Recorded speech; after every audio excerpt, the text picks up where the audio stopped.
Hey, Bacon, how you doing, friend? B.O. Almost, friend, almost.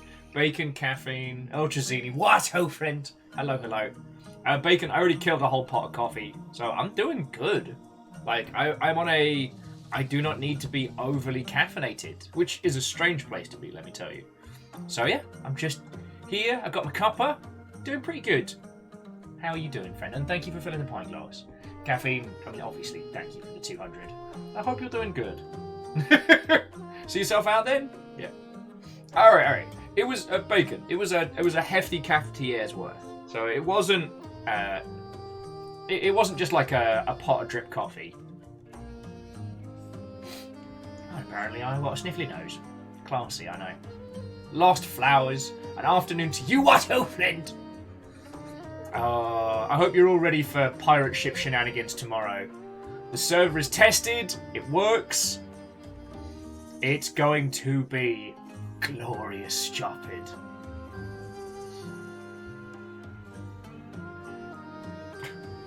Caffeine. The idea of getting like mech-themed Magic the Gathering cards does make me smile, but unfortunately finances will not be allowing for that for quite some time. But that's okay. I mean, at the moment, I'm hoping I get through February good, because I still need to sort GDC, which is going to be a big gamble. But because of all the financial fuckery over the holidays, there's still a few people that I need to get some lovely presents for. I've got some really good ideas, but that's the thing. Magic the Gathering cards, they'll always be there. And knowing Wizards, the mech cards will probably be terrible in all formats, and it'll just be me and other mech nerds who want them.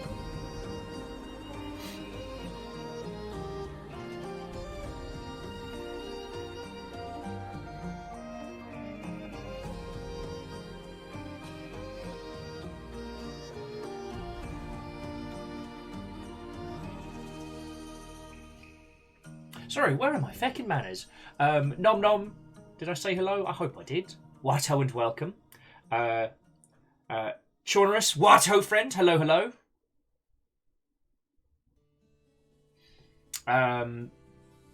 The Swan Dragon, Watto friend. Hello, hello. They have a Voltron mech. Yes. Considering that my personal Commander deck for so long was based around the Voltron philosophy, I'm feckin' down for that. Which was, my mech was, the deck was prismatic, and the idea was to get little creatures out on the board that help people. That, you know, the other three players around the table, I'm your buddy, I'm your friend, don't kill me. I'm benefiting the, just kidding. I bolted a whole bunch of shit onto my monster. Let's go!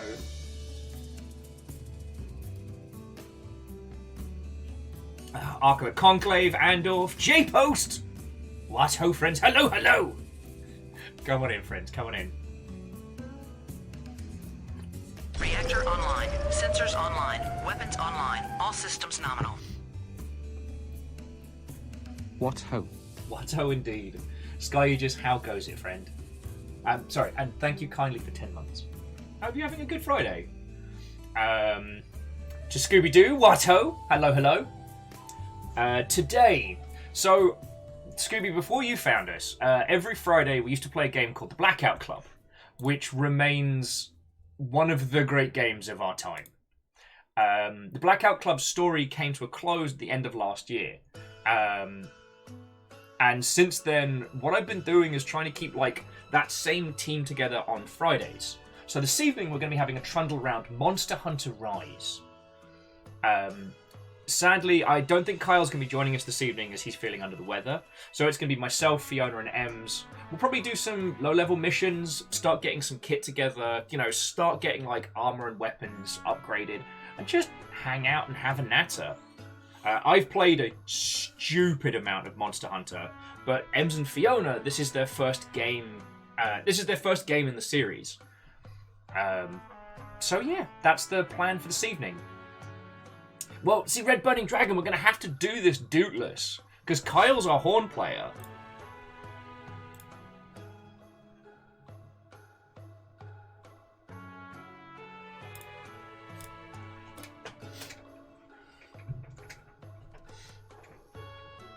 So yeah, that's our plan for this evening. But this is your repeated reminder that tomorrow it is all about ships of the line and naval-based fuckery. So tomorrow we've got Blackweight going. I've invited a few different crews from different parts of the internet. Some are joining us, some aren't. It looks like we'll be...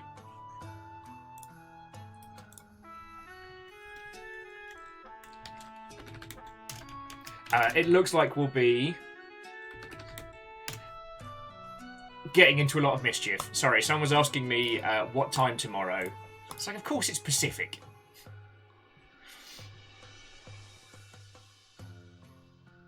Well, Lizzie, usually I would agree with you there, that it is in fact Kyle who grips the horn well, but sadly we will be without him this evening. I don't know if he's going to be lurking and irking, but he won't be joining us on the hunts and on the mic this evening, which is entirely fine. Anyway, how's it going with your lovely selves?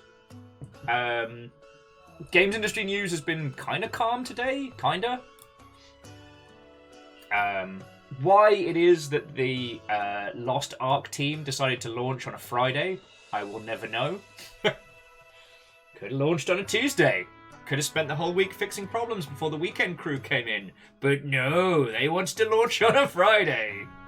Friends, do not launch an online game on a Friday unless you hate yourself and your co-workers. As for myself, I don't really have a lot to convey. I managed to get the... Well, okay, so last night I not only got to build a Gundam, but also play some games. The puppies kind of settled early. And it was one of those things where so long as I didn't move, Amos was sleeping there, River was sleeping in the other room, and it was lovely. So I actually got to sit and build a Gundam. The lighting in here sucks. So there's loads of mistakes that I've made with like the inking and with some of the details that I'll need to go back and fix. But I got to sit down and put together this little SD Gundam kit, which is based on the Romance of the... It's a Romance of the Three Kingdoms SD Gundam series. As people have pointed out, like, the SD Gundam series does have something of a troubling history, being that the SD stands for Super Deformed. But it's a brand that's been going like since, I want to say it started in the late 70s, early 80s. And they were little cartoon shorts that would play before the cinematic releases of Mobile Suit Gundam. And they were just these like cutie patootie little versions. Like, you've all met Tiny Big Sam. Hey, Tiny Big Sam, what's up? But the thing was, SD Gundam ended up growing in popularity of its own volition. Having like a bunch of different versions. There's like an Arthurian version where all the Gundams are Knights of the Realm. And there's been both a Sengoku Jidai and a Romance of the Three Kingdoms. Now, I don't know like traditional Chinese history as well as I know other spheres, so I don't know who these characters are based on and their stories. I only really learnt about like the tale of Lubu, the last like year or so. So that's how little knowledge I have in that space. But no, it's cool. I actually got to sit down and build a... Actually, do you mind if I am a little bit of a cheeky Mother Hubbard? Oh yeah, oh hey, Big Sam. And by cheeky Mother Hubbard, I made a cute little video of my build last night, and I'm weirdly kind of proud of it. Do you mind if I show it off?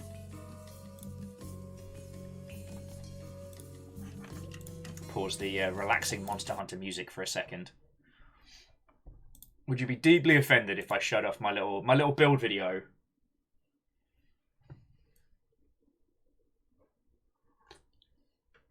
Chonras, thank you kindly for offering for rando monster hunting companionship.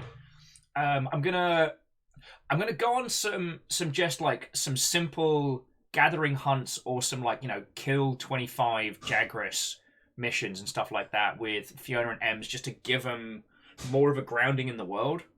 Because like I don't want to boost them past those early sections. Reactor online. Sensors online. Weapons online. All systems nominal. What ho? You're all lovely people. This has been a PSA. Ah, man, PSA, that sounds like learning. We'll have none of that here. Sorry, Neo Shadow, thank you kindly for 39 months. It's a whole lot of time. And Bacon, I didn't say thank you for filling the pint glass because apparently my manners have gone out the window on this Friday evening. All right, Johnny wants to see, so I'm gonna use one person as an excuse to show off my build. So I was experimenting with this time-lapse stuff.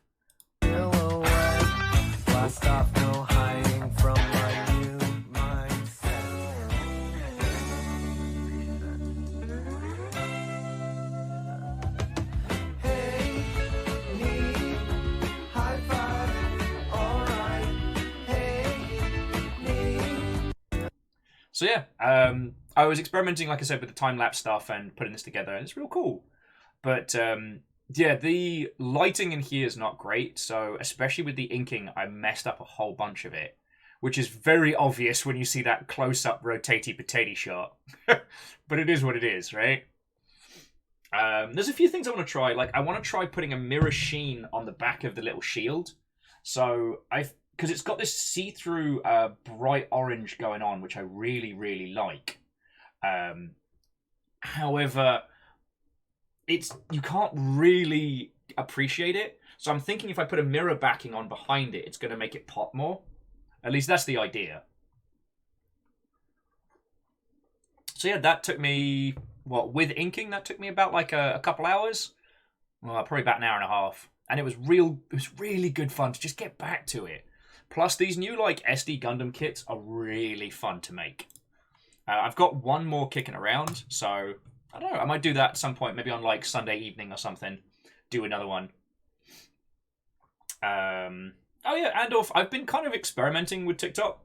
I really didn't like it as a platform to start with, but as a few friends on there, like Laura and Xanavir, Ben, as in Ben Padden Ben, and they're so funny on there. So it's definitely one of those, like, curating your own experience, you can get good results. It's not something that I think people need, you know? And I'm still kind of finding my feet in that space. But it's good to get exposure to, you know, more ideas, more concept, more culture. And of course, as soon as I start going live, it's fucking dark in here. So we're going to have the horrible overhead light on. Eventually, friends, we're going to get some proper backlighting, maybe some key lights like up in there and stuff. But there we go. I can't remember if I'm Viking Blonde on there. Yeah, Viking _blonde. My TikToks are pretty much me drinking and Tiny Big Zam and Gundams. Weirdly, Instagram's the one I've come to love. Like, my whole Instagram feed is just Gundams. And more Gundams. And friends.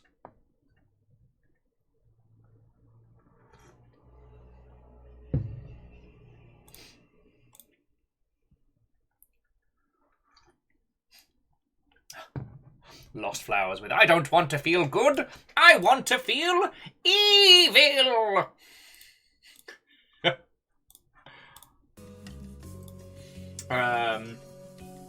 Did you just rip us?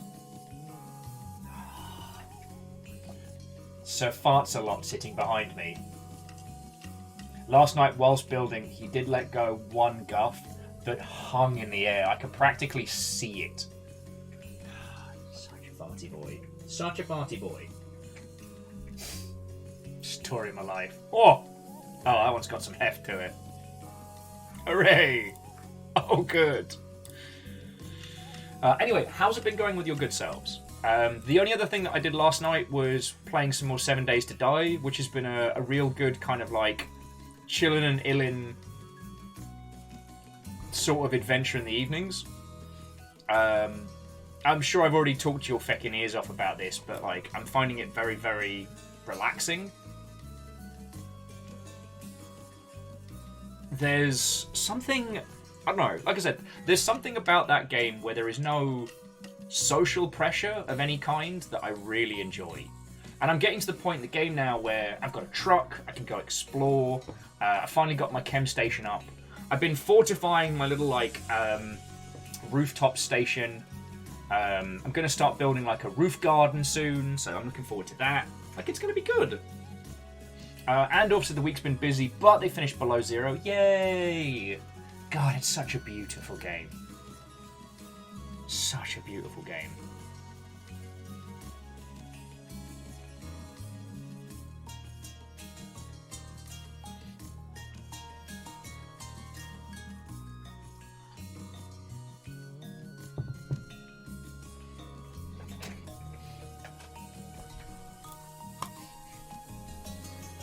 Andorf, I did hear. Well, okay. Unknown Worlds are going to be splitting their team into 2 productions. It seems they're going to be continuing with Subnautica as a franchise, and they're going to be doing something else at the same time.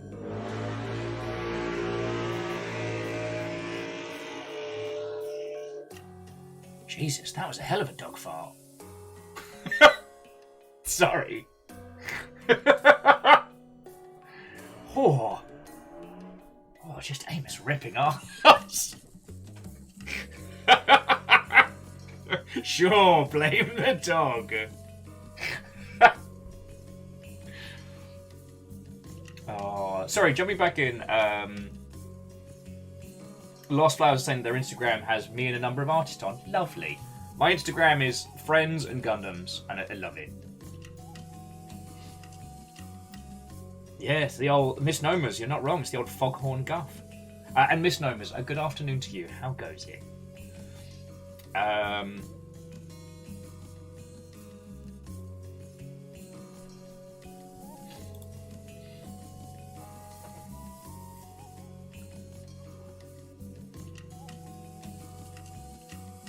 Reactor online. Sensors online. Weapons online. All systems nominal. Hey! Viking 64 will shark shand shark Viking 64 will shark who hello shand shark Viking 64 will shark shand shark. Camille, how are you doing? I mean, obviously, thank you for 40 months and all that you heckin' do. How goes it? How feckin' goes it?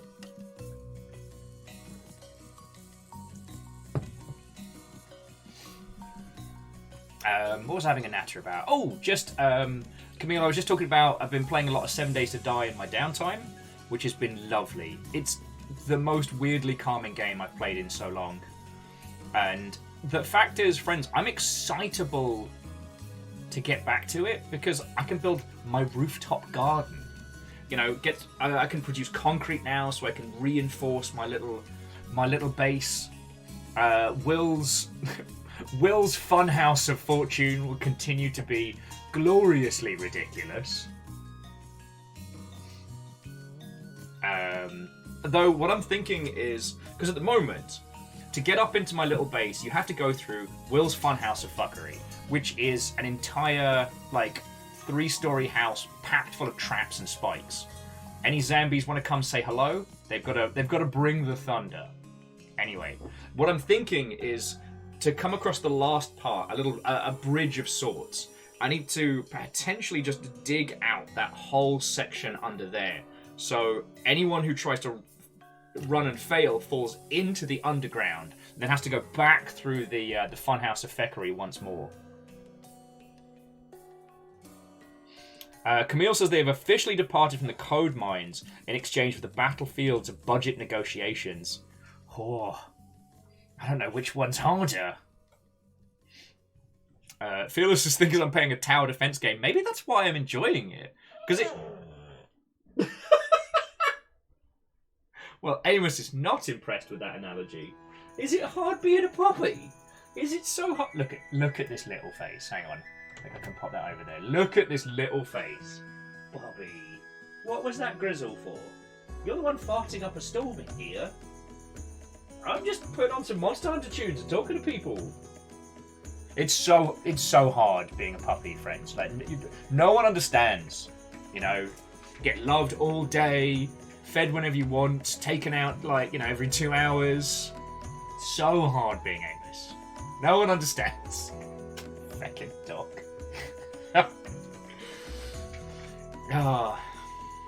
Oh yes. So Camille, on the subject of dragons. We're going to do a resin pour over the cover of it because there's a couple of diamonds that have threatened to divorce the rest of the nation, and we'll have none of that, plus both Fiona and I like doing resin stuff. So yeah, we're going to do a resin pour, and it's going to be feckin' rad.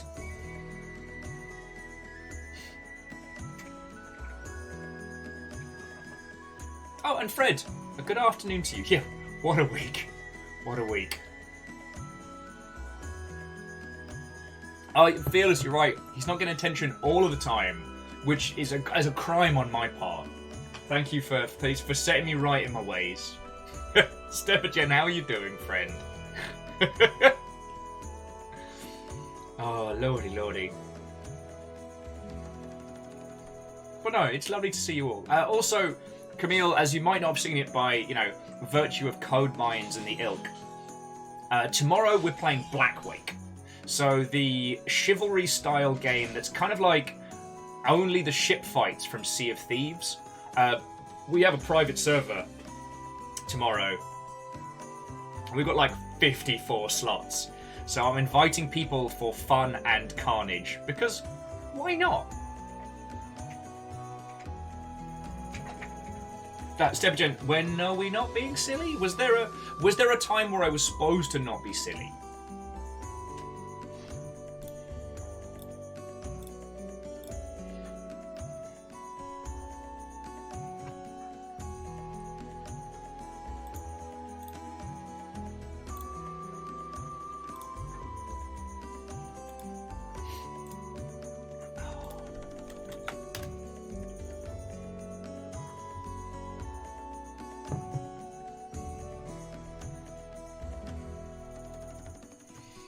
Fearless, I don't know. Oh, sorry, Fearless was asking if I'm going to go, if I'm going to take command in Blackwake, or if we're going to yell challenges randomly. Because the thing is, we don't know how many people we're going to have. In Blackwake, the captaincy the only feature that captaincy gives you is you get to choose which ship in your slot. Because you get 2 little ships and 1 big ship. Ranging from like junkers to bomb catches to sloops, the whole shebang. One of them is a great big ship of the line, which is... See, it's great fun, but it gets sunk real easy because it's so bloody big. So you need a lot of players. So I haven't really decided is the answer. But whatever we do, we're going to have fun. Like, tomorrow is not a tournament. It's not a huge ranking of the Pirates battle. I saw that the game was 50 cents on Steam, and I thought back to when we played it ages ago for like a Longship Saturday, and we had so much fun. Honestly, the only thing that people got a bit grumpy towards the end of the day because there were a few people that had played and there were a few people that hadn't, and we ended up with that mismatch. And that's why I'm going for a private server, because if we cram enough people in, it doesn't matter if like one person's played loads, because there'll be like 27? I'm trying to do maths right now. Yeah, 27 other people on the side. And Caffeine's been mentioning, friends, that with PlayerUnknown's Battlegrounds going free to play, that is a thing that we can do in the future.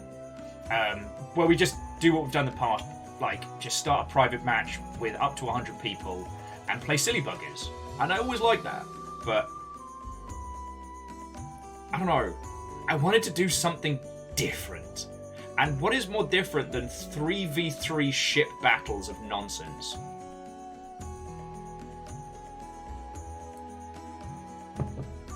So yeah, tomorrow is going to be very silly. And I'm okay with that. I'm okay with that. Okay. Well, Camille, if you can, brilliant. If not, okay, let me put it like this. There will be... I doubt we'll find 50 people for tomorrow immediately. So I'm sure there will be space for you to come join us.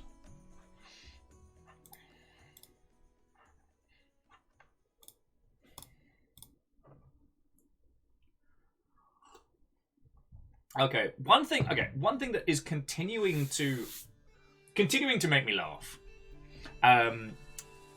Professionals, individuals that stream for a living, who schedule launch day streams of big multiplayer or MMO tier projects on day of launch.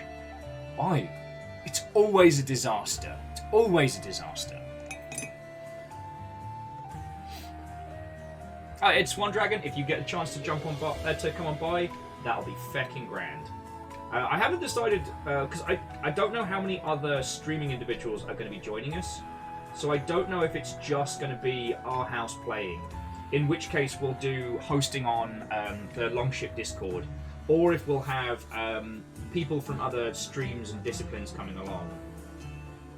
So I don't know how we're going to do like ship-to-ship comms, but it's probably going to be an absolute nonsense audio mess.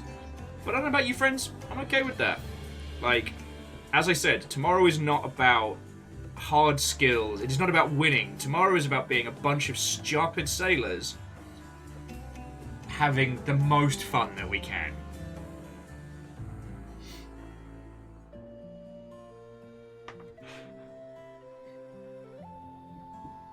And Caffeine, while it does have in-game VoIP, it's old post-Source Engine VoIP, so I would not recommend it. I would not recommend it in the slightest. If any of you have ever had to do, tried to do like old school Steam games and do battle with all of that, it is in itself a nonsense challenge that is easily solved by using another service. There's a reason TeamSpeak and Trello became such huge parts of the gaming landscape. I mean, I appreciate Valve working to include VoIP and support it, especially inside like Steam and things like that, but there are other services so much better now.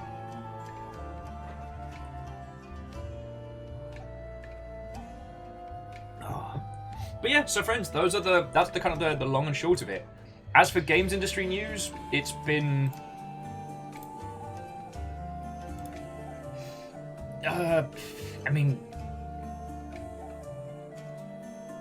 it's been calm.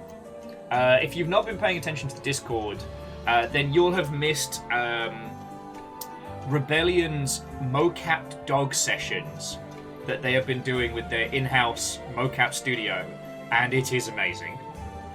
As I'm sure you've heard, Lost Ark's rollout has been not a disaster, but standard day one issues, like servers keeling over, they can't handle the sheer number of people wanting to jump in, plus like additional issues.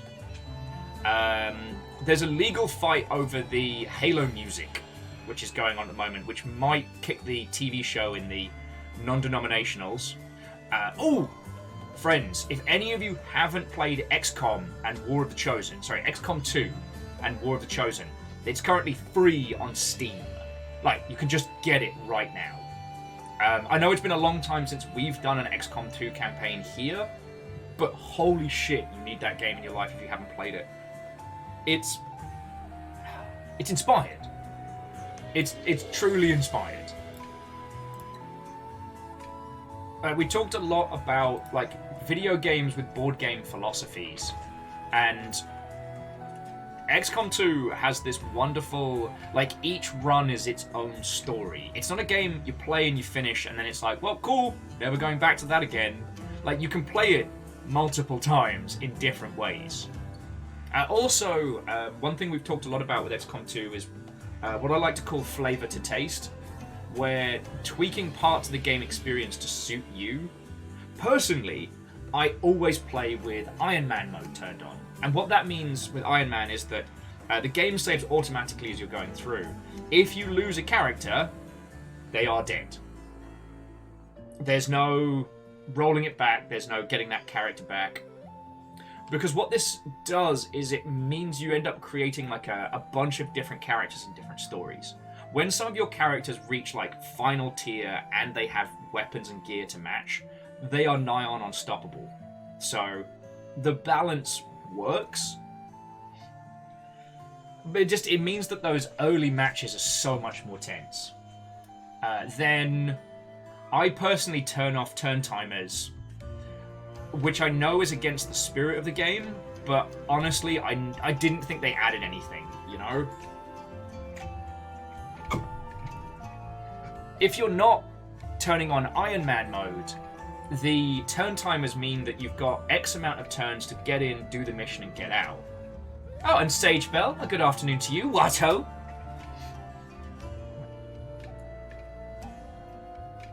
I hope you're having a splendid Friday.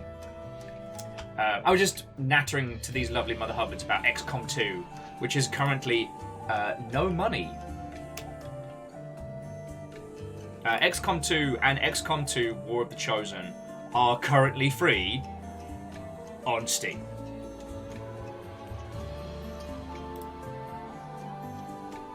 Wait, are they free? No, okay, they are not free. It's free at the moment. My apologies. I got the wrong end of the stick there. It's still 75% off, which means War of the Chosen's a tenner, and XCOM 2 is $3.60. That's so much game, but there we go.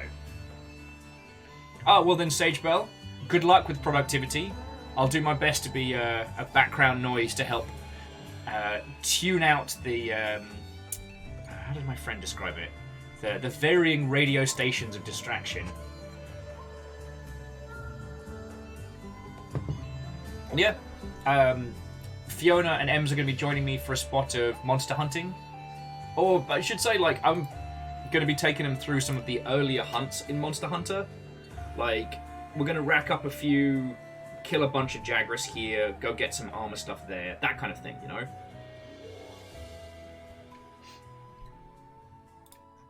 And that's what's going down with us. How are you doing, you lovely Mother Hubbards?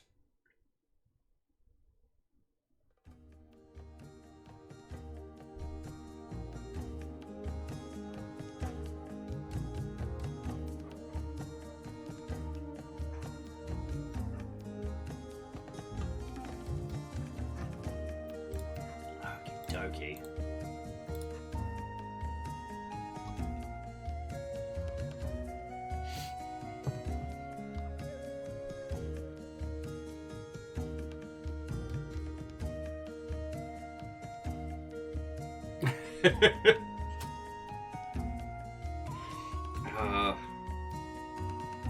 Sorry, Sage Bell was saying that for the moment it's basically cook, should I buy dinner, should I install some LED lights, where are my tacks, should I put this thing away? But pull out 8 things to do that? The great challenge. But I hope you're settling into your new place well, friend. I really do.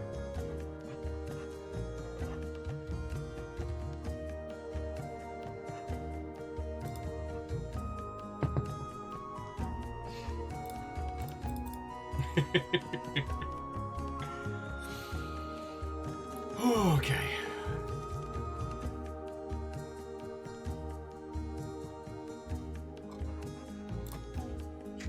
Sorry for flitting around.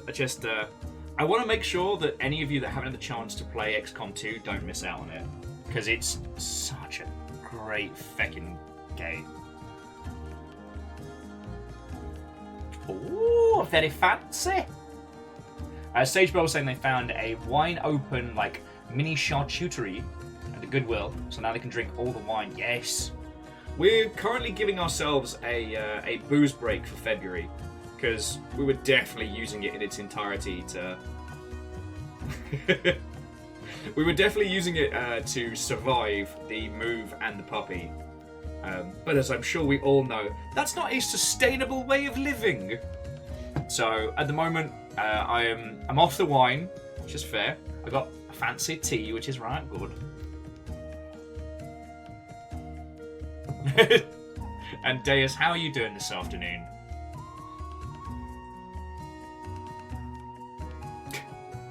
Now, usually, Deus, I am a great big proponent of the everything in moderation. That is to say, you know, the living the middle path, going down neither extreme, but God, I drank a lot throughout January.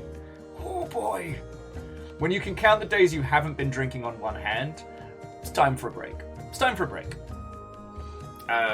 Usually, before lockdown, I was basically the kind of person that didn't really drink, except for when I went out, and then drinking would be an evening's event. I used to joke that drinking with me was like playing Warhammer. It's expensive, it's lengthy, and no one's quite sure who's won by the end of it. But throughout lockdown, the line between like going out and coping very blurred. And I guess it still kind of has, but I need to give my liver a bit of a breather. Oh, well, Deus, I can always help you fight. Said Thoughts. If you haven't heard it, there is a wonderful track on the internet called Mental Karate. Yeah, fighting intrusive thoughts with karate. I freaking love it. Deus, been doing good. Like, I feel like we're slowly clawing back, you know? January was a fucking nightmare, let's be honest. And there's still a lot of like life changes that I'm getting used to. But it's getting better. Fiona's been kicking ass today, sorting out some of the back rooms in the flat. I've been mostly useless. But then again, my role and everything has basically been like nighttime animal care and then like cleaning after everybody's gone to bed. But we got so ahead of the curve, Deus, we got so ahead of the curve on flat sorting that last night I got to make a whole Gundam. Look at his little face. Actually, I'd even show you the coolest. All right, like, look at this guy's little face. Hang on, need to move around. So like, camera, I need you to focus on the Gundam, not me. Focus on the Gundam. Look at him. Look at his face. Camera, you're not helping. Right, fine, whatever. But see his like cool blue Terminator RoboCop visor. But wait, what's that underneath his face? Oh look, it's a real face! Yeah, he's got like a cool super mask. Man's camera does not want to play ball today. Whatever, camera, jerk. I actually got to build a Gundam, so I'm very happy. And I made a cool video about it and everything. So yeah, I'm real chipper at the moment. Yeah, Andolph's got them big Animu eyes. Deus, it was an hour 20. What happened was basically between walks, Amos fell asleep right here. And the thing was like, so long as I didn't move, he kept snoozing. So I was like, what am I going to do? And I was like, wait a second, everything to build this Gundam is within reaching distance. So I did.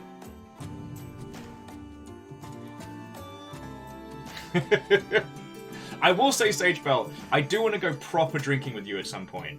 Like, but that's definitely a ways away.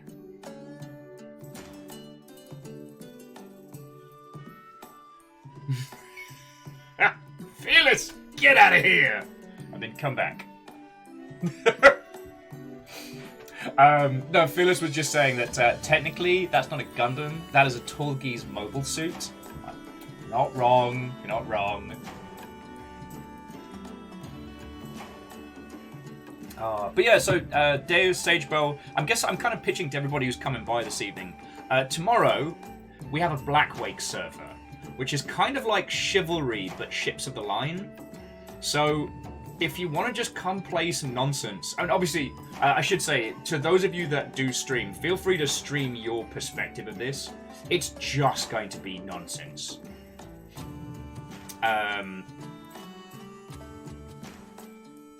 But yeah, we're going to be playing a Ship of the Line multiplayer game tomorrow, which is kind of like the ship combat from Sea of Thieves, but with more people. And it's going to be ridiculous. But yeah, Sagebell, you're probably right that it's like a PAX-ish away. Like, we can't leave Amos alone right now.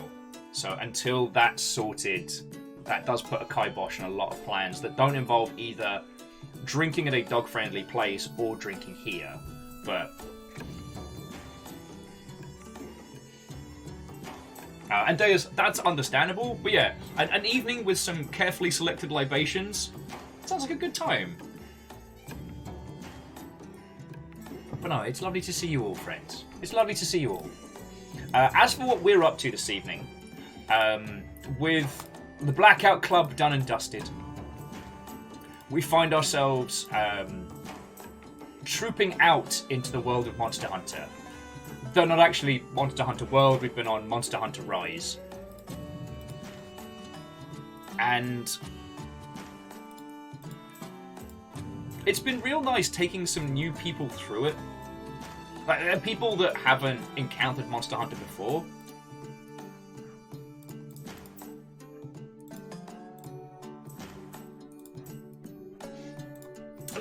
That thing where you get to experience a game that you know so well through the eyes of new players is fucking lovely.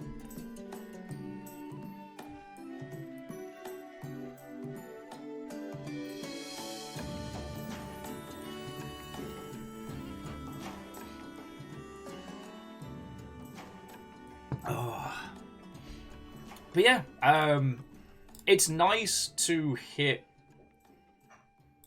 the end of the week in games industry nonsense and not have a whole bunch of stuff we have to unpack. Now, obviously, I'm sure you saw the stuff about how like Ubisoft employees are still very peed off about the whole NFTA thing and are absolutely not being listened to. But I don't think that surprises us.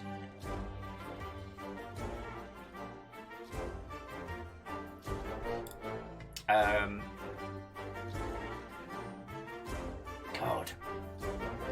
Honestly, that's really about it. Like, Lost Ark's been taking up a lot of the conversation,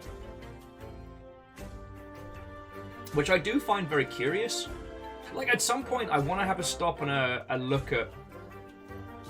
Because, okay, Lost Ark is not a unique game.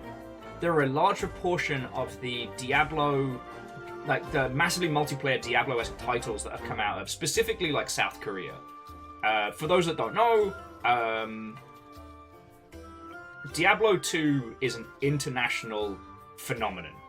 And is, much like StarCraft in games like it, is huge, like, across the world. And so, it ended up spawning a lot of different projects inspired by in other parts of the world. And especially in South Korea, there was this huge clamor for more experiences like that, more multiplayer experiences. A larger portion of the MMOs coming out of that space took that as their kind of their jumping off point. And years and years and years on, we're now seeing those titles becoming more reflected back in English language territories, which I find fascinating. Especially considering, like, if we got into the whole Diablo 3 nonsense, Diablo 3's online marketplace was a response to the black market around Diablo 2, which was very much fueled by its international success. That's a whole kettle of monkeys to unpack. But what's been really interesting is seeing how hard Lost Ark is being advertised in English language territories now, as opposed to other games that have had a crack at it. Because the thing is, Lost Ark isn't a new game. It's been out for a year. It's just getting its English language release this week. And a lot of people have put a lot of cash behind this launch being the one. And I really need to get more into the guts of why. Like, why do they think this is the one that's going to make it? Deus with the mildly spicy to hot take coming. It's nothing. I've got no comments, good or bad, on Lost Ark. I find the fact that it's got gender-locked classes to be... but no one else seems to really care about that one. Sorry, I should say advanced classes, not core classes.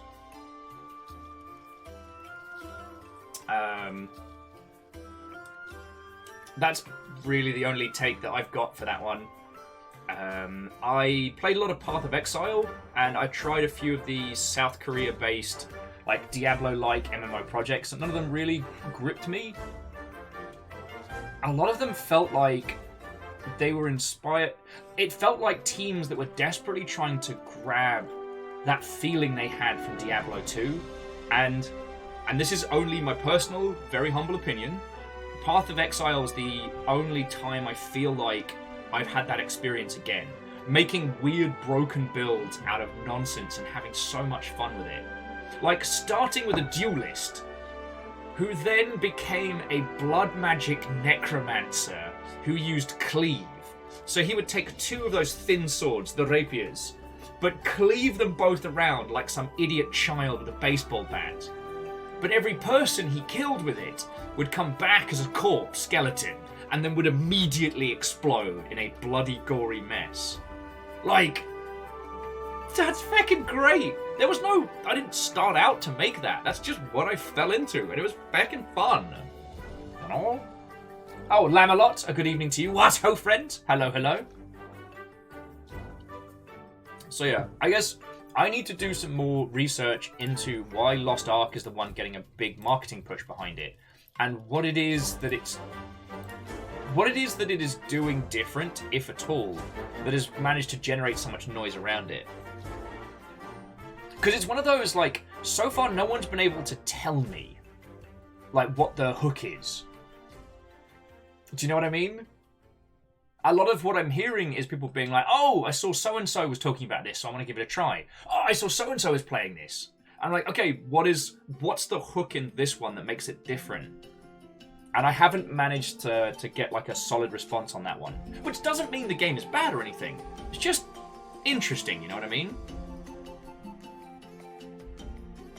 Lamalot has been getting shot by Gundams.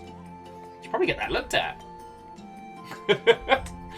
Lamalot, you will have to explain as to in what capacity the Gundams are shooting at you and whether or not we need to call someone. Choros hasn't been able to play yet. Yeah, no, I'll be very fascinated to hear your thoughts and feels on it when it drops. But it's like I said, there's a lot of games in that same space, so why is this the one that we're seeing? Because I remember in feckin' high school, there was like a South Korean themed, like, pseudo Romance in the Three Kingdoms Kung Fu RPG, but MMO. But it was basically Fist Punch Diablo. Like, God, so that's got to be, if I was playing that in high school, it was about, yeah, we're talking like 2 decades ago.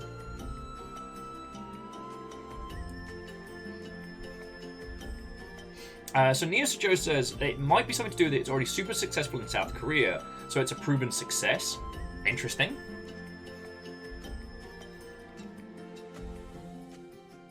Fearless, that might have been the name of it? God, I'd have to do a bunch of research on it. And I didn't personally find it super engaging, but then again, I just come off... sorry, I was still in the throngs of Ultima Online.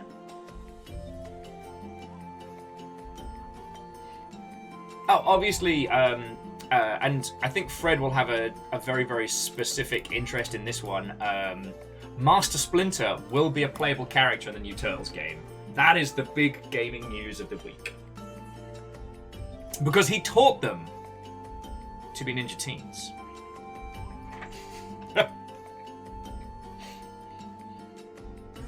And JP, yeah, we were chatting about a little bit about Lost Ark.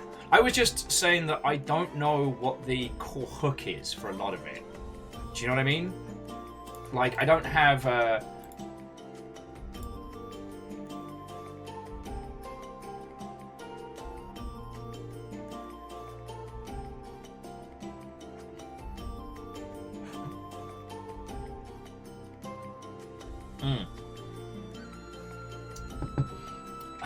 Fearless, it definitely wasn't Perfect World. I'll do some research into it another time. So Neo Shido was saying that a lot of people they know are jumping from New World, which is still trying to put the dumpster fire out. Those... Okay. In terms of consumer movement patterns, that's understandable.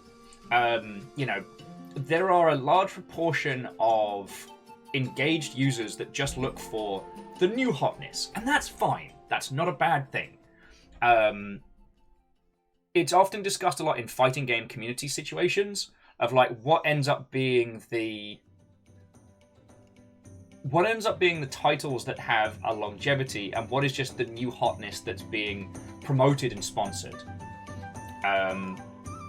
New World, in my humble opinion, was a lot of over-designed systems to try and solve problems created by the title itself.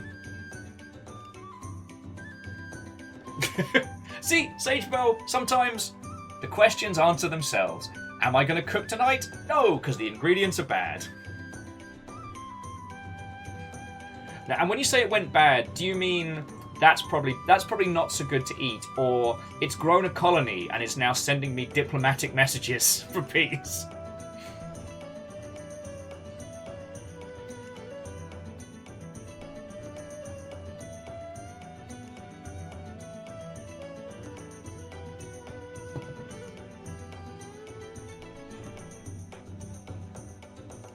Oh, it's on the not so good. Okay, it hasn't quite gained sentience. So I lived with this guy, Dan, who was a lovely, lovely bloke. This is like several lifetimes ago. And we had a bit of an agreement when it came to flat living.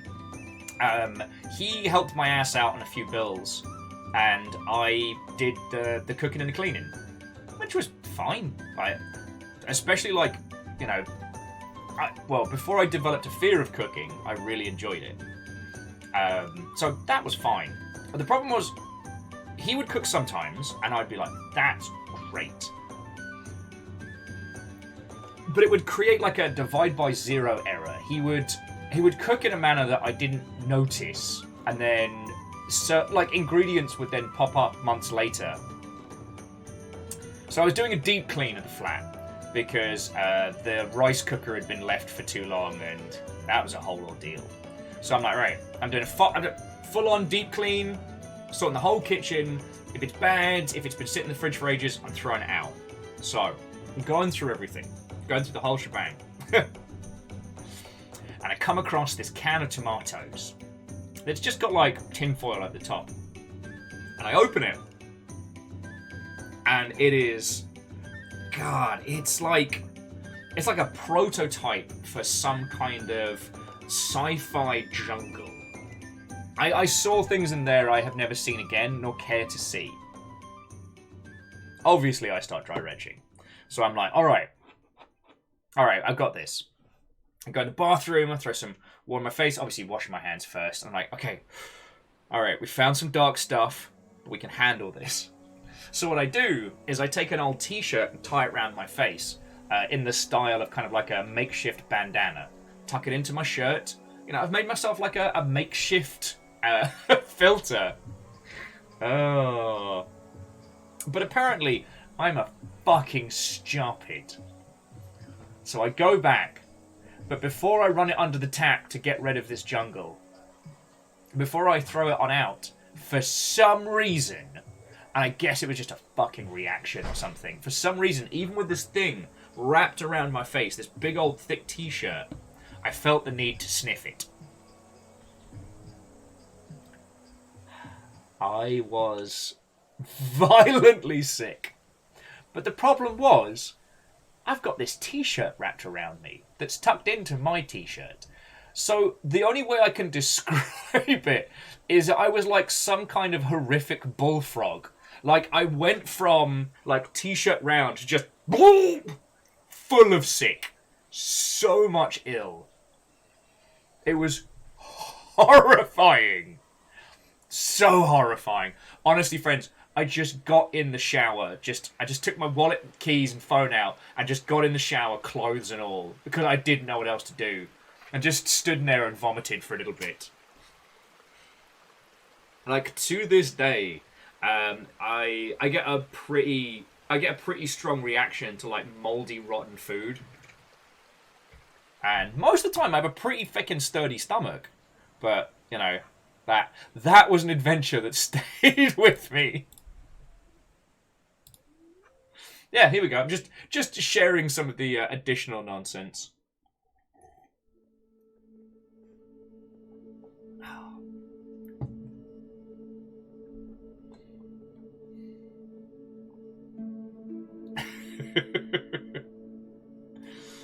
I've lived with some characters over the years.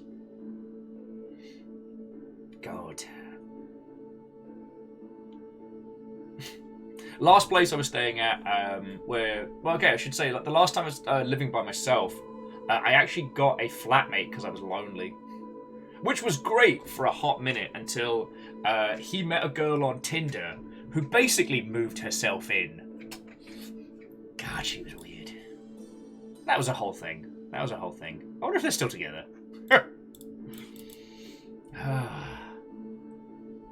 Now, see, Orchazini, this is one of those times where, like, logically, you're entirely correct. And the thing was, I saw it and I had no mask on. So I was like, oh, that's gross. I'm going to go cover my face so I don't have to smell this. That's why I went and came back. Why did I sniff it? Why did I feel the need to know what that smelled like?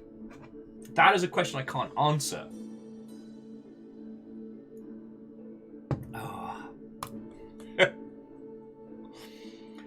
Anyway, you lovely, lovely Mother Hubbards. I'm going to boot up Monster Hunter now. Just get set up and things whilst Ems and Fiona are getting their stuff together. Yeah, I guess Primal Curiosity, Reflex. Like, I think we've all done things on Reflex that did not make a whole bunch of sense at the time.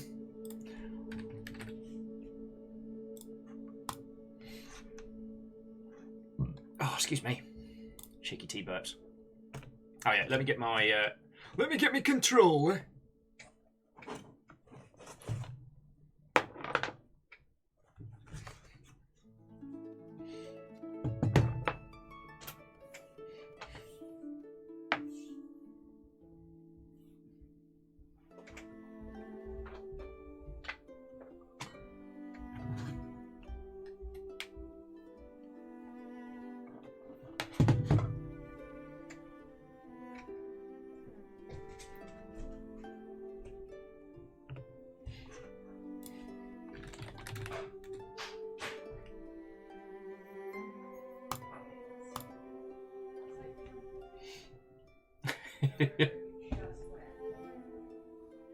No.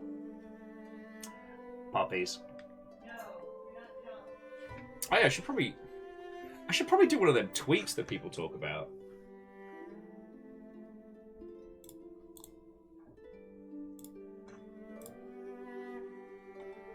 I've heard tale.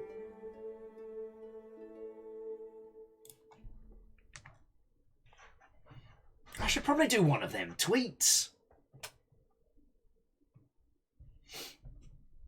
Oh.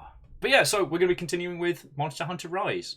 Ems has been enjoying the dual blades, and Fiona's learning how to use the bow. So if you have the re-engine. If you have tips, tricks, and hints for bow fighters and dual blade users, then they can go for it. I felt a little bit bad last week because excuse me. There we go. I felt a little bit bad last week because someone was trying to explain Monster Hunter mechanics, and it kind of... Yo! Stefagen, you feckin' legend! But thank you kindly for gifting that to Sage Bell. That's feckin' cool of you.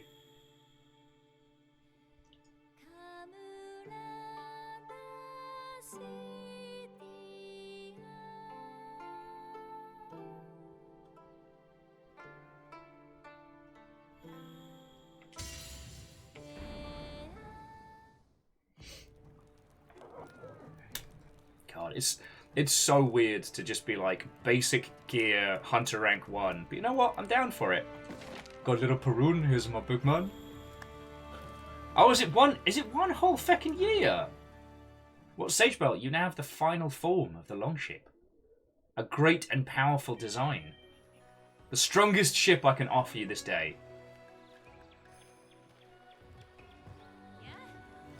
Oh, Dom, you're just saving my story of vomitous nonsense.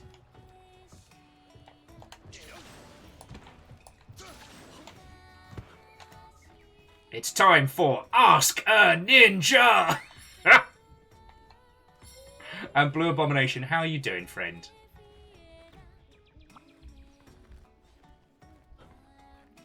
What are you packing? What are you packing? Blah, blah, blah, blah, blah, blah, blah.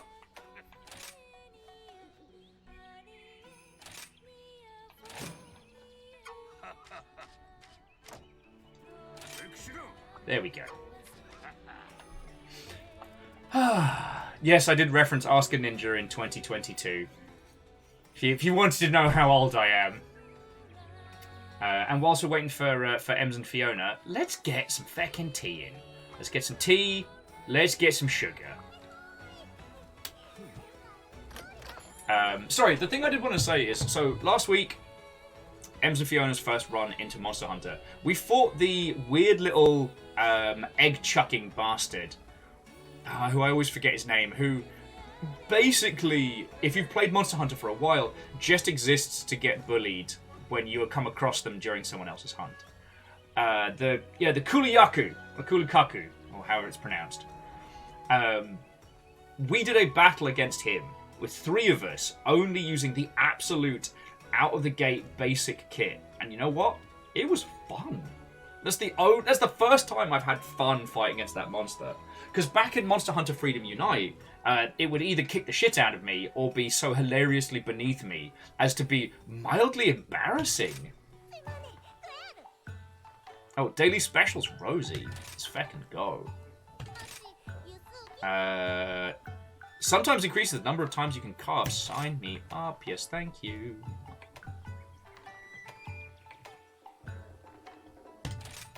And actually, we'll go...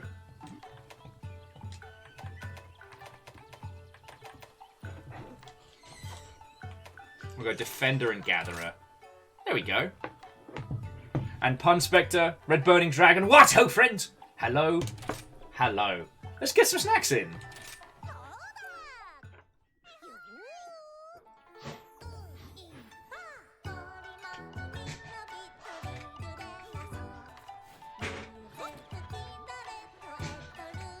She's killed.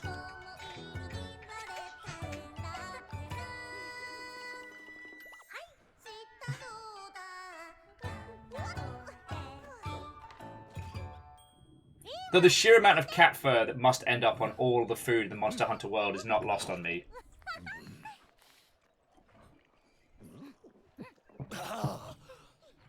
Red Burning Dragon's hoping that we get another Final Fantasy XIV crossover because they just want world-ending Kulu. Holy feck. Yeah, just kaiju-sized. Kulu's Revenge. Earl missed the egg part of Egg Hurling Bastard. Or in this one, Pot Hurling Bastard. Lamelite's like, no! Not the World Ender Kulu! Feck yeah, let's go. Kaiju size. Bump it up. I'll fight a bird the size of a feckin' mountain. Let's go. The only thing I did off stream last week was just upgrade my gun a little bit.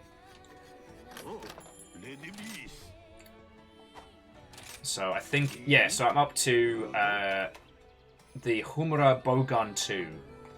Like, what they offer you, like, early on is not great for a heavy bowgun. I primarily use pierce ammo anyway, because that's what I enjoy, so I'll be on the Kumara tree for a while. I think, what's it, Angry Fight Batman? I think that guy's...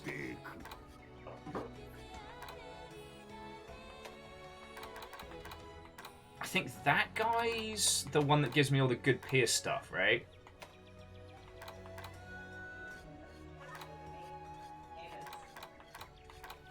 Amos?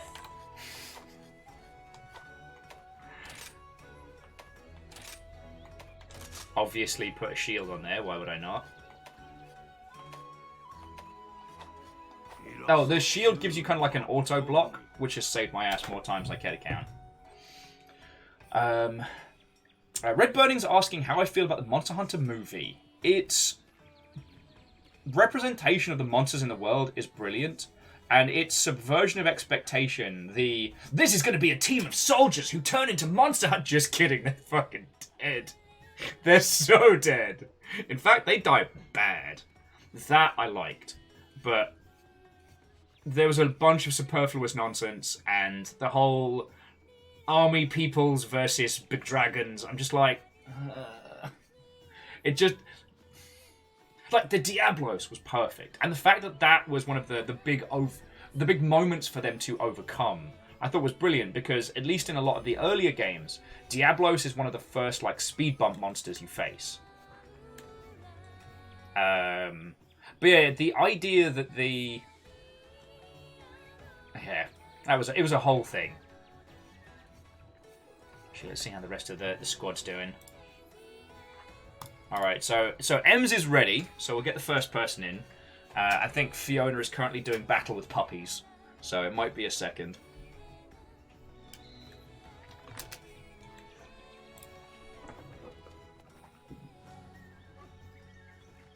See, Favour 6, we talked about this last week, but I disagree.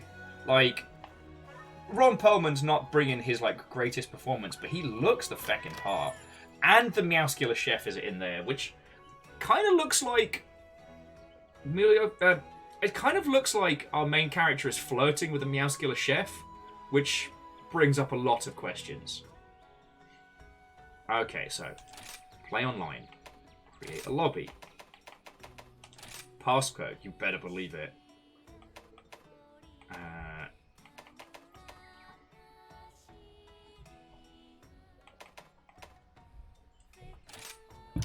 Sorry, friendos. Let's hide that one.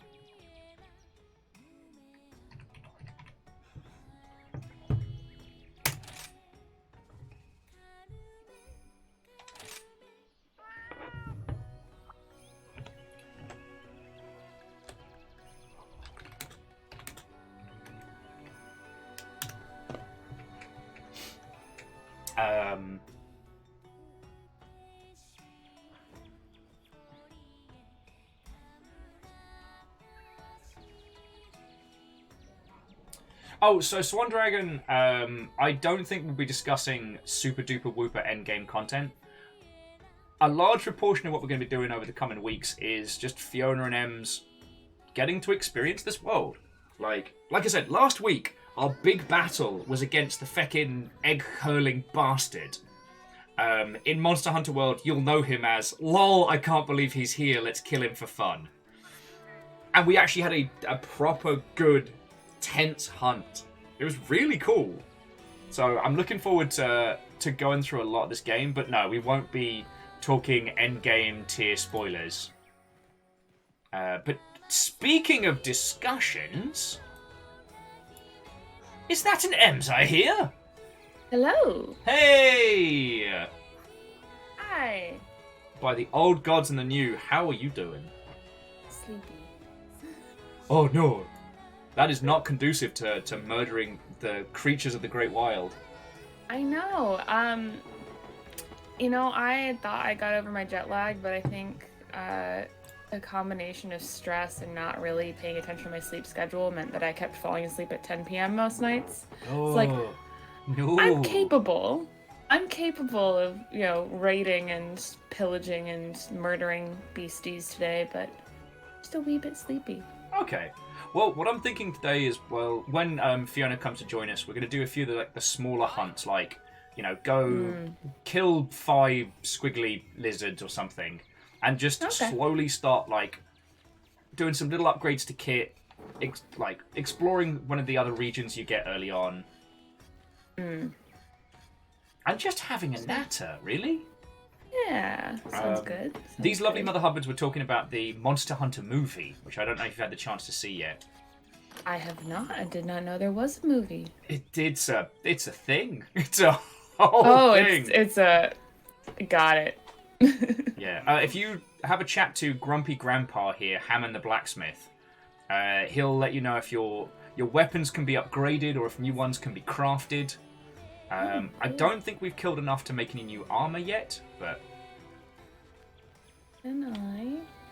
Also, the way you make armor for your dog and weapons for your dog is by crafting other armor pieces. You'll then get leftover bits you take to the cat next to him, and that's how you can dress your dog up. And you can have a very fancy dog. That's right, good. That's very cool. But yeah, so aside from the slow depopulation of this monstrous world, how are you doing?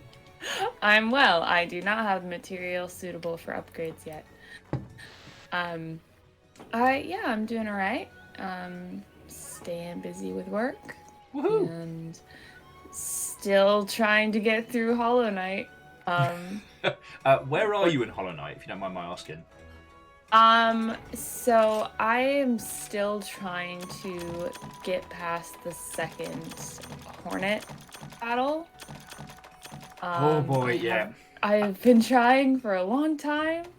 Those barbs that she puts up are very difficult. I can just hear her yell, "Needle!" Yeah, and That'll you know, stay with me. I have managed to explore so much other parts of the map that I've actually gone and gotten upgrades on other things. So I've gotten like 2 of the shade skills. Oh, wow. In the process of avoiding battle with her. Oh, and Kestrel, good evening to yourself. I have woken up 2 of the dreamers. The one in like the teacher one, the one that's like down in like all the pipes and stuff and has a jellyfish guarding it, and then the dreamer who's like at the very edge of Deep Nest, surrounded by like webs and shit. Ugh, fucking Deep Nest. And I have Deep Nest is don't like it. As soon as I was able to complete that, I did, and I don't go back. Yep. Deep Nest, as we like to call it. No, thank you. Yeah. I am still trying to get past the rolling sentinel knight dudes that are protecting the dreamer in the watchtower. Oh, those guys are jerks. I hate them so much. I managed to unlock the thing that gets rid of one of them. So I have to contend with 5 of them instead of 6, but like I never make it. I make it to like I get 3 of them down and then I'm whammied. I spent a long time going through all that. Yeah. I've unlocked almost every single one of the grubs. Oh. I think I have like 2 or 3 left. I have done the Sorry, it was just the fearless delicate going, flower. Baffanada. Baffanada. I can't. My phone is not loading, and it's not letting me see chat. I don't know why. Oh no. Oh, if you want I think to, it wants me to update it. Obviously, I mean, please keep telling us about Hollow Knight because you know we fucking love it. But if you want to come to the little training area, I can show you how to hang out with your owl. Where are you? So you head across the rope bridge. Rope bridge. Ah, yes.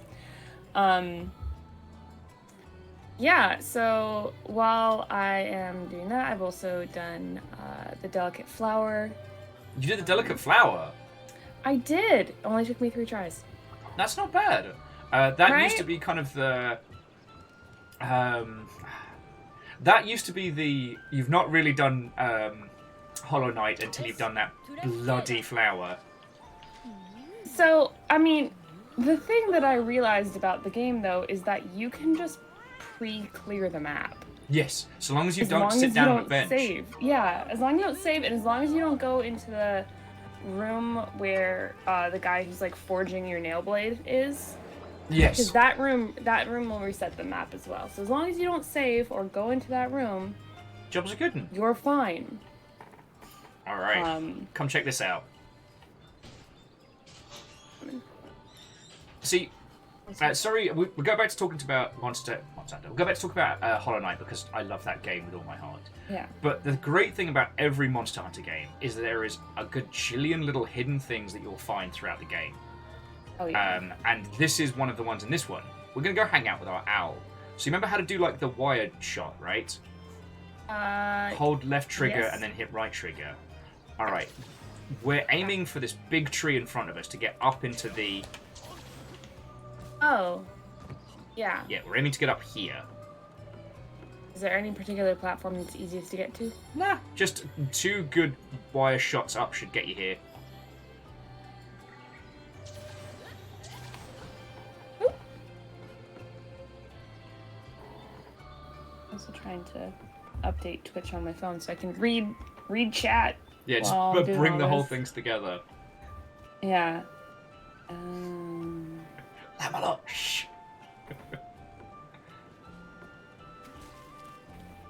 Actually, is there vines on the back? I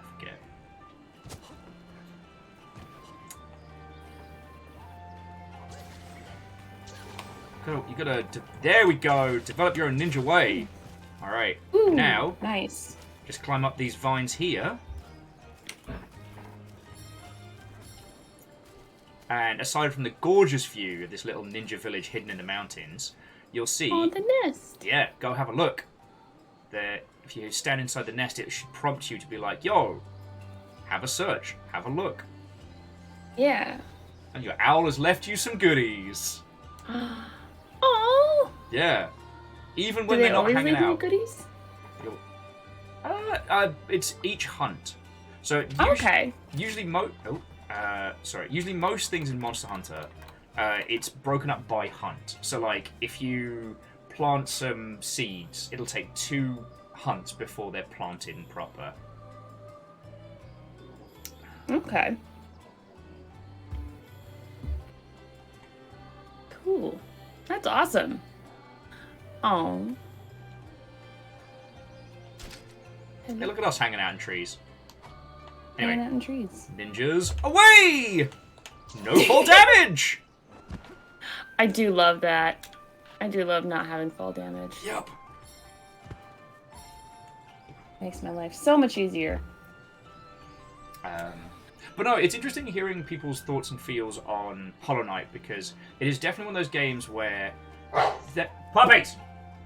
Sorry. There's only so much you can do to advance your character beyond just throw yourself against the bosses, learn their patterns, and then try and beat them. Yeah. You can't just go on like a grindy get buff quest, you know? Yeah, there's, I can do as much as I can to level up to make my skills stronger, but there's not a whole lot of opportunity to do that, and so I just have to just keep hitting them until I finally stop dying. I'm just petting my owl. Nice. And what's the point in having an owl if you can't give him a cuddle every now and then, right? Right, exactly. Though I do not I will say advise... I'm also a metagamer, so I do go look things up when I don't know what I'm doing because it's my game. I do what I want.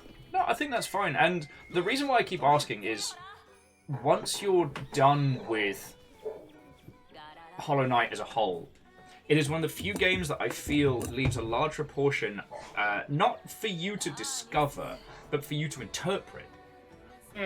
With... Oh, wait!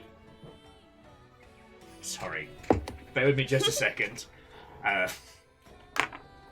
It seems that the children have chosen to be assholes this evening. Shocking. If you can hear me, dear friends, as soon as I step up, they both look at me with this look of, who, us? We've done nothing wrong. Babies?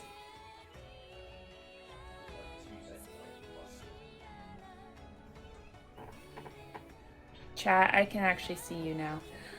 It is Chaos Time, because that is the name that I like to play under when I play Among Us. Sorry about Chaos. It's my stream now, actually. J-Post, thank you for throwing in 100 for puppies. I was telling chat that it is accurate to say it's Chaos Time because I play under the name Chaos for most games, just like with my friends. So like Among Us and like Jackbox, I always play under Chaos. Which we know Shadow the Hedgehog is a big fan of. Oh, nice.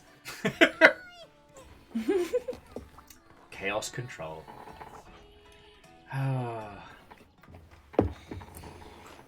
As a complete aside, if any of you are bored and in need of things to watch on YouTube, there is an exceptional video by Mother's Basement, which is Shadow the Hedgehog is double Vegeta. And you know what? It's a video that just gives me hope. Where'd you go? Oh, I went into the Hunter's Lounge. I thought I'd start picking out what we're going to do for our next spot of murder. Fun. I think I'll go get some snacks. Jesus. What does he have to do with it? He's not welcome in this house. No, I was having a quick look at some of the event quests available, and those are things far beyond us. Okay, so for level 1, we've got... Because we did Tarred and Feathered, we are not ready for Shady Monster or for the others. We're certainly not ready for Off the Beaten Path. Oh, we do have optional subquests, though, that could be good. Oh, no, these are... Oh, feckin' hell. I've got so much to explain. So much to explain. Yeah. Oh, and Down Under Dwarf, a good evening to you.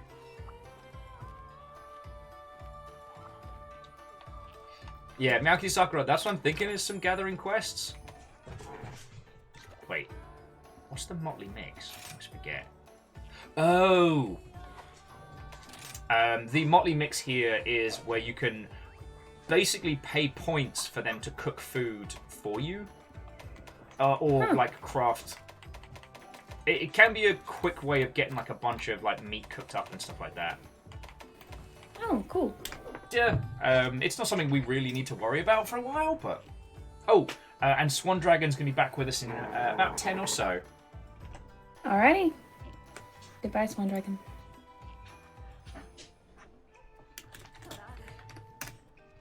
But sorry, here was me just actually starting to make some interesting conversations happen, and then the puppies are like, carnage!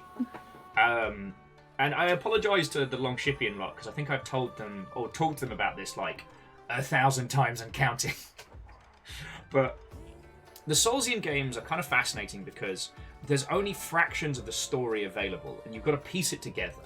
Like, the tales of what happened to, the world of Dark Souls is a puzzle to be solved.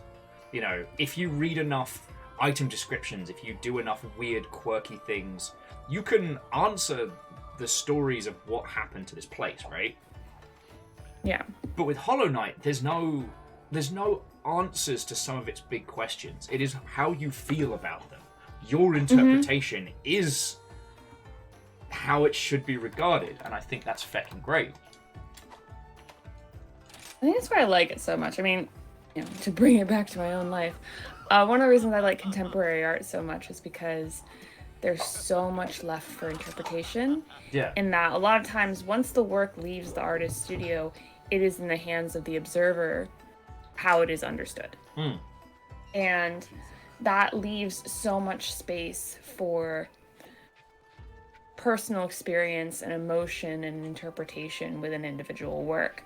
So when you get a game that has a lot of open-ended space that encourages you to engage with it on like personal feeling and opinion, it's so exciting.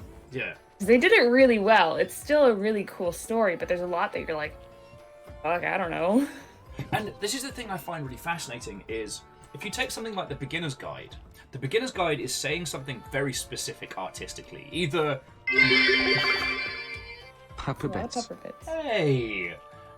Also, it means that Down Under Dwarf is the new ruling Jarl. What will you do with your newfound power? No, but Down Under Dwarf, seriously, that's like $7 in bits right there. So sincerely fucking thank you. And sorry, J-Post, I didn't say a proper thank you for the 100. But jumping back. When you think of artistic games, they tend to have very, very specific messages. Like, the Beginner's Guide is saying a very specific thing. It is the juxtaposition of the need to create versus the need to be acknowledged. Coda versus Davy is like, Coda is the wish to create, sans audience. And Davy is the need to be acknowledged, the need to be praised and respected, the need to have praise and acclaim. And these two feelings are at odds with one another. The artist who just wants to make versus the ego that just wants to be heard. Yeah. There's no room for interpretation except for in the minutia, right? Yeah, exactly. But with Hollow Knight, so much of it is so open. And I find that fascinating because mechanically, Hollow Knight is very clear about what it is. Right? Oh, yeah. Yeah. So actually, I'm going to pose this to our lovely viewership. Are there any games that you can think of where they are very much open to artistic interpretation? Not games that are arty, but games that your perception of them, your experience of them is as valid as anything else. Oh, Down Under Dwarf is just going to pass out on some kegs of ale. You know what? There have been much worse rulers.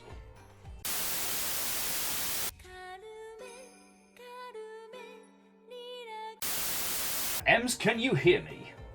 I can hear you. Can you hear me? I can. That was fucking weird. That was bonkers. I basically just all interwebs just went down, down, down, down, and then done. Wild. Yeah. All right, let me leave this lobby and go join you again, because I'm now the king of the lobby. Are you not ready for such powers? You know, I'm not. The one downside Also, about this is your stream, and it feels a little weird.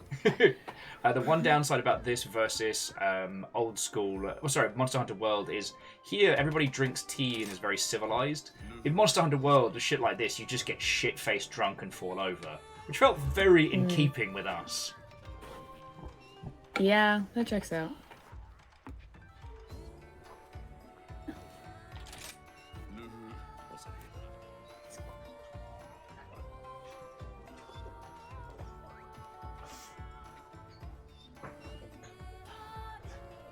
Just having a sip of tea, making sure everything's all right.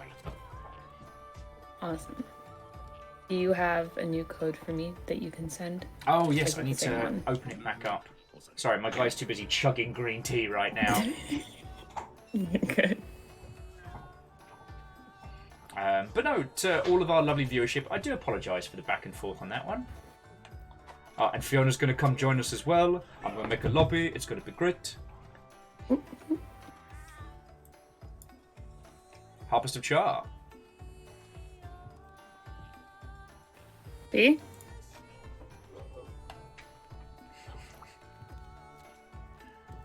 Hold on. Hello. I had myself muted. We've all been there. All been there. So while everybody's getting settled in, so games that are open to artistic interpretation.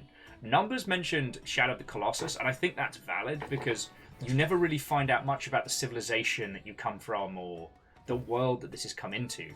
It's another one where what you have to do is very clear, but what it all means is very much free for interpretation. But I would argue the other example given was Undertale. Like, Undertale's very clear about what it's about. You know, there's an in-universe explanation for pretty much everything. And I'm not saying it's not a gorgeous game and it isn't artistic, but it's not open to interpretation. At least in my humble opinion. Sorry, broke the internet there. Back to our regularly scheduled drinking. Grabs another keg.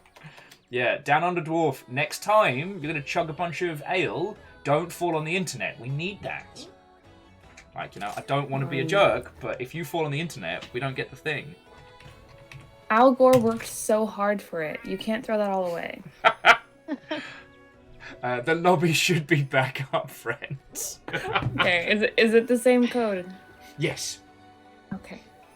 Give me just a second. I'll be right back. No worry, no worry.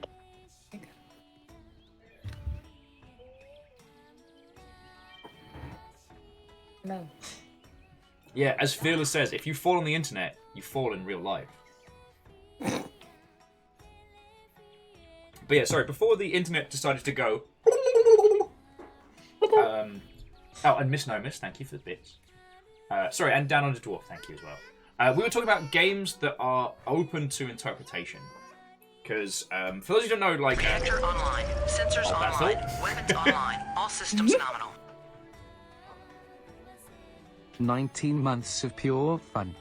I don't know if pure fun. There's definitely been some sobbing tears and some weird points. But Hookshot, thank you kindly. How are you doing?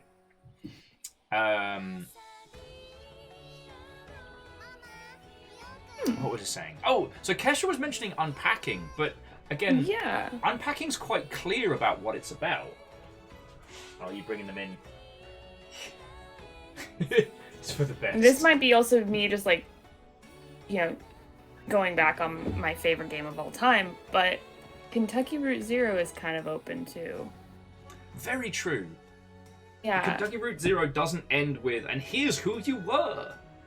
Yeah, I mean, spoilers for Kentucky Route Zero, but like it doesn't even end with you. Right? You leave before the story ends. And I find that fascinating. And this isn't a game... It's not that a game can't be artistic. I think unpacking is one of the smartest, like, It's a emotional beautiful stories game. we've had in games for so long. Yeah, it's gorgeous, it's heartfelt, and it tells a story in a way that you couldn't in any other medium. Yeah. Yeah, it's such an interesting way of telling a story. I would think also Greece is a game that's kind of open. Like, you know, it is about grief and about like sadness, but there's a lot of interpretation as to where it is from. I think I'm back now. You have returned! Did you bring the poppies with reality of you? it. I put the beds in the office, and I'm just kind of hoping they settle. Because now that it's all cleared out, I have room for both the beds. Really, this is just going to become an animal room. I mean, once I get Guinea Pig Nation 2.0. Okay. Now I forget. Is it new game or how do I? Okay, go continue. over to the boy with the red box. Do I go in new game? Is it It's continue, right? Continue. Okay. I haven't touched this at all in the last week. Neither myself nor Fiona have had a chance to jump in. But as I was saying to these lovely Mother Hubbards, like, I kind of don't want to rush.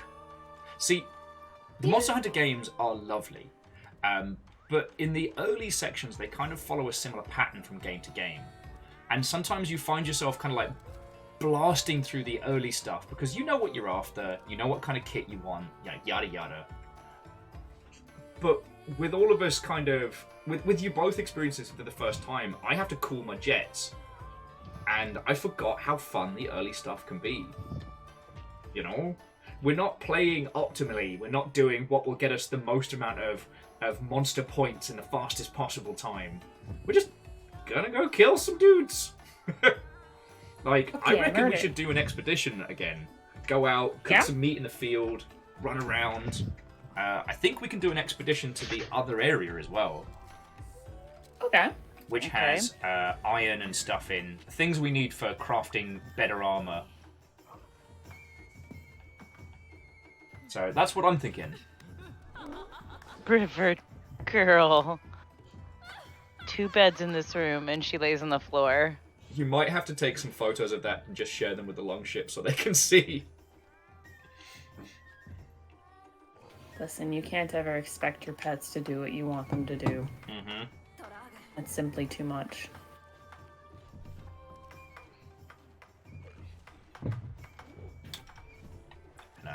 Sit by the gorgeous pond. There's a pond? Oh yeah, just hang out here. Sir, what is your definition of pond? Water that's not lake. That's a lake. This is a lake. That's lake adjacent. I wish is it were lake. a lake. Chat, is it a lake or a pond? Oh, we'll let the people decide. Let's Sorry, look misnomers, thank you for filling the pint glass. Orzine says it's a river, Oh. causing us both wrong. Be right back again. I'll take that. Andorf also says it's moving, so neither. Yeah, but what if it's moving Yeah. around in a circle, Andorf? Did you think about that? Weird. Still would be a lake. Why are you like this? Why can't you let me have this? I refuse. Because I'm an asshole, actually. Did you know that sometimes lakes have waterfalls? I totally did know that. Totally. Totally. You want to know why I know? Because I have a hobby that involves waterfalls. Okay, you're gonna have to explain that one. My dad and I go rappelling down waterfalls. Out of necessity? For funsies. Huh. Yeah, we'll just like take a Saturday, me and him and like my brother or some other friends, and we'll just hike up the mountain and then rappel down the waterfalls. Now, okay, as an individual who has been a player of video games and a video games industry person for a long time, how often do you find treasure behind those waterfalls? Never. What the fuck, real life? The That thing is bad like, design. I'm like rappelling in like Southern California, so the waterfalls aren't that kind of like really dynamic shape waterfall. They don't have those cool pockets behind them. Okay. They're not like the ones that we see here before us. Which, if we could get to, clearly have shit tons of treasure. Obviously. Yeah, and like I've gone to some cool waterfalls. I've gone to the ones in the Narrows in Zion, which are really, really beautiful. And like, I bet like if you tried hard enough, you could find treasure behind those ones. The ones in the Grand Canyon a lot of effort, though. Yeah, the ones like in Grand Canyon, and like Sequoia and Kings. Where else am I thinking? There's a few places that have really cool waterfalls. I need more tea. But the ones that my dad and I usually go to are quite mundane. Well, that's fucking fascinating. My hobbies involve tiny giant robots and drinking too much.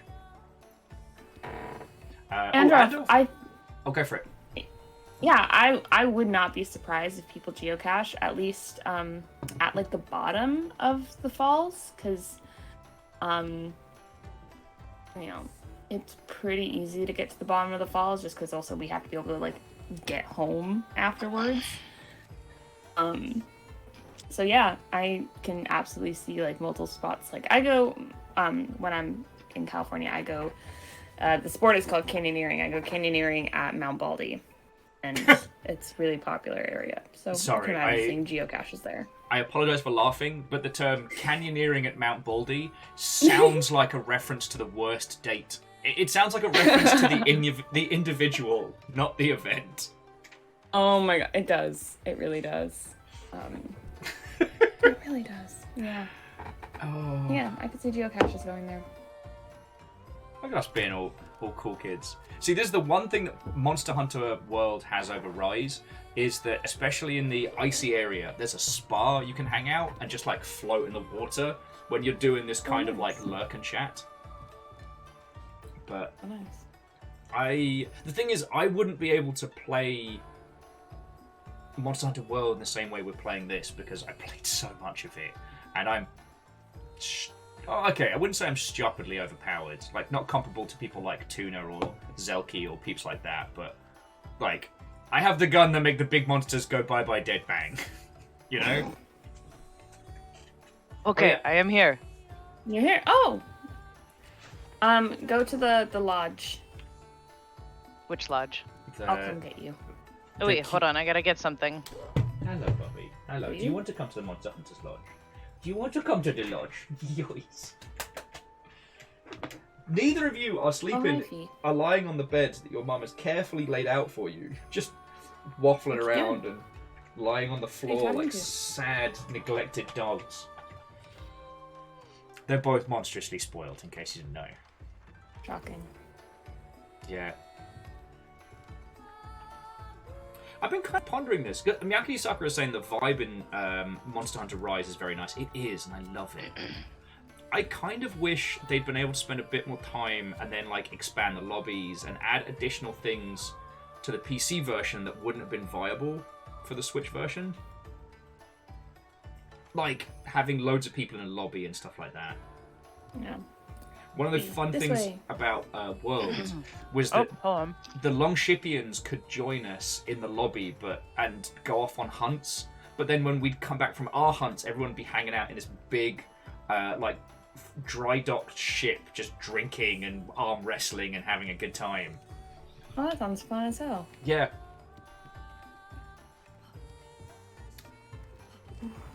I like the cats meow when you walk past them. Okie dokie. How do when can I change my outfit and stuff? Ah. You can change. So, from the big chest here, the item box, you can manage equipment. That's where you change with the stuff that you've got. But, Fiona, if you want to craft more, I don't know if there's much we can make. There's 2 places you can do that. In here, it's up these cute little stairs and through this blue door up here. Go talk to the blacksmith.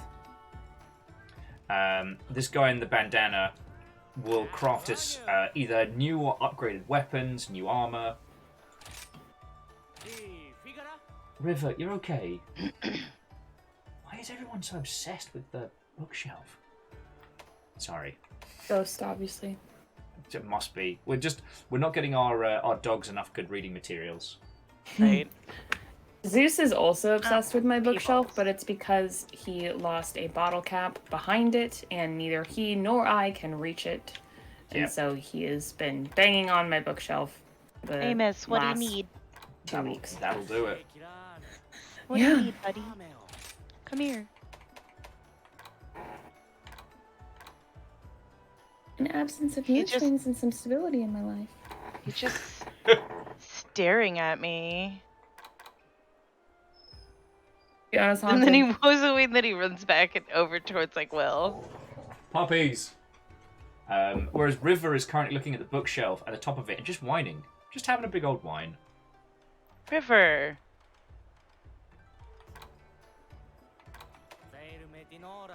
My child, what are you doing? Yeah, why are you like this? Both my children. I think you should be also able to like change your outfit to a different one if you want. If you go to appearance settings at the item box. Oh yes, that's where you can use Yeah. the layered armor. Yeah. I think currently all we've got is the attire that Fiona is wearing, the guild armor. Yeah. I don't know at what point we unlock more layered kits in this, because in previous Monster Hunter games, like layered armor is like late game. You know, once you start getting into the higher ranks, where you need to build a very specific set of armor that might look fugly, you can then have layered armor over the top for the look. See, we're a long way away from getting to the point where we need to start worrying about like skills and abilities. But Monster Hunter later on, different armor will give you different powers. And those powers is really where the game comes into its own. So like, I'm a heavy gunner and I use pierce rounds. So I'm going to want anything that makes pierce rounds more powerful, or there's one armor ability that lets you reuse bullets intermittently. It's really cool. But the thing is, if I pick all those armor pieces to do what I want, they'll all be different bits from different sets, and it starts to look a bit jank. That's when the true fashion hunting comes in. The fashion souls, if you will. Fashion souls.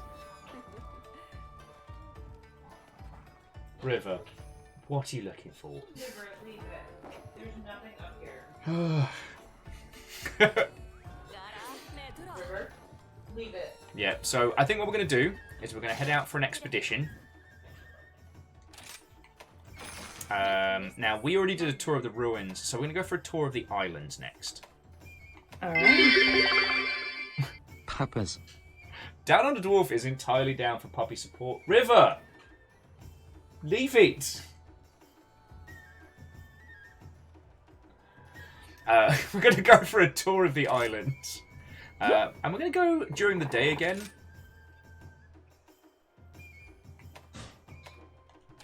Sounds good. Alright. So this should now be posted on the quest board. Yeah, there we go. Tour of the islands. So again, There is nothing up here. like Leave it alone. like last time, we're just going to be going off on a wander. We're going to Yeah. get stuff. Where's Fee? Fiona is currently playing Doggy Bouncer as Okay, because I was gonna walk Fee through the steps. No. we found out what it was. It's Ball. Ah, Bull. It's gone. Well, Swan Dragon, have fun with Dungeons and Dragons. I hope you have an excellent evening, and thank you for coming and hanging out for chats.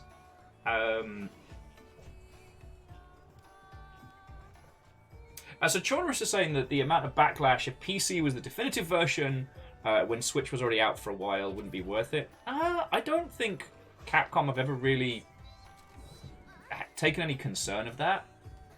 Mainly because like they've done versions of Monster Hunter on specific console hardware in the past and not really given much thought. Like, I forget which one it was that was originally on the Wii and then came out on the 3DS, and the 3DS version got more in the way of updates, so far as I remember.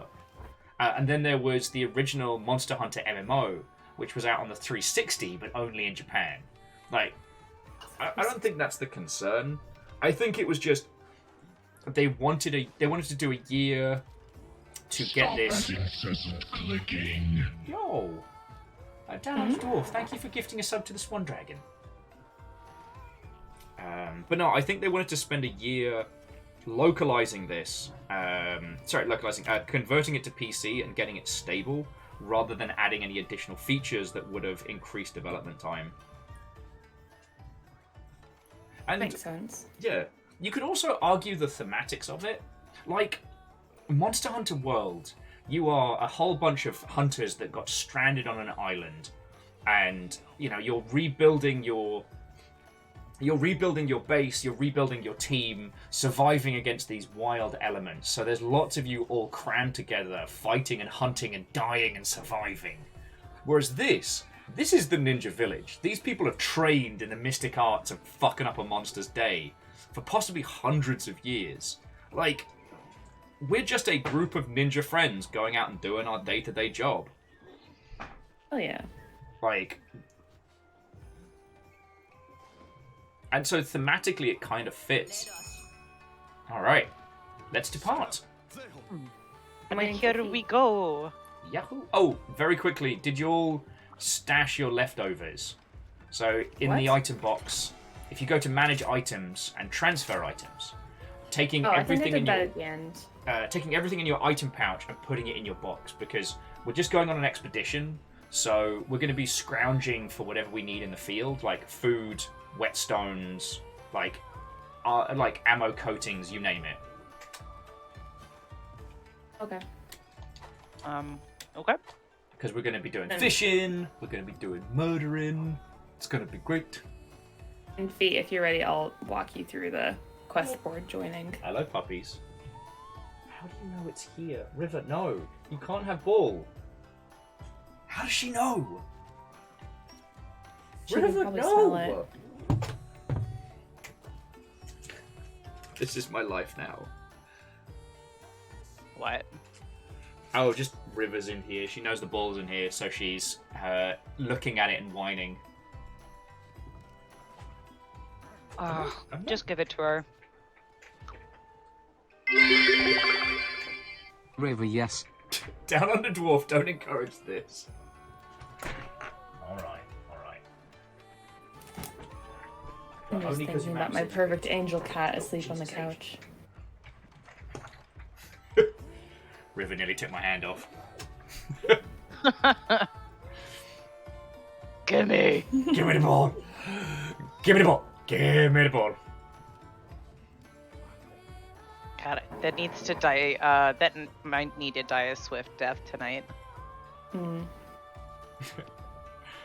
Will's the one that disposes of the toys that need to go. They get taken out back in the dead of night, shot and thrown in the dumpster. God, the worst one was still the man-eater frisbee. That was the one that had to go. Sorry, Prince. Are you ready? Yeah, I'm ready to. For those of you who didn't hear the story, Fiona brought back a frisbee based on Man-Eater, the shark game, just to mess with me. Now, River loves frisbees, but this one wasn't particularly high quality. So what River did is chew on it and crack the edges off until it became this disc of sharpened, bladed shrapnel plastic. It was like worse than a Lego. So, one night it just disappeared.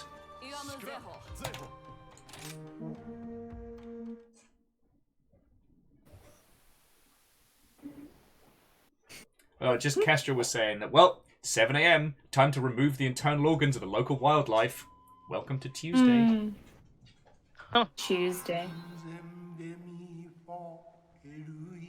Whoa, we're in the ice? Yeah. Nice. ancient I'm monster glad I hunting dressed shit. for this. Okay, homie. A little dramatic. Oh, is that a dragon? Yeah. Oh no, those are just baby wyverns. Oh, okay. My mistake. Trust me, when we get to dragon time, you will fucking know.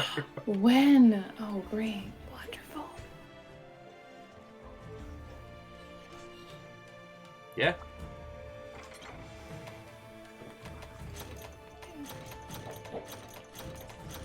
Grab some snacky snacks as well. Yeah, as well. So yeah, welcome to this little wintry wonderland. We're just going to go for a wander. Our goal is to try and there's a find... secret tunnel here. Probably. There's secrets in so many places. Our goal is to try and find some ore to mine for some metal armor and some metal weapons, which is usually a really good early upgrade. Oh. Yeah. A fall damage! Oh, jeez! No fall damage! No fall Wait, oh my god, I just ran down the side. I did too. That was pretty dope. Go live that full ninja life, yo. Ooh, that's a piece of... Oh, so there's a bigger than usual bastard over there. Where?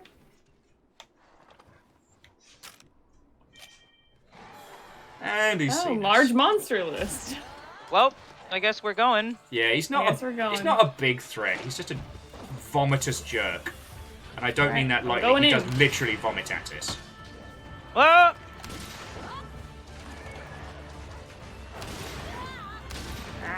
And now I regret not bringing weapons with us, like proper ammo, I should say. Oh Jesus! All right, I'm not running away. I'm just hoping that this is shrapnel ammo. That'll do the job.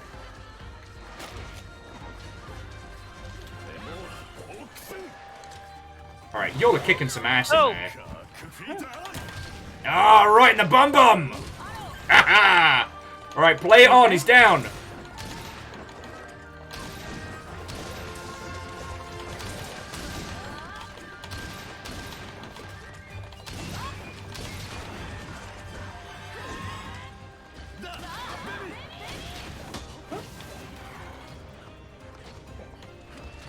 Both.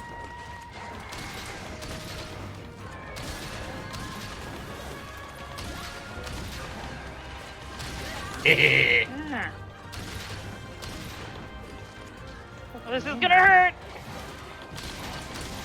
Fiona's making... No! Oh, the friend. Oh, jeez. Done it! The dog's distracted me for 2 seconds. I got knocked on my arse. River.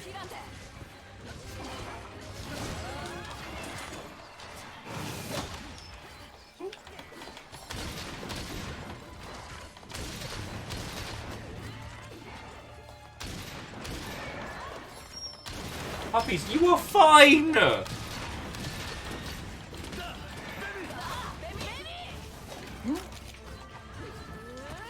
I'm out of stamina.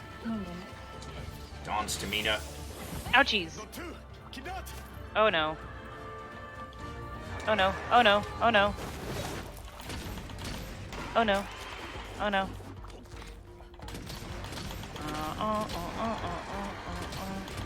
Right in the gob.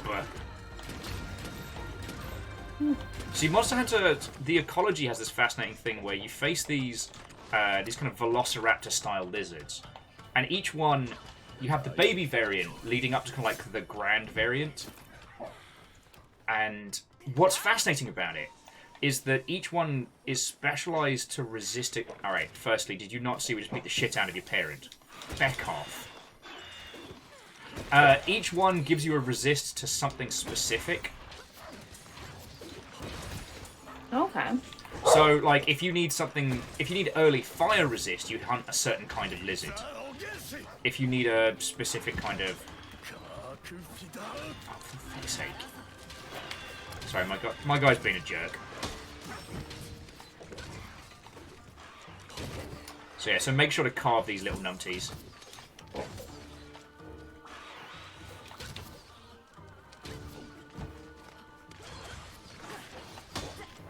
I'm helping! Punch it with a fucking gun bar.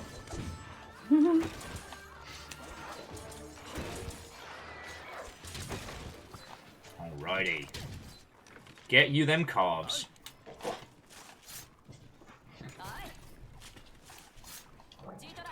Nice. Yeah, so what's cute about it is, again, each of the lizards will give you... Its armor sets will give you a specific kind of resistance, like ice, fire, what have you. But each grown-up lizard has a specific mechanic. So this one vomits. It's got like a distant spit that's honestly pretty fucking gross. But like, it is what it is.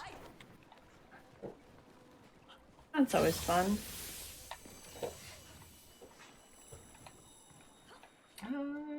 We can keep hunting that thing. Leads us into the interesting. Oh, Joe. A fly.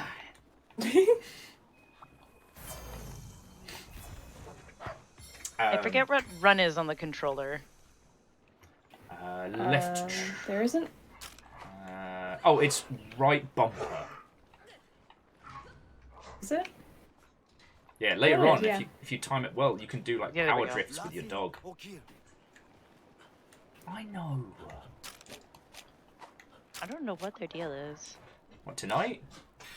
Not the foggiest. I was just thinking that the game seems determined to inform me how to eat a snack. Oh, we found Big Man. Yeah, and some slightly upsetting fish lizards. Oh, there is a big mammoth. Oh, it's up here. Alrighty, I'll come for the mammoth. Oh, we've lost Fiona. Oh no. I am coming back. Hold on. I didn't know you went that way. It's alright. Honestly, this is why I love doing these early Tunnel. expeditions, because there's no wrong way. Oh, yeah, this is a previously eaten mammoth, no less. Chilled and ready for snack. Aperios just yelling, "Team pantsless." Are you guys here? Am I? Oh, I'm alone. Yep. I'm about to get some delicious mammoth meat. Well, I didn't bring food, alright? Where are you? Where's the mammoth? It's going to be over here. Look, it's not my fault that the big fluffies are tasty. I didn't make the rules. But you do break them.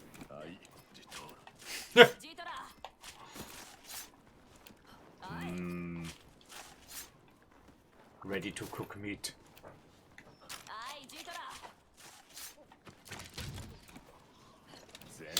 Anaperius, how are you doing this evening, friend? Bum, bum, bum, bum, bum. No one knows how cool I am. No one knows. Oh, it won't let me cook.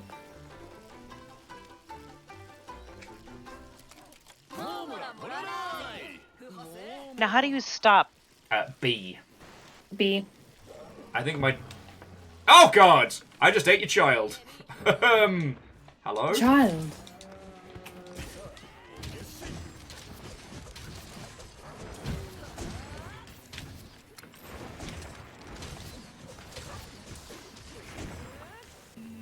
Oh, he's really helpless, isn't he? He's also now super ready to be delicious.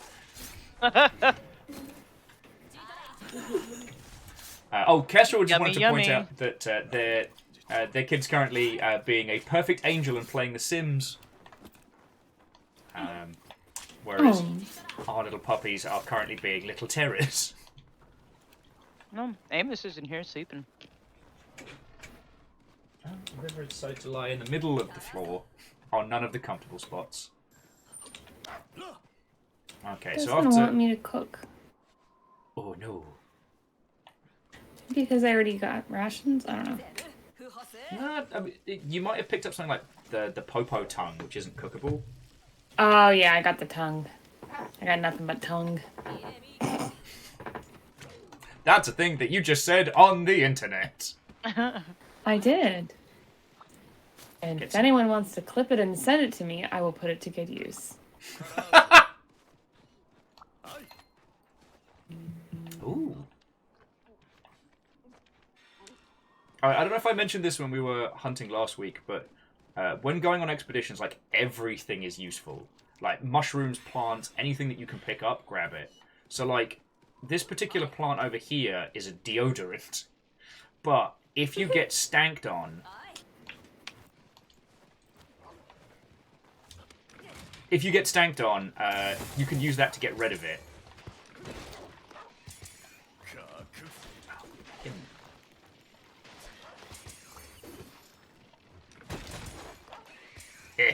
These bugs sometimes drop useful. No! The bugs sometimes drop useful stuff. So what do we get? Altroth material, some monster fluid, which is very useful. Stomach. Oh yes, a whole stomach. Delicious. A tum-tum. Kesral's asking, when you say make it useful, did you mean the clip or the tongue? Up to you. It's like Kyle's with us now. Mm-hmm. I learned from the best. So Aperios was saying, oh, they've been playing Sifu, and it finally clicked with them after like 2 days of playing. Have you both seen Sifu? Not really. I don't know what that is. I've heard it. Punchy kung fu game, not too dissimilar from Sekiro in its like counters system, but the quirk is that every time you die, your character gets older. Oh, sorry, every time you're defeated, your character gets older.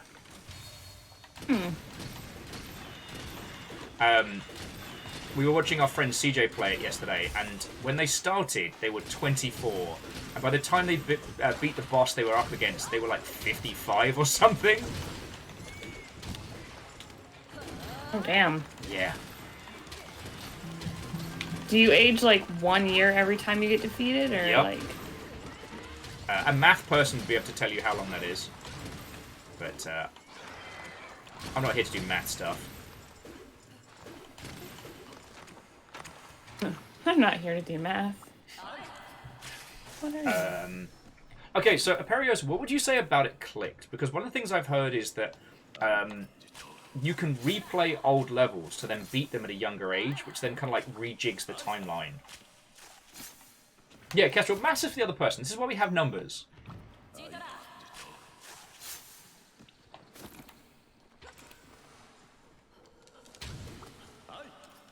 Just remember to carve it all.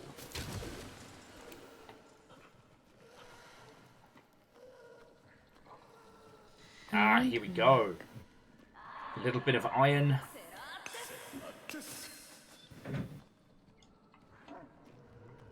One, 3 iron, 3 icium?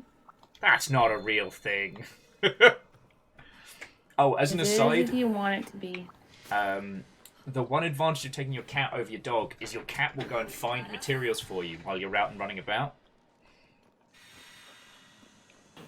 How do you choose to bring your cat? I think you choose like the expeditions menu, but then you don't get to ride around on your dag, so, you know, with great costs. Oh, spider's webs. Very handy for building traps. Because later on, as we get better, what we'll be able to do is rather than kill monsters once they start limping, we can capture them. Which sounds more humane, but it absolutely is not. What you end up doing is then after capturing them, you then fight them in the arena. So you beat them up again. Oh, that's nice Also, of us. here comes dinner!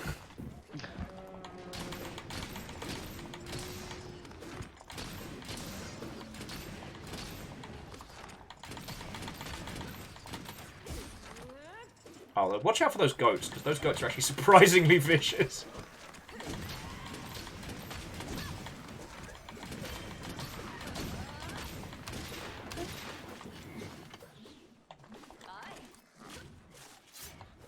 Will you give me something other than a tongue? No!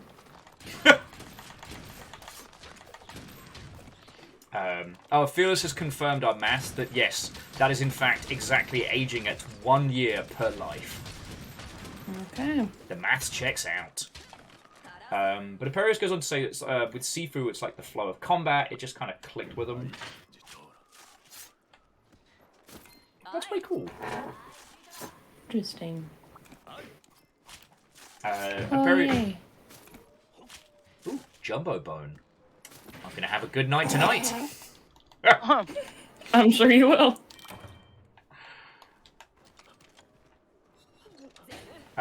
However, like a dingleberry, I didn't tell us to get quests. Quests being like little mini missions you can do where it's like, you know, collect 5 bugs, kill 5 plants or something, and then you get some extra goodies. But we'll go into that in some later hunts. They're surprisingly vicious. Tell me you haven't really Did dealt it with a just goat in disappear? real life without telling Yeah, me. it just disappeared. What the fuck? It went into the bush. Yeah, that whole... Damn it! Alright, Puppy Squad, let's roll. Sorry, Bacon threw in some bits just to say, tell me you've never dealt with goats without telling me you've never dealt with goats by saying, surprisingly vicious. You know what? You make a very There's good a point. Yep. Bobby. Oh, the account items like Cool Froze Cone, those just give you points at the end of the hunt. So stuff cool. you can use to like buy Drango or the ilk. Wee. Feckin' wee.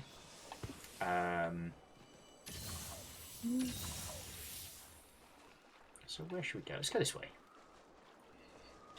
But yeah, so Fiona, before you joined us, we were talking about like games that you can have an arty interpretation of, like after you've played them.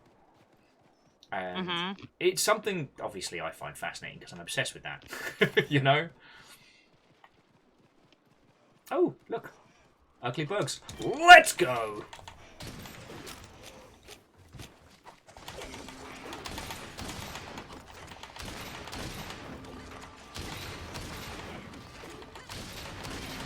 That was our little banter topic before the internet decided to be an arsehole.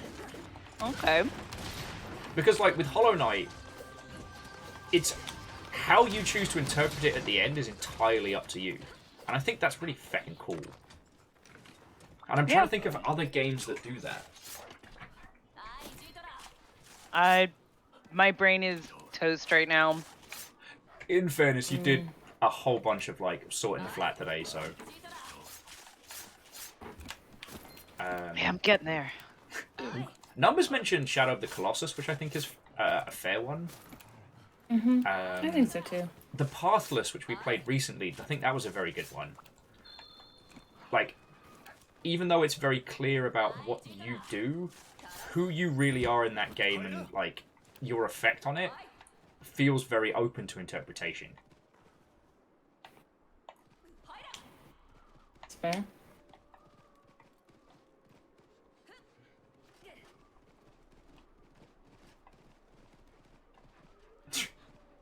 Perios I don't know where I am. Ems go hasn't that collected all of the grubs yet, so... Oh, What? nothing. Oh, about Hollow Knight. Grub father. I'm close. Miyaki Sakura said that they felt that Behind the Frame was a little like that. Yes! And I kind of loved that. Like, Behind the Frame, are you... Like, who are you in that world? Like, and to what extent do you have agency? I found so fascinating. Yeah, there's a little hidden path back that way. We'll go explore later. Doing some cool stuff. Okay. Actually, you know what? Fuck it. We don't have anywhere to be. Let's go now. Yeah, let's go now. We've got poppies. I mean, I need a fresh cup of tea, but... Oh, got lost. Don't we always? We can head down to the beach if we want to. Oh! Oh no! You went Oh, too I'm there.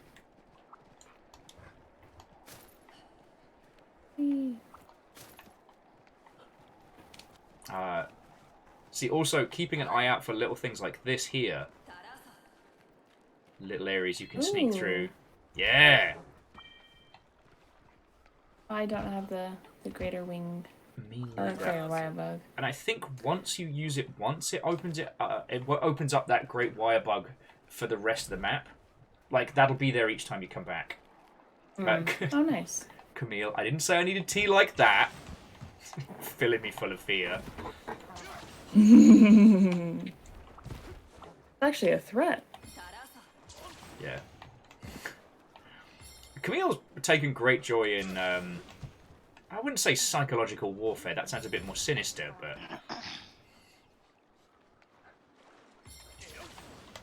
There we go. Need that flame nut.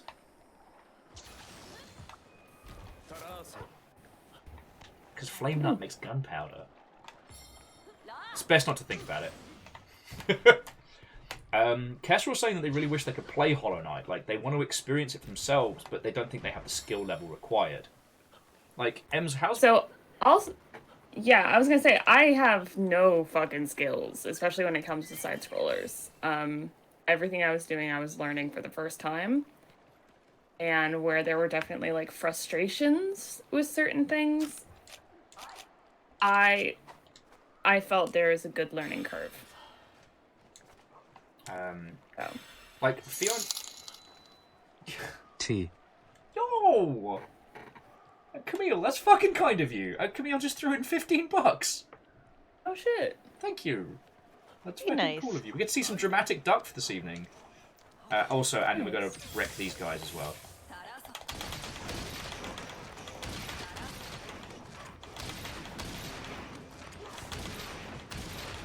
Oh yeah, I forget they do like disgusting vomit attacks as well. No, what I was going to say is, like, Fiona, how was your experiences with Hollow Knight? Because you played it high as balls. I played it a bit. I enjoyed it. It was a lot. It's a lot. It's a pretty game, but it's a lot. That was my only complaint.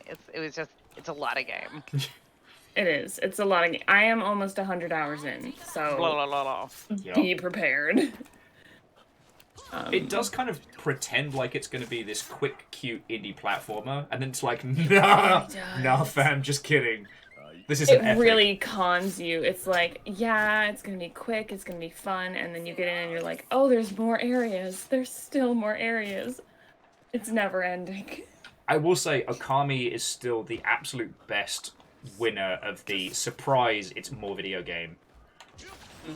For those of you that haven't played it, so Okami, you spend probably like 20 plus hours getting to what you think is going to be the final boss, and then it goes, lol, just kidding, you're 1/3 of the game in. Do we want to fight ugly flying things, or...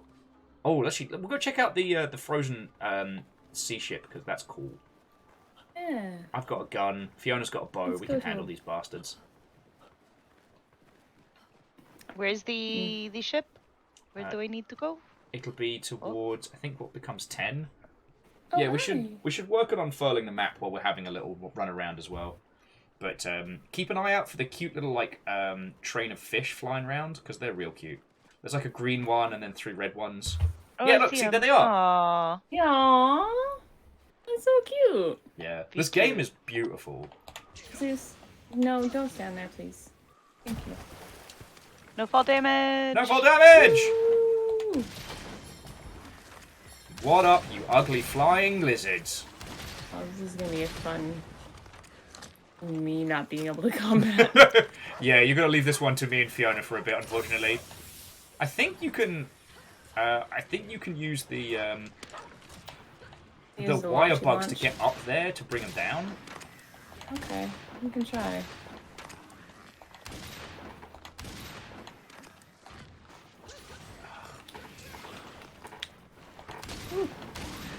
This is where the I bug know where I guy am. gets to like send their bugs up there and flip around after them. Ah, you bastard! Spat poison me! Shenanigans.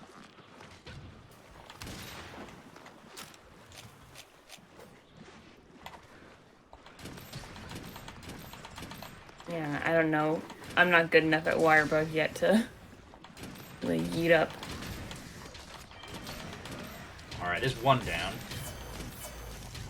Let's kill his mate. I'll kill your whole fucking family!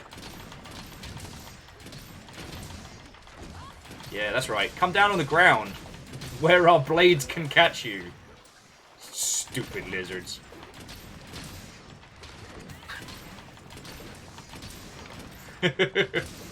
Sorry, jumping back, Kessel was saying that they got frustrated by the lost levels that they repeated. So, like, you know, losing Geo when you get jumped or something. Yeah. That was sucky. Yeah, definitely losing Geo, although, like, realizing that I could just give a rancid egg to the girl to get it back if I didn't want to go back to that area.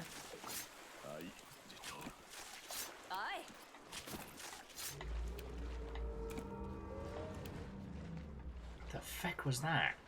What the fuck was that? You all heard that, right? Yeah. Yeah. Oh, there's a cave over here. I'm sure it's fine. Oh, I can't go in the cave. Nope. Oh, Amos. Did he? Oh. Ooh, there's oysters. Ooh, delicious. I've been gassed out by Amos a few times today. Oh, last night whilst building Gandams and he was ripping arse in his sleep. What? Oh, just Amos just guffing up a storm, apparently. Damn. He's toot storm. Where are we going, Will? Come up There's here. another little baddie over here. Oh. Hey, look, Oh, there's a big lizard thing. We found a big lizard thing. Alright, let me come join you both. What is up, lizard boy? There's a lizard. Oh, Fiona's over this way. Yeah, I mean, it's a different lizard. So many lizards. Oh. So little time. Oh, no! We're coming, we're coming. Oh, look, it's a shark. Oh, it's this bastard. This guy is not even the worst of the shark bastards. Thankfully, they got rid of the underwater battles in this, but big inflatable shark bastard is unfortunately a part of this game. Oh, Atticus Pippin, I'm so sorry. Oh, they're at fart height. His butt's just right there. Shaunus was just pointing out that we... Damn. That was another one?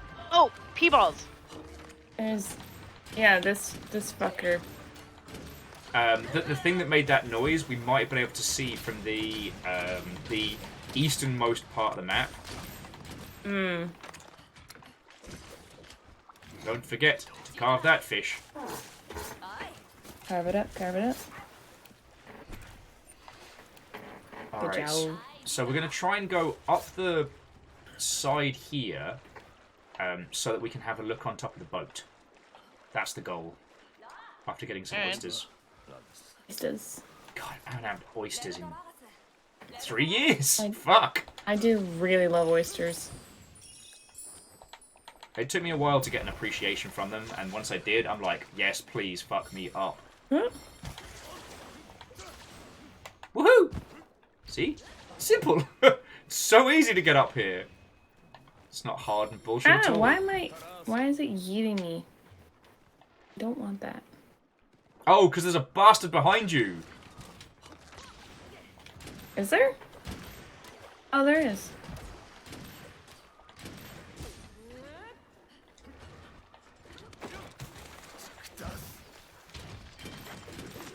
Off of me! Who is he? Just Oh, I see him. careening at Fiona. That point where I can't tell what's dog and what's monster. There we go. So hideous. Oh, God. Miyaki Sakura says, is it worse than Snow Shark? Some of them can be. Oh shit! Friends. Come over here. What? Just trust. I think we can see it from here. There it is. What? Look over there into the distance. What the fuck is that?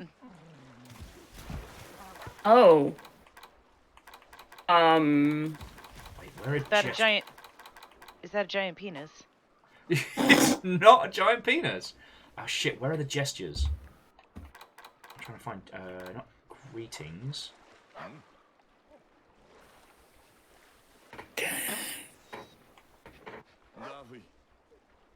Oh, look at him blink. You used to be able to, sometimes, if you can get close enough and wave, he'll wave back. Oh. I was wondering if he was waving. It looked like he was waving. How do you wave? I want to wave. I think it's in, I found it. Yeah. Who waves? The Oh, there we little go. man. The what?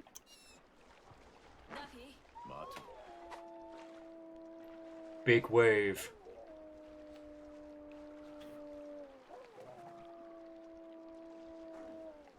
Oh, the big blob's shy.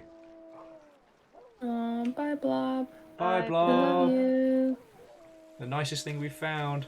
Oh, here's the cute fish are back. The fishies are back. Fishies. Also, apparently, Jeffrey's Oh, phone was jeez. just stolen. Bastard has returned. Sorry, what were you saying, Ems? Jeffrey, Rogue Jeffrey, just messaged me on Twitter to say that his phone got stolen at the bar. No! Oh, yay! And that, thankfully, the bar owner knows who stole it. And they're gonna be able to do everything. But, Okay, that's cool to hear, but still. yeah, losing your phone just fucking sucks. Also, like, who steals phones? Right? Alright, so if you can make it up here, dear friends, going to explore some ruins.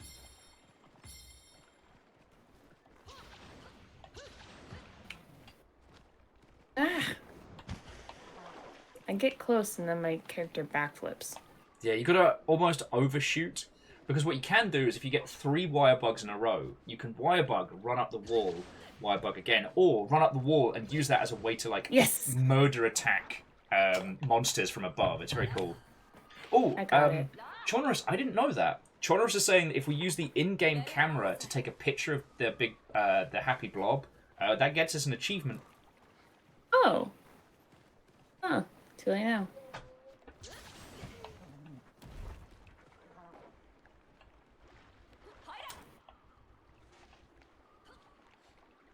Ooh.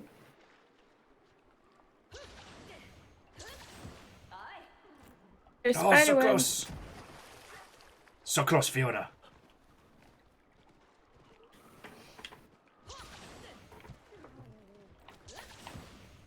Yeah! Yeah, I got it. Ooh, there's money. Yeah, there's cash. So this is one of like the previous expedition ships, maybe the one that set up the base that we're now a part of, like the Ninja Village. Okay. Yeah, and the dragon coins are things we can use for stuff to spend points on later, which is real cool. So Okay. if you want to save your cash, you can start using points when you're like ordering snacks and food and stuff. Huh. Money in this game's not really important until much later, because you end up having to spend money on new armor, new weapons, and upgrades. And those don't really get expensive until much later on. Whee! Where'd you go? Went on to fly all the way over this way. Ah. I'm gonna see if I can get on the roof. Yeah, I think we can get up into the. I think we can get up into like the fancy hidden areas at the moment, or do we have to play more to unlock? This is where this game kind of becomes a little bit complex. Like sometimes you have to progress the story to a certain part to unlock bits of the map, and other times it's just a case of like, can you find your way through it? So I think we'll go into that big, creepy cavern.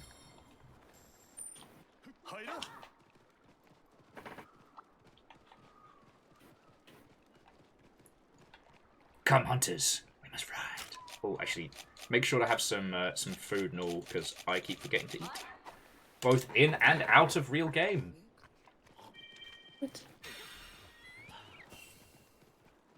Something's nearby. Also, what is this? How are you? Was ist das? Hee Oh, the little, those cute little lizards. creatures. Yeah, you give them a little kick and they give you some rock goodies. Alright. Feck you, you big ugly lizards. I don't want to fight you. You can't make me.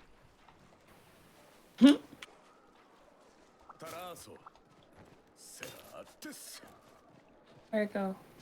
Ah, Oh, there you are. I'm over here by the big cove. Let's go. I'm doing it each real quick. Looks fair. You can eat while running. If you're on the dog. Is that not sure if eating in Monster Hunter or IRL? True. Oh, cool. Some dudes I can't fight. Nom nom I nom. can try and get these lower guys though. Seems Venom Spitter wants to come join the party closer, apparently. And here comes his mate, who's an asshole!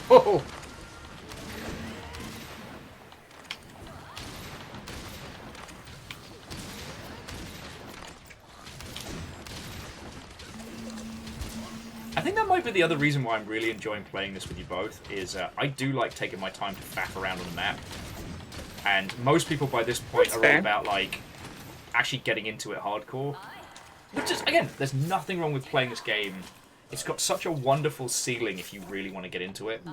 But sometimes I just want to run around the map and be a dingleberry. Yeah, sometimes you just want to explore. Yeah. And I would not say I've fully explored Monster Hunter Rise. Because I got to play a bit of it. Played with some friendos on a long ship, played with some games industry friendos, but I didn't get to like the big late game fancy stuff, you know? Mm-hmm. So there's still loads of this game that I'm going to get to explore, and I'm going to get to do it with friendos, which is very cool. Yeah. On our little puppers. Yeah. Mm. Though, if any of you do decide to dress your dogs in the Kezu armor, we will have to have words. The what? Yeah, I know that doesn't make sense I'm now. going to do that specifically. Yeah, now that's the only thing I'm going to do. Yeah, know what? like, I don't know. This might be one of the few times where you agree with me. Only time will tell. Oh, look, it's more Listen. lizards who want to get their ass kicked. Never underestimate my will to do something completely out of spite. I'm just saying, like, the Kezu's horrific, and when you realise where the armor comes from, like, no one would want to dress their dog in that. Okay, sir. You are very optimistic. Yeah.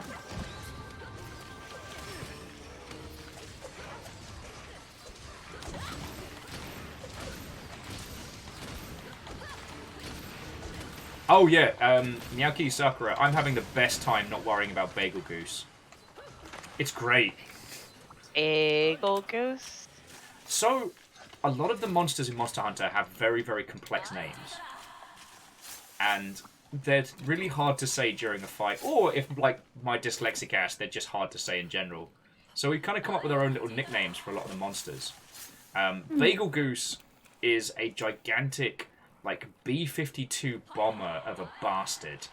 And his whole deal, he kind of looks like, I don't know, like a super angry lion. And he shows up and he spits basically like his scales at you that then explode. And his whole deal is just, I see you're having a very successful hunt or you're hanging out with your friends. Would it be the same if someone came and wrecked your fucking day? And that's his whole deal. He's just an asshole. Oh, I found a little crawl place. Oh, did you? Oh, you did? Let's go check it out. Go find it. Hey, Um, Will, did you ever tweet today? I mean, who can say? So no. Like, what is a tweet? But a miserable pile of secrets. Oh, cool. Good find. There are probably Nice. tons of hidden areas in each of the maps. Some lead you to have the potential to make new base camps. Oh. Like, we haven't had to use it during this fight, but if at any point you need to go get more resources or you need to go ditch your goodies or what have you, you can just take a wire bug straight back to the base camp. Because, yeah, right now I have used up, I am out of space. Yeah, I was about to say, my pockets are full. So, Mine aren't quite so full, but... so I believe we go to... I can't remember how to do this in Rise. Detailed map. Okay, so hit start, and under the first area, under the second area, I know it's so detailed, you'll find detailed map. And on the detailed map, you should be able to fast travel to main camp. Like so. Ninja ring away! Yeah. And Whoa. then you can head into the tent, empty your pockets, and head back out into the field. Pockets. Also, any supply items that you picked up, or account items, they'll automatically get cashed in. Okay.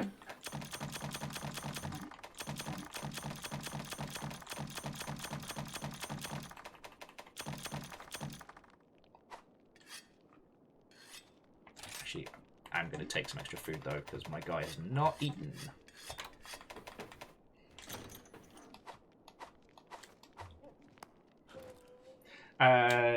Esmerin, Watto, good evening to you. We're just trundling around on some Monster Hunter, having a natter. See, Fearless, I disagree that the Bagel Goose is an ambush predator. The Bagel Goose is just a spiteful jerk who flies over and fucks up your day. Now, Angry Fight Batman. Batman is an ambush predator. Batman goes invisible and then leaps at you, but he kind of looks like someone who unironically really, really, really enjoyed Christopher Nolan's Batman.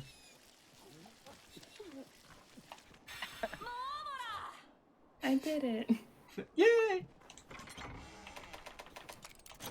Oh, excuse me. Doing some meaty cooks. I'm trying to think of some of the other monsters we have to, air quotes, look forward to. So there's the Kezu, which kind of looks like what if H.R. Giger did away with any pretense of phallic symbolism and just went full peen. What have we got? We've got Big Inflatable Shark, who's a jerk. We've got Murder Batman. I'm trying to think who else is in this. Which bastard monsters am I forgetting, friends?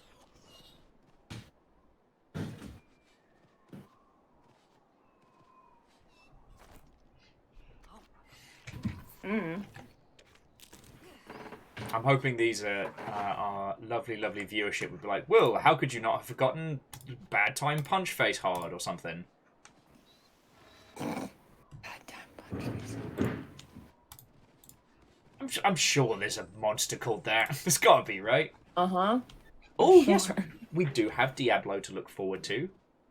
The running of the bulls. Oh, yes, we have both Pickle and Spicy Pickle to look forward to. Oh, and the unicorn horse isn't that bad.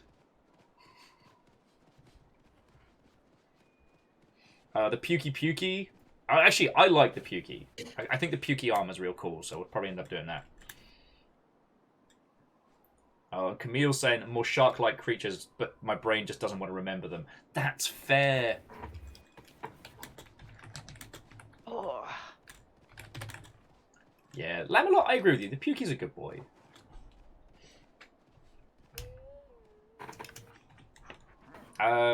Oh, Meowki Sakura, Clifford the Big Red Dog, I don't think is in this. Okay. Clifford's actually a kaiju. Proven.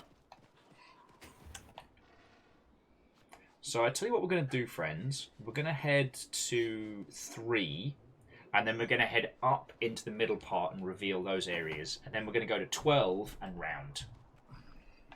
We're not going to go through 1 where the baddie is.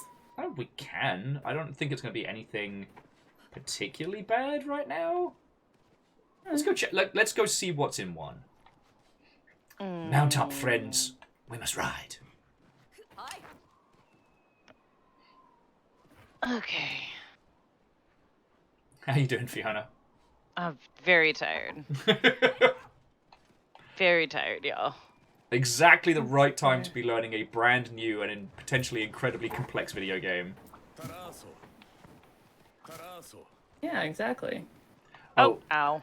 Also, another Oh, thing on finishing it. expeditions, items That's do not respawn. ideal. So the things that we've collected will respawn, both the creatures and like resources. Oh, yay. It's random fact for you there. Alright, let's see. Oh, it's just a big lizard again. I think it's a big lizard. Big old lizard. Big lizard. So I think we can leave it alone. Okay.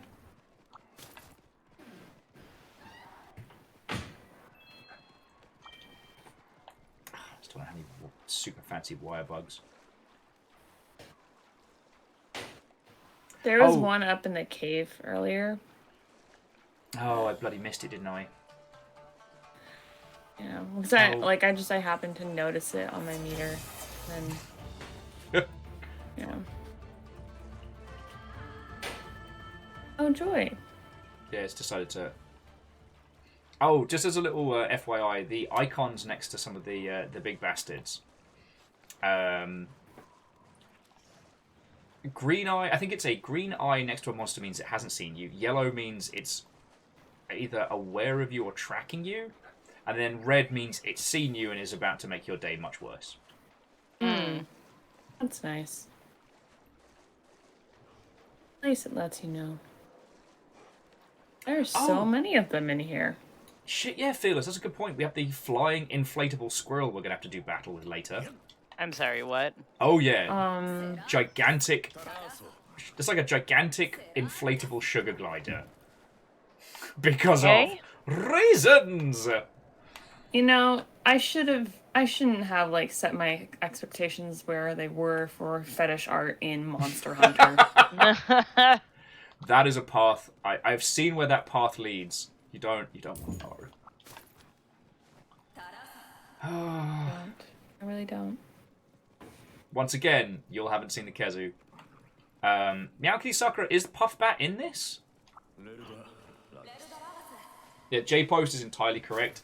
Do not Google. Don't worry, I wasn't planning on it. It's I weird, value my sanity. What's that Googling sound I can hear?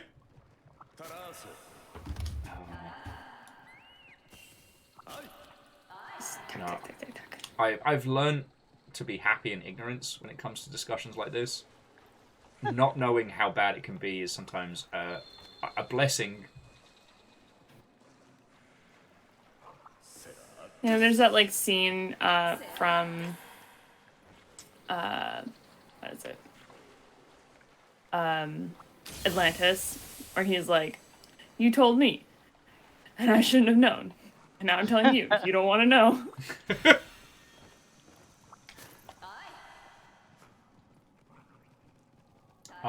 Okay, friends are saying that Puffbat is not in this version of Monster Hunter. Oh no. It's a big fluffy bat that it inflates its neck to defend itself. It's super cute, and the outfit you can make from it is very impressive.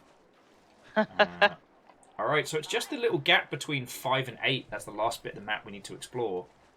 And then we'll head back to our base of operations. We'll see if we can craft any new armor from what we've got. Oh, there's a little hangy place up there. Yeah, I think we can get up there if you want to check it out. Yeah, How do we get up there? I think you have to jump.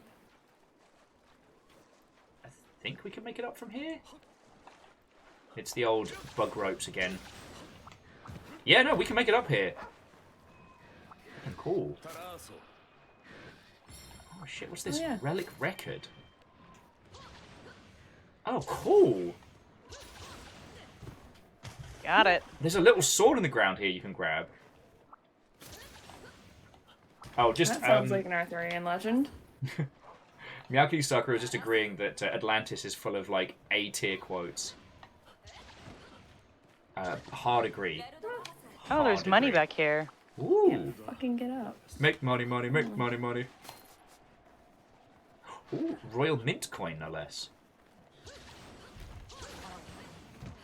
There we go.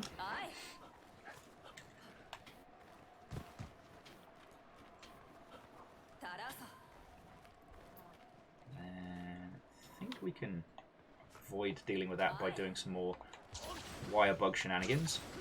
Did you find the money? Back found behind it. you. There you go. Okay. I'm just gonna sit and hang out in this lovely little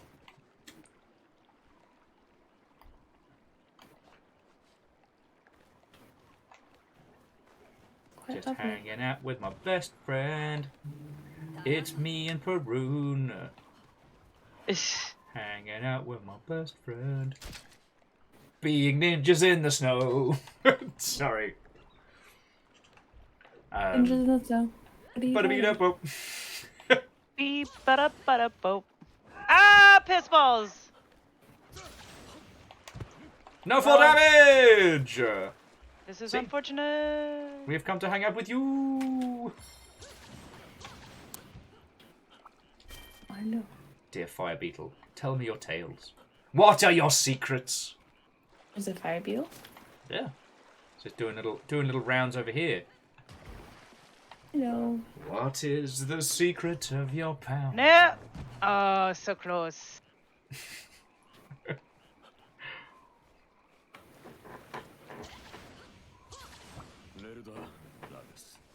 Yep.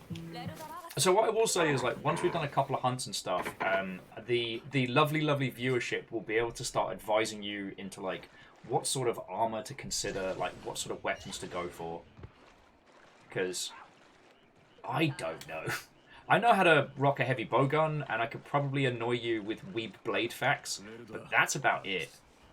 It's been so long since I played any of the other classes, and I've never played dual blades or bow. So we're all learning together here, friends. We're growing together. A lot of mechanics to this game. Yeah, You're using every button on the control pad, so it's a lot for me to get used to. But it does hurt my handsies. You'll definitely, by the time you've gotten a bit of Monster Hunter under your belt, you will end up with, for lack of a better term, swole hands. It's a funny way to say swollen. Huh. But the great thing about it is that you don't have to have mastered every single one of these techniques to play. Despite what the internet might might insist upon. Me? No. Though not having Kyle's dupes does make things difficult. Miyaki Sakura, the Switchblade is in Rise along with the Charge Blade. I think everything's in. Oh, hey.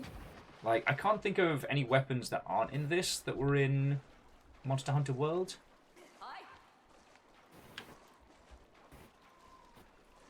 The Charge Blade's kind of fascinating because it's like a sword and shield combo, and you charge it up. You charge up little like vials of power, and if you get them all locked up well enough, you can then ruin a monster's day by changing it into a giant weapon. Oh, nice. The Switch Axe is simultaneously a big sword and a big axe. Its big super whooper move transforms it into a basically like a spinning blade of doom. Feck, you tiny shark, why are you here? Do. No! Listen, it was right there. Oh! That's why we put shields on. to get out the splash zone. When you're going full demon mode.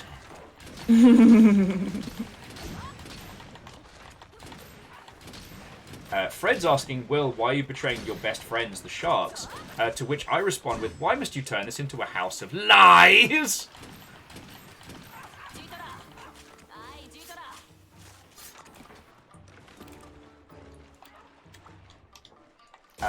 But just very quickly, friends, are any of you dual blade or bow users? Specifically in Rise, like... Because what we can start doing is... we can have like little fight coaches.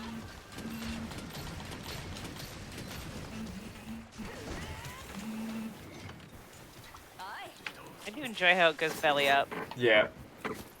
Right. It's very satisfying. Like, oh, you dead. Okie dokie. So I think we're going to complete this excursion, which is hit and start, going to quests, and then hitting complete quest.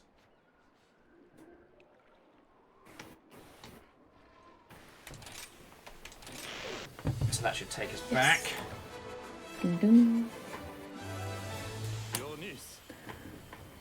Oh, Oh, yeah. laughably easy. Okay, sure. Like, alright. Oh, so M's Halo Jinx has played dual blades through Rise. Okay. Esmerin, I would love it if Dungeons and Dragons was more applicable to the monster hunting world, but sadly not. Yeah. But that is good to know, Halo. I really like them so far. Yeah. I was saying I can report that I've completed a quest. That's probably that we've done something for one of the villagers. So have a run around, see if somebody wants to talk to you. But the thing that I should have mentioned to everybody was how to take the little side quests, which are like, if you kill 5 little monsters, you get a reward. Just nice little things to stack up that give you even more rewards. Oh, it's Merchant Bloke. What's up with you, Kagero? Yeah, you can have a look at the artifact. No, that's not an invitation. Blah, blah, blah. Old message, story, yada, yada. Mysterious blade. Mysterious blade. Something, something. Father's sword, whatever.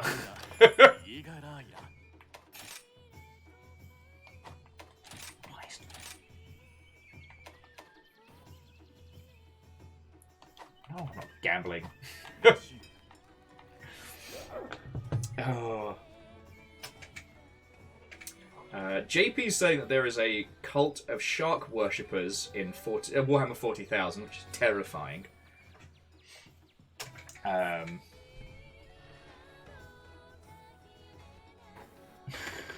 Which Fred was aware of. Oh, God.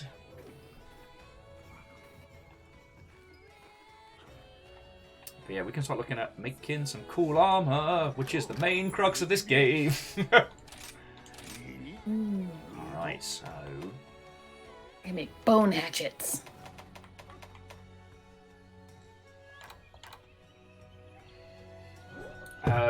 So, Halo Jinx, what would you recommend for things for Ems to look for when fighting with dual blades? Like, see, Ems, you're going to have a different time than me and Fiona, because for you, raw damage versus elemental damage is kind of like the big discussion. So, like, if we're hunting a great big fish monster, you might want lightning daggers to do, like, additional damage on top. Or you might just want some raw damage. Same with, like, resistances and things like that. See, me and Fiona, it's all about the munitions that we use and how we use them to do battle. So, our shit's complicated, but in a very different way. Okay. Halo's saying that stamina management is a big thing for dual blades. Okay, that's cool.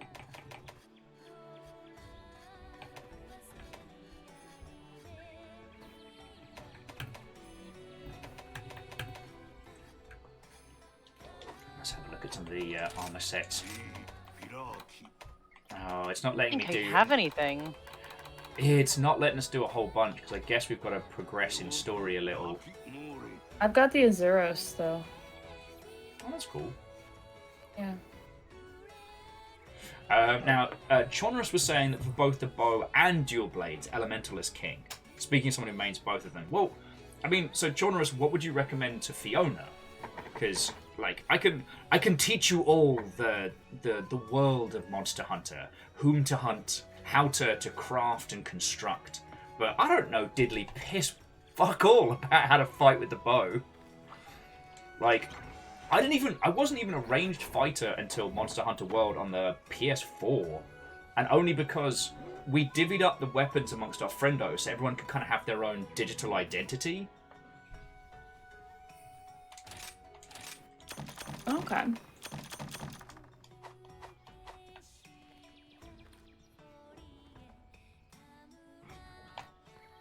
Well, Moose, if you do end up relearning the bow for Monster Hunter Rise on PC, you'll certainly be feckin' grateful. But yeah, matey boy here's not letting us. I can't make anything. Yeah, so I think we've just got to kill another big monster. I was able to craft some new blades, and so I've got bone blades now. Oh, very stylish. Yeah. I can't even make bone armor yet. So I was able to. Oh, fuck it. If you want to head on into the monster hunting halls, one, I need to take some subquests, or hunt a large monster, obtain materials, drop small monster slaying, and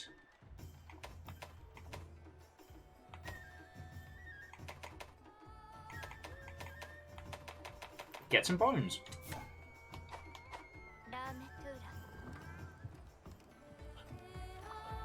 Actually, I'm going to copy Esmerin.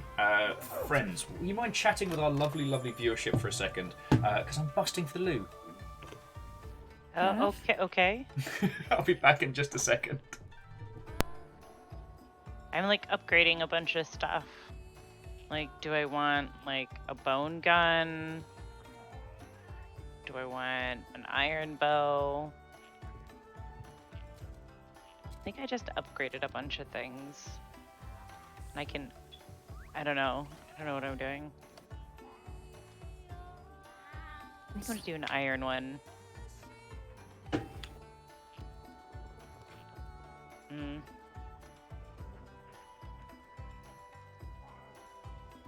Wait.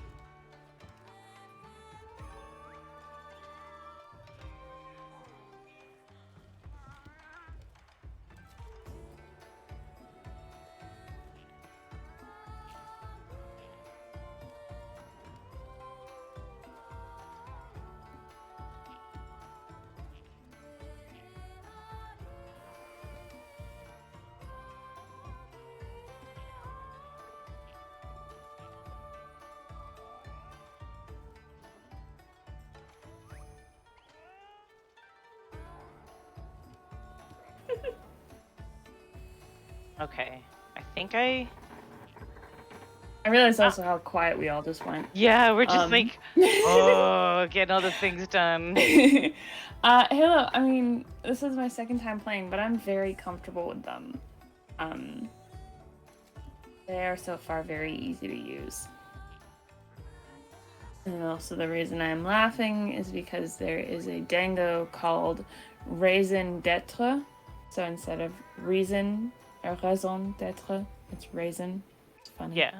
It's a pun on French. Just the best. Love making fun of the French.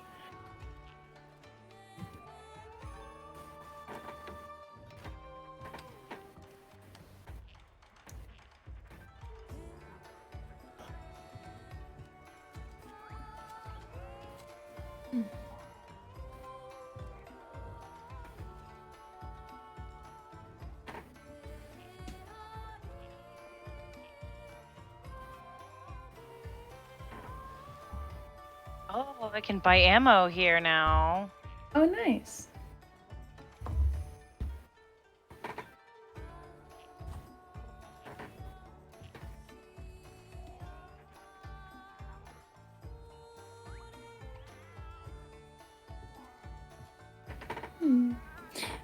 Cats are so cute.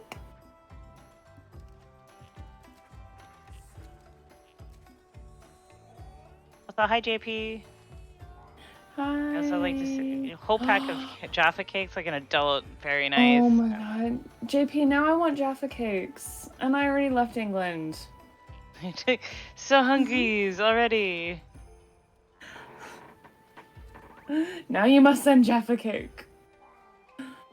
I do really love Jaffa cake though. It's very good. I can get it here because I live in New York, and so there are like British stores that sell them. Yeah, we've but got they're really British expensive. stores. Yeah. It's just really expensive. Will gets I real have- upset. Yeah. The and I price have of to get- like shit here. It's so expensive.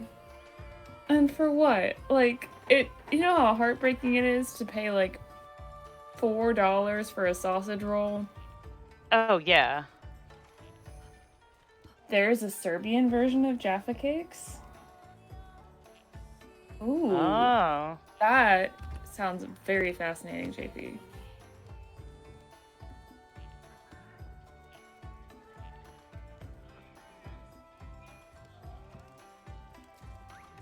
I'm probably better.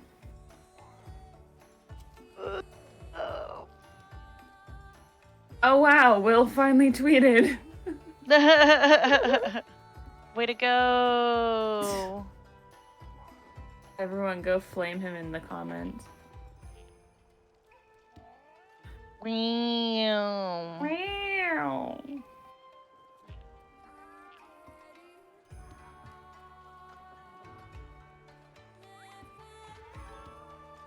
Okay.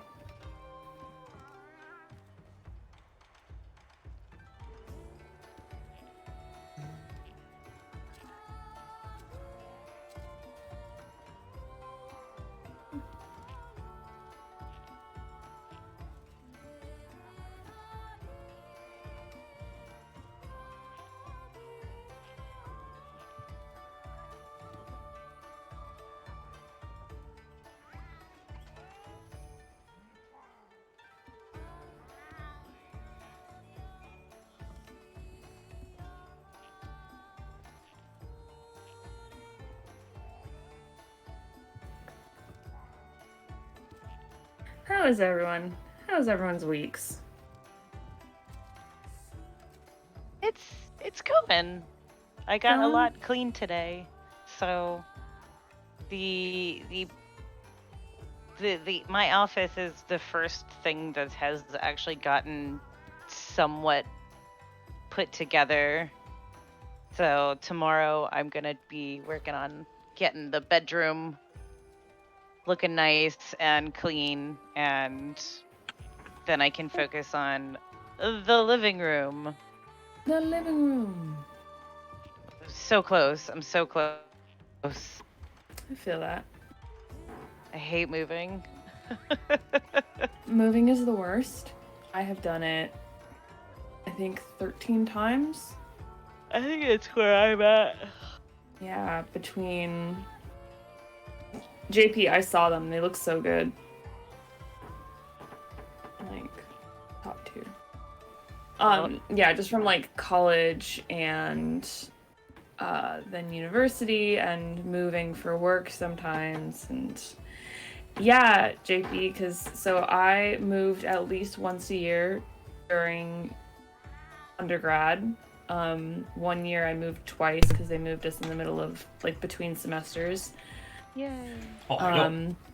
And then Oh, one year I also spent the summer living in Hong Kong, and so I actually had to move a lot of my stuff there with me. And then I've also lived in London for 2 years, and I moved once when I lived there. So just once or twice. Just once. And then I also spent a summer in the middle of grad school living in New York, and yeah, so much moving. And then NYC is where you decided to stay. You know, yeah, that is where I landed for now. And that is where my job is. I mean, I moved a lot in the UK, and I've only really lived like here, New Zealand, and the UK. But I definitely wanted to be in Seattle for a long time. So, I've never been to Seattle. oh, that's gonna heckin' change. I've been to the Pacific Northwest a lot because my brother lives in Portland. And Portland certainly is. so I've been up around that area before. But I haven't gone further north than Vancouver, Washington. So It's You're so close yet so far. yeah. yeah. Fred's the other Vancouver above us. Mm, We are the meat in a Vancouver sandwich. you are. I'd argue the Canadian one is much cooler than the Washington one. I would agree. I would agree. But no, Seattle's a city unto itself, you know. Yeah. Also, just to Yeah, make Washington- everyone crave sweeties. Ordering some more bunny dango, or whatever. Nice. I mean, Fiona and I have talked about this a lot, because we're kind of this same mind of... I don't understand people who live in the same places they grew up and stay there. I can't- don't I understand, can't understand at that. all. No. That blows my fucking mind. No. I will never live in the same place I grew up. Yeah, no. Good. Let me tell you, Petworth was not a hot spot of excitement. Listen, like, I mean, I grew up in the shadow of LA, and I would never even want to live in LA. Like, I don't like it there. And I think that's understandable. Yeah. Especially, I also like that's true, Moose. You know, finding a way out is a privilege to be able to get out and get safely out without needing to go back. That is certainly something. That is very And, like, true. and I also, like, I have been able to go back if I needed to. Like, during the pandemic, I went back home. And I left London and went back to California. But, yeah.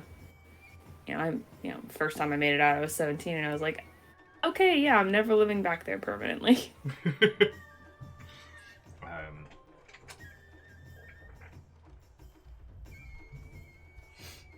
Oh, okay, so onto Monster Hunter-y things.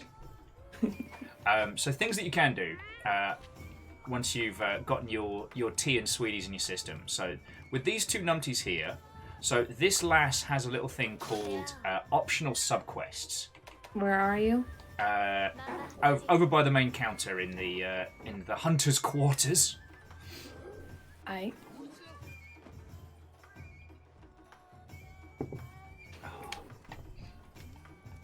And Okay. this lass has optional subquests. Now, these are just additional challenges to do at your leisure, but they give you loads of goodies. So I've gone for like gathering bones, gathering ore. Like, we're going to go hunt a large monster, so it's worth taking that. But also, we'll probably end up killing some small monsters on the way and picking up some materials from a big monster. So we'll probably clear those in one mission and then get ourselves a whole bunch of goodies at the same time. Trying to decide what we're going to hunt next. We're definitely not ready for the Ankensom.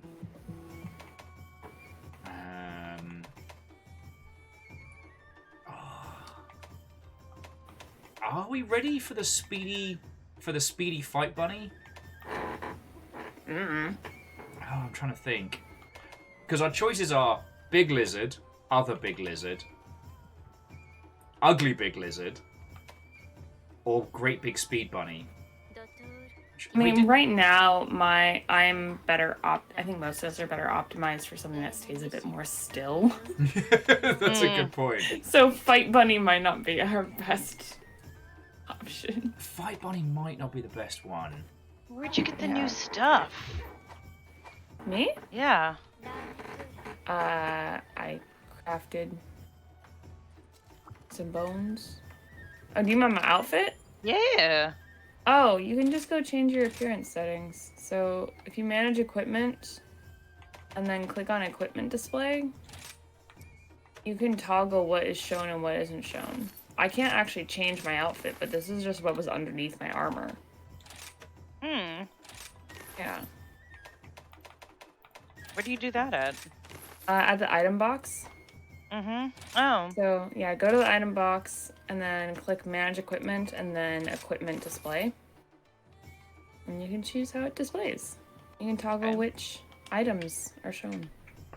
Yeah, I'm with Chornerus on this one. I think one of the battle lizards is definitely the way to go for us. Battle lizard. Battle lizards. We'll go fight one of them feckin' big bad words. You know what? Let's do the Izuchi, because we almost killed that Mother Hubbard anyway the last time. We just lost interest. Simply got bored. Yep. I didn't realize the river is like flowing underneath the slats right here. That's fun. Oh yeah. This whole area is so gorgeous.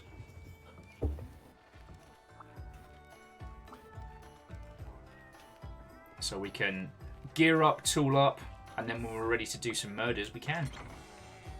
I'm ready. I'm gonna bring some meat. Meat? Yeah, what do I want? Wait. I might take some slicing ammo as well. Like, let's have fun. Let's have some fun.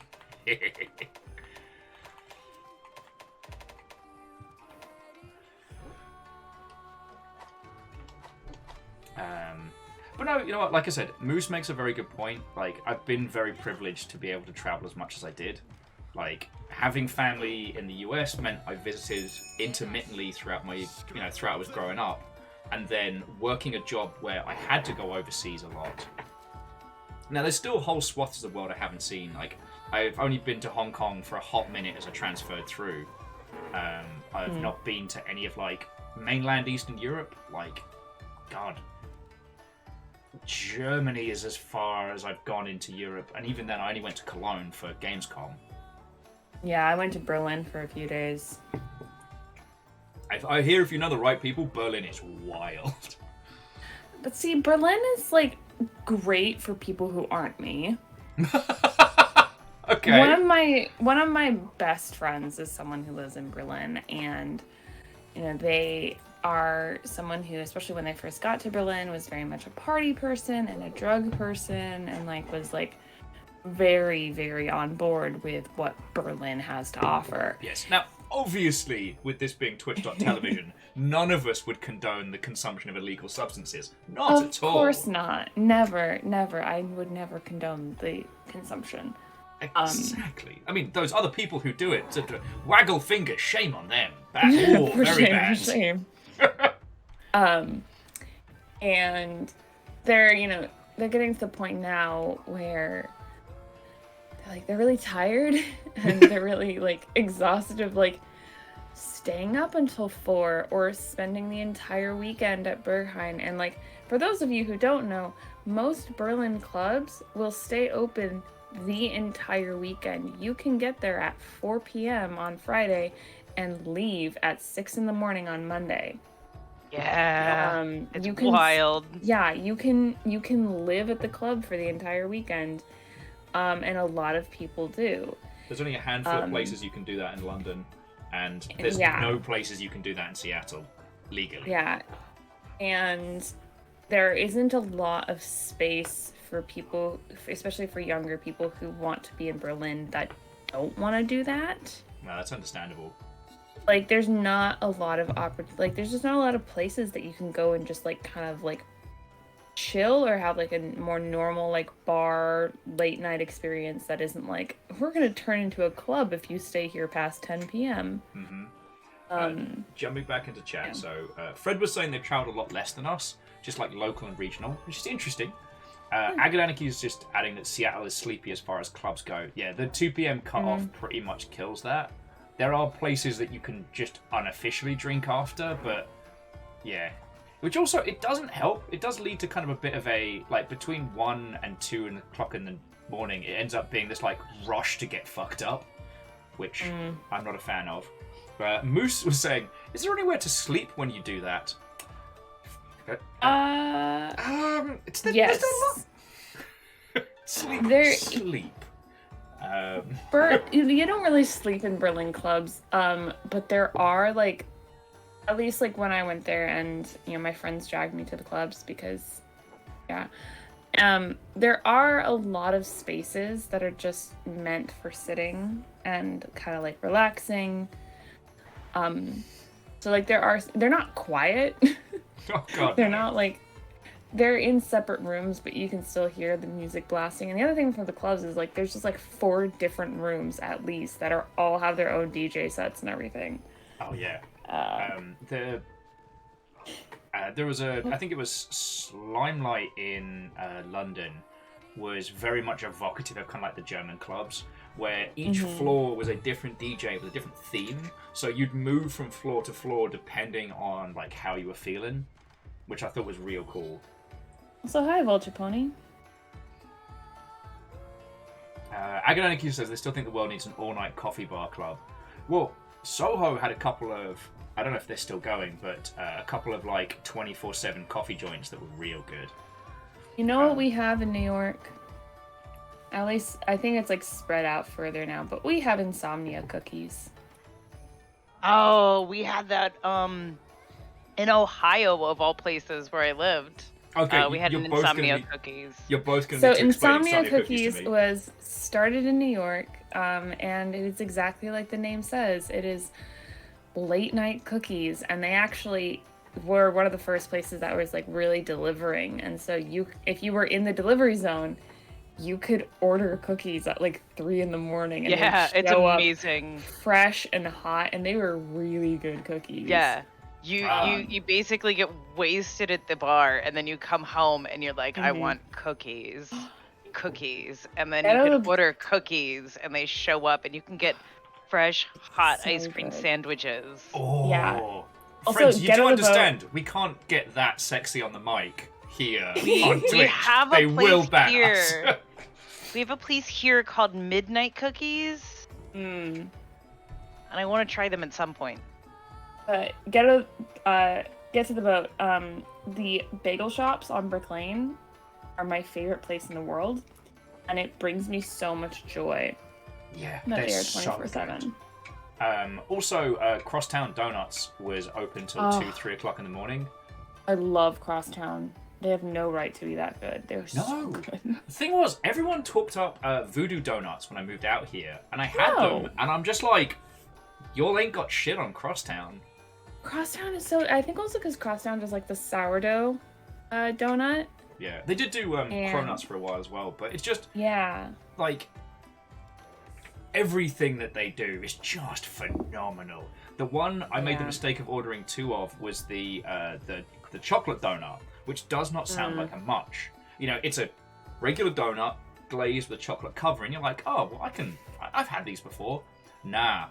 It has multiple dark chocolate truffles baked into it. The thing is denser than dark matter. Like, it is. To finish one is a physical achievement. I liked they had a filled one that had like a rhubarb and yuzu. Oh, that was so good. It was my whole life. Like, I would make sure I had one like once a week because I loved them so much. The one I was always very obsessed with was the weirdly just their take on the cinnamon swirl was just transcendent. I mean, we have Top Hot here in Seattle, and that's just great. It's not. I don't like Top Hot. I don't like cake donuts. I gotta have my Krispy Kreme, my yeast donuts. I like both. I have to be in a specific mood, and so like. I really, really love Krispy Kreme, but if I want a cake donut, I'm just gonna go get a cake donut.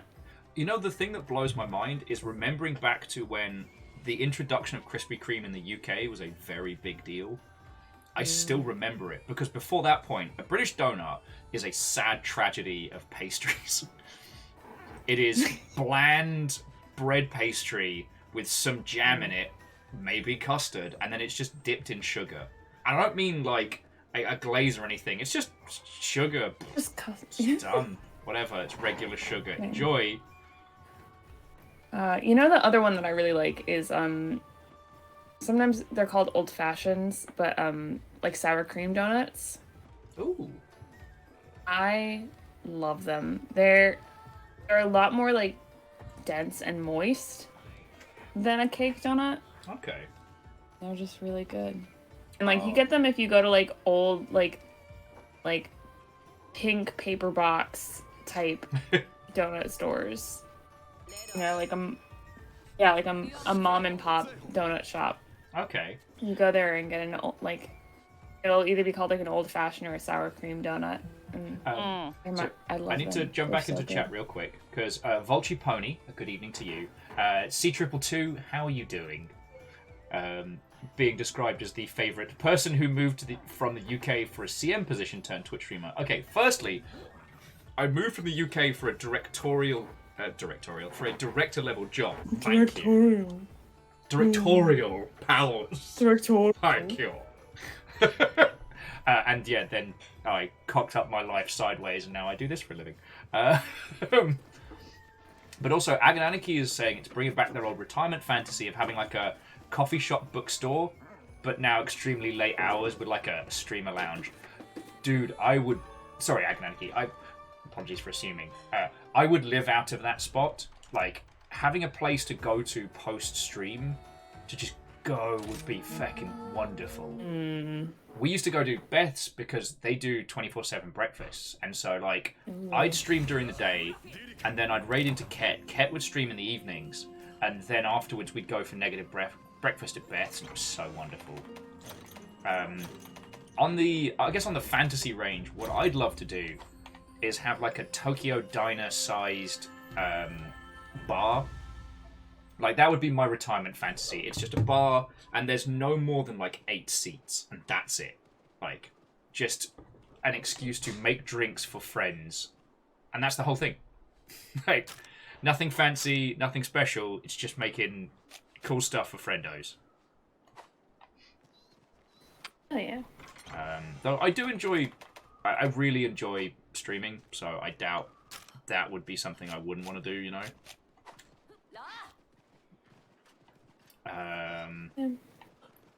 So, here's a little cheeky speed tip. So we don't have to go around the horn if we want to head down towards, I think towards 2. We can go up and over. The game is at our mercy. And we're hunting a Great Izuchi. Or just Great Izuchi. big... Oh, it's below us! That guy? Dynamic entry! What up, Ouchie. dickhead? Alright, let's go, baby. Your entourage ain't shit. It ain't ever gonna be shit. You're a dumb baby monster for babies.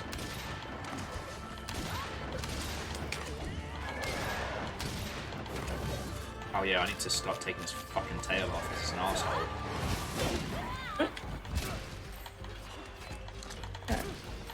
Kicked back. Okay, firstly, you bastard. That's gonna hurt. Ouchie. God bless this feckin' shield. Oh, look who fell over. It's him. He fell over. He fell over. Pizza or Genshin?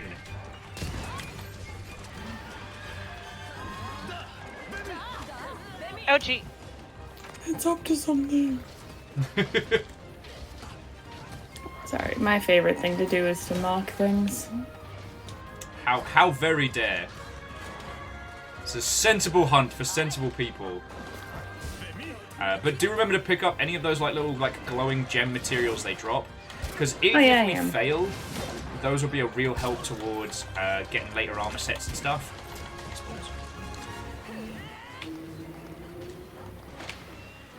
You spit at me, big gross bastard. Ouchie.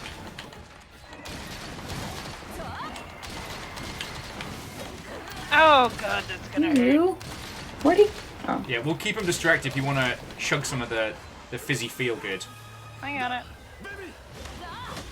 Yeah, you do your big spinny move. You jerk. I'm gonna heal real quick. No.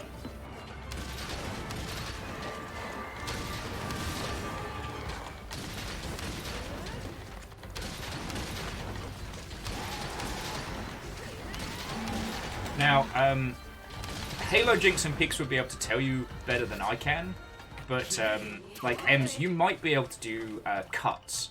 That being, like, cutting off a monster's tail so we get more rewards. It's, Okay. It's a bit messed up to say, but it's the idea of... oh, these little bastards. Guess we gotta kill some more of these. Alright. Seems the little bitty babies want to play. Let's fucking go. I'm hunting your dead. Get out of my house. Oh yeah. Let's go get some babus. C222's asking if there's a game like Valhalla, but with real recipes. I don't know. The Red Strings Club had a bit of that, but then that game is so brutally real that I don't know if I should recommend it. Oh, Halo Jinx is saying that dual blades are excellent at breaking everything. Cool. So, what that means... Yeah, they are very fun. Yeah, you can cut the fucking tail off. Hell yeah. I've got cutting ammo with me, which might help, but... Anyway, bastard's up in 5. Let's go kick his ass. Oh, lovely. Also, on the same subject, Ben's currently... Sorry, C222 is working on making their own bitters. Oh, Very cool. nice. C222, are you making them with or without alcohol? By the looks of things, a bit of both, but I'll see if there's any more deets. Because they were saying they've got 3 mason jars of a combination of like herbs, spices, and alcohols. Oh, nice. Okay. So where is this bad one gone to? It's, he's down that way. Oh, so Fiona is down towards the water. Oh, it's actually coming back up towards us. Feckin' dum-dum. Oh. Pacha! Whee. How's that tail doing, mate?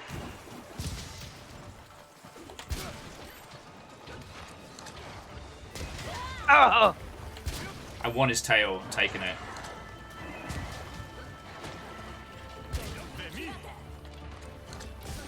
I don't blame you. I will say the focus on sweeties in this game, not meat, means this game doesn't make me quite as hungry as Monster Hunter World used to. Especially when you meet, like, Babushka Grandma Cat, who cooks up these, like, huge meaty casseroles. Oh! Ouchies. Felt that in the cheap seats.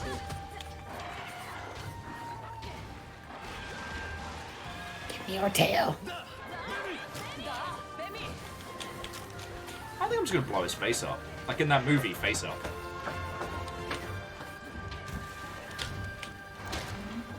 Are you proud of yourself?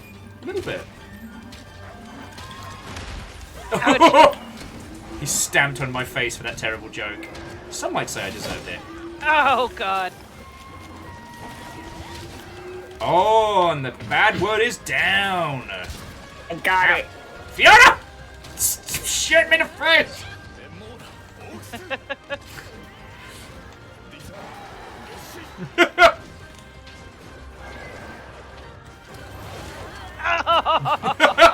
Saw that coming. Oh god! He is pissed at me. You need to get you a heal. I may be ranged, but I'm just sitting here. Oh. Ah. Actually, Putting the range in deranged. Alright, let's give chase. Puppies! Away! Puppies. Puppies! There we go. Puppies who can run up walls are amazing.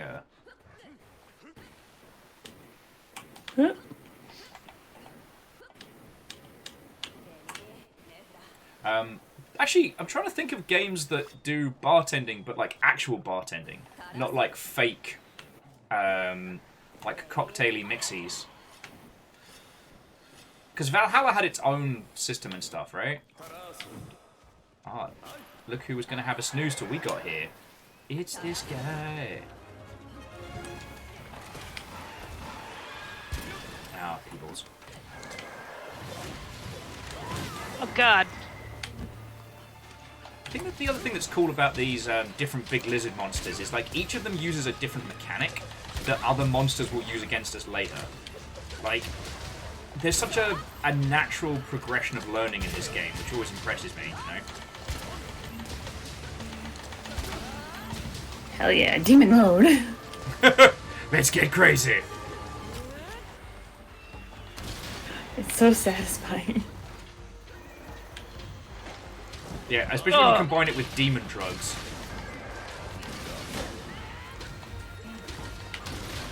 Not that we condone drugs here.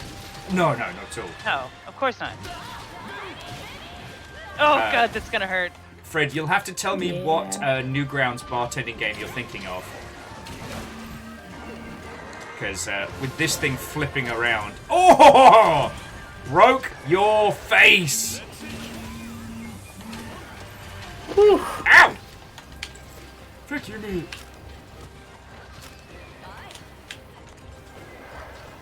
I think I accidentally chugged like 4 potions earlier when I wasn't paying attention. Right? The one downside of... The one problem of button smashing. Yeah. Like, this game doesn't punish you for mashing those buttons.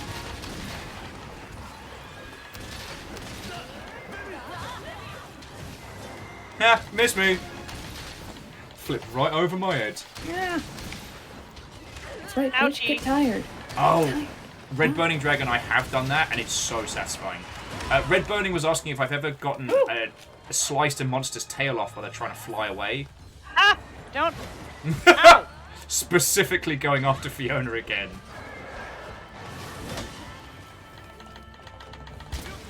Just doesn't like her. Doesn't like him. Oh, right up the bum. Oh. If that monster's anus is where I think it is, they're just about to have a bad day.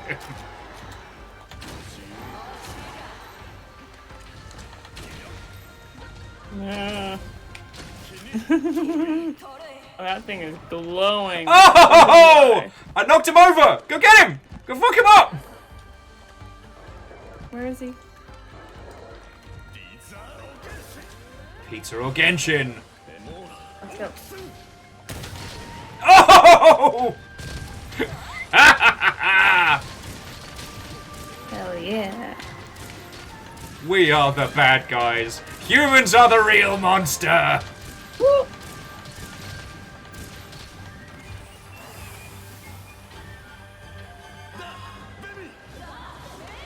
Ah, I tried to run. I was not fast enough.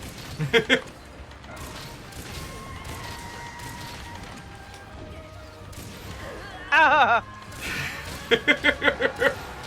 God, I love this game. Right up the bum bum. I do miss Kyle. Same. Right up the bum bum.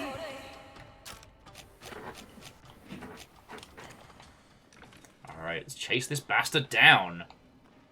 Oh wait, Where's my son? our puppies are fighting. Oh. We should help them out. Oh, These fucking bugs. mainly because I need to kill one more baby monster for my quest. And more goodies never hurts.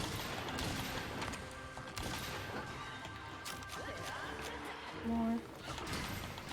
Woohoo! It's not deforestation. But no, with the slicing ammo, it impacts and then hits. So you get this wonderful satisfaction of watching monsters try and run off and then getting their tail severed.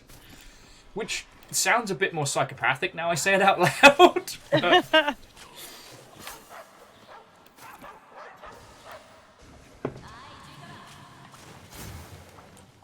Oh, we are What not... the fuck is that? We are not ready for that burp.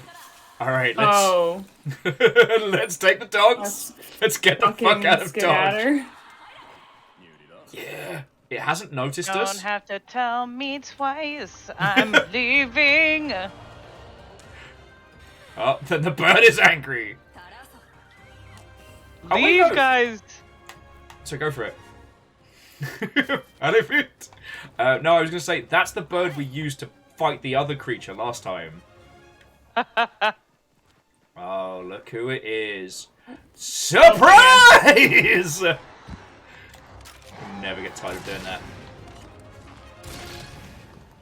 So, yes, Vin, to your heart's content, you jerk. Ow! What? I wasn't even hitting you. Why has this monster got a personal grudge against Fiona? I don't understand. I've shot it up the He butt just a really whole doesn't bunch. like them at all. I will say, a gigantic arrow up the bum-bum is never a good time. You would know from personal experience? I couldn't possibly comment. Yeah. I have Sure. lived a very, very varied life. Let me get out of the way. Oh! No, I deserved that. I wholeheartedly deserved that. Ugh. Demon mode. Worth it. Oh, not worth it. Definitely not worth it. Oh, he getting tired. Oh Lord, he getting tired. Oh, he's limping. He's limping! Just in time for him to call out his fucking posse. Some of the fight lizards will actually call in their little minions to come back them up. Oh. Again, deserved.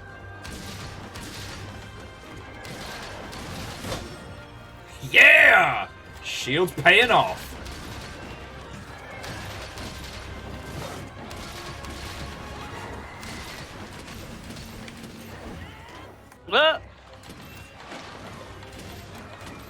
Oh, he's down. He's down.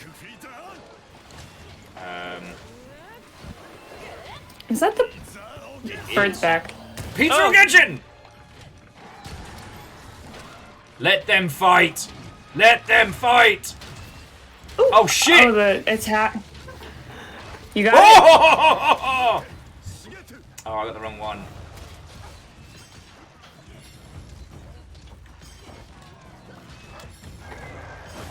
It gave it to me for like a split second. Oh, I'm sorry. No, for the wyvern. It was giving me the right one.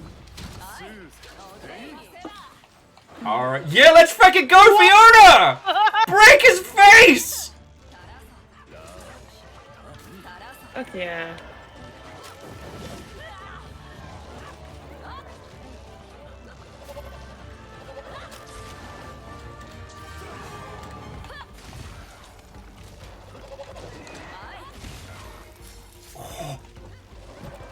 He is not having a good time.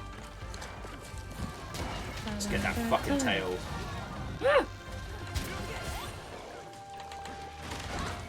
Oh shit! Oh my lord. That was dope. How fucking cool was that? Yeah, you better fly away!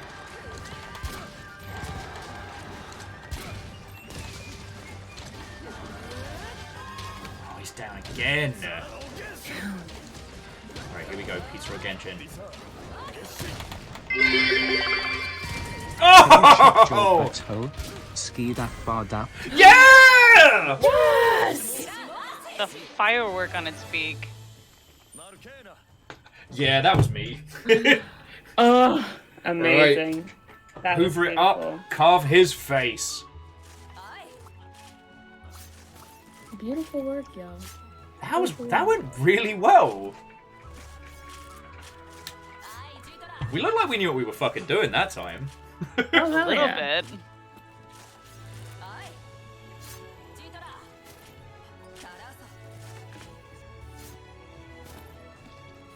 Also, Vanderbeest, thank you for getting that song stuck once again in my head for the rest of the bloody night.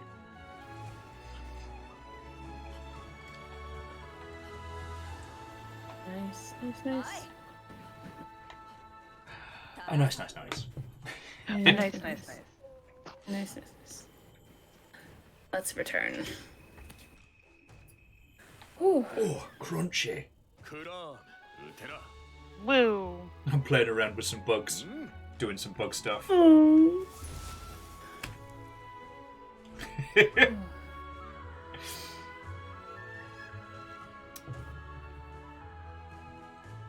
Target rewards, there's some good stuff. Quest rewards, thank you kindly. And some broken parts as well.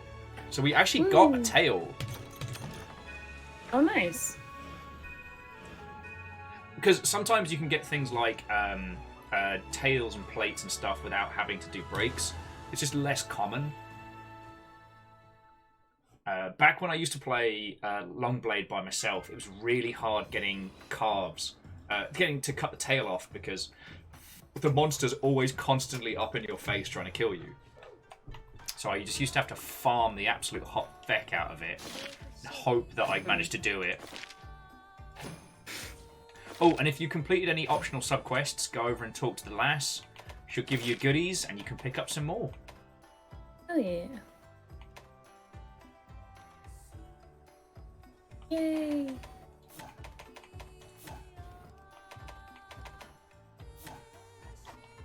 Yo, 'cause we got time for another hunt. Yeah, it's Yeah? about, my hands have about one more enemy. Yeah. We can do about one more. And I'll go... I want to see if I can get anything. I want to see if I can get anything fancy from the blacksmith bloke. Oh, I should do that too. Yeah.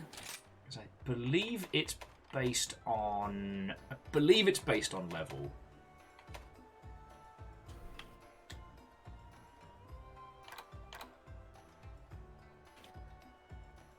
Ooh. Yeah. That's handy. The Wind Thief crossbow. Lets me do all sorts of fancy bullshit. But it means I'd need... Oh god, I'd need 3 more Great Azuchi tails. See, this is where the grind of the hunt comes in. Which isn't a bad thing. It's actually something that I really enjoy in this game. Like, working hard towards putting a set together feels really good. Oh, we do have some extra. Look at that pirate armor right there. Yo ho, Mother Hubbards.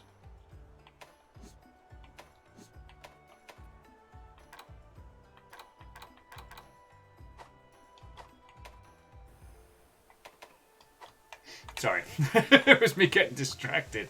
Vanderbeest, I didn't say thank you for the bits because I'm all over the place this evening.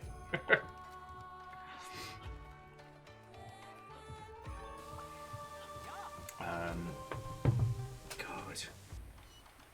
But yeah, back on the fantasy retirement plans, like, I just love the idea of having like a teeny tiny little bar, you know?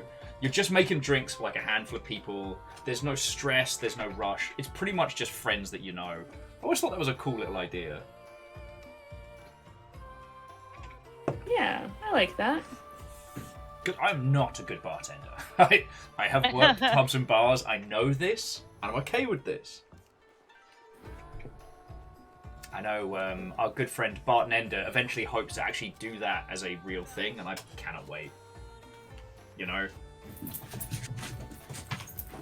I don't know if you just heard the scrambling of a cat. Zeus doing Zeus dance. Oh, he was running from the dog.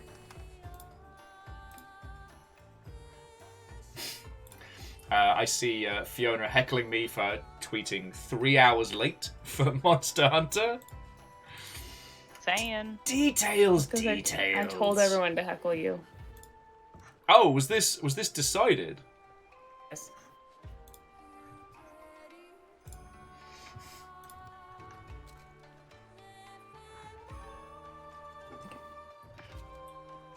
I'm a menace. This has been well documented. It has.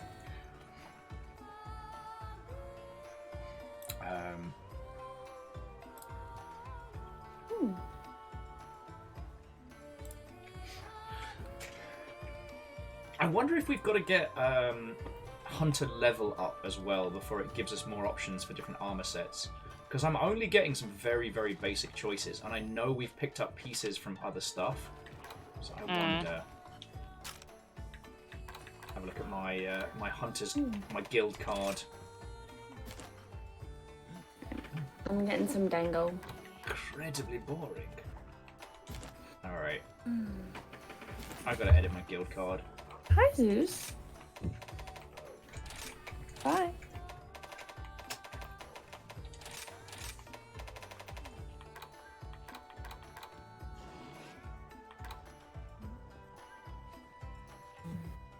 Sniper with a fence. Sniper with honey. Sniper with hunting crew. That's cool.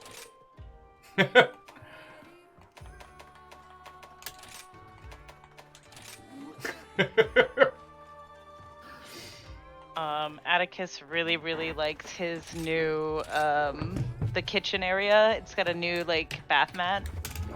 And I just caught him, like, doing the hard snooze. I had to, like, check on him. I was like, boo-boo. Honey. He's doing a hard snooze. And now he's mad because I woke him. How could you do such a thing? I know. Such a rebel. Such a rebel. Such a rebel. Yeah. There we go. Unrequested guild cards. I don't even know what guild cards do in this anymore. Basically, back in the day, guild cards were kind of like friend codes. So if you were playing online, rather than having to go through the rigmarole of exchanging details, IPs, or whatever it was back in the PlayStation days, you'd have a guild card. And so you could be like, oh, I'll just join Will's game through his guild card, or vice versa.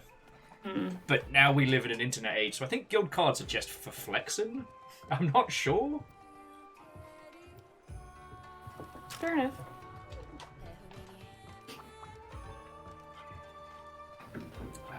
So let's fight a different kind of lizard. One moment. Be right back. We're in a rush. Ooh. Kestrel would like to propose a philosophical question for us all. Kestrel has a craving for hot cocoa. Is 1:45 an appropriate time to make some? Sure. The team has spoken. So I actually had a bit of a sweet tooth last night, and I tried one of the drumstick ice creams we got in the fridge. Yeah, they're delicious. Thing is, they taste like cornettos. What does? The drumstick ice creams. Yeah, they're the same thing. Well, this is what... Okay, I went on a deep dive about this because I am sad and I've lost control of my life. Turns out Fair. that drumsticks and cornettos, despite being eerily similar, were developed in two different places, with the cornettos originating in Italy as a brand ice cream and drumsticks originating in the US. And they've basically been in competition for the whole time. Interesting. Oh, and Scotty, how are you doing this evening? A happy 5 a.m. in the UK to you. How are you doing? It's quite early. You know what? We're going to hunt the Ruggy. That's what we're going to hunt next. Okay. Yeah, so I went on this weird feckin' deep dive because the drumstick ice creams taste like cornettos, but just... And I was like, oh, maybe it's another brand thing. But no, it's a whole heaping mess. Interesting. Red Burning Dragon, I haven't hit full Rugrats level, but I relate to that scene on a fundamental level. The other evening, I just made risotto because I didn't know what else to fucking do with myself. I spilt a bunch of it because I was also drunk. Alright, what dango for this one? Gatherer. Gatherer, Defender, and the Moneymaker, which is how I describe myself at parties. No, that doesn't work. That's a joke that doesn't work. But no, Fiona, we might need to get more drumsticks, because those are good. I can do.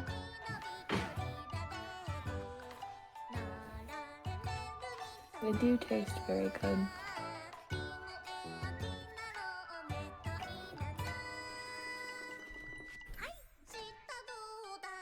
Oh, yo! Camille says in 45 minutes they're going to have this game on the Switch. Yo! We've got a Nice. lot of people on the Longship who play on Switch. I mean, I got it on there as well. I cannot imagine playing this on Switch. Oh yeah, that'd be a lot. There's so much to look at on my screen Yeah. right now. I cannot imagine shrinking that down to my Switch. It's Maybe like it's an experience. if like, cause like for me, my Switch is a Switch Lite, so I cannot project it anywhere else. I guess if you have like a full Switch, then you'd be able to play it on your TV, and then it'd be Okay. a bit better. So, I see what you're saying, and I understand it, but what I want you to do is I want you to take that mental image of playing this on the Switch, and then it's that, but the 3DS. I really, really, really hope that playing this on the 3DS would incorporate the stylus. God, that makes me feel upsetting. And the 3D feature, which was terrible to look at. God, it hurt. It hurt so bad. But I would still like toggle it on because it looked cool. I don't know if we need antidotes for this, so I'm gonna get some.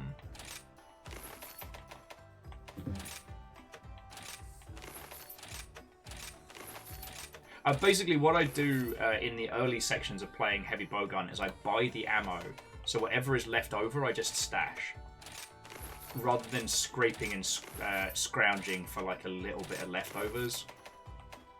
Why does this armor give me a tail? Welcome to Monster Hunter! I didn't need this. What are you talking Like about? your Hot turn. pants with a tail? Welcome to Monster Hunter.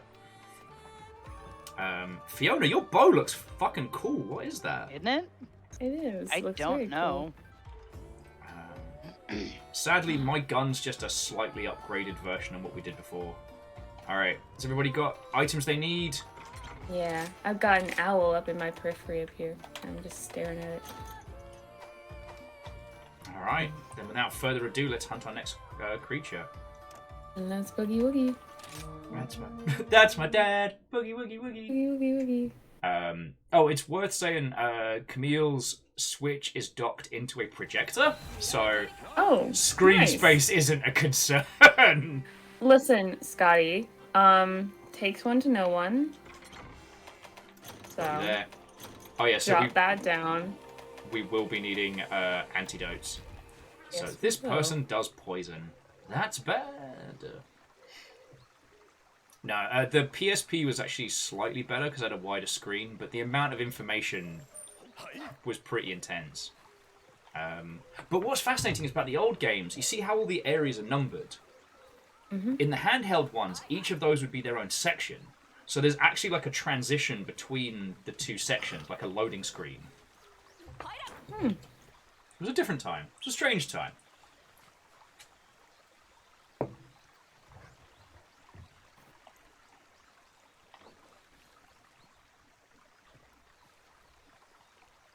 I feel like we're missing someone.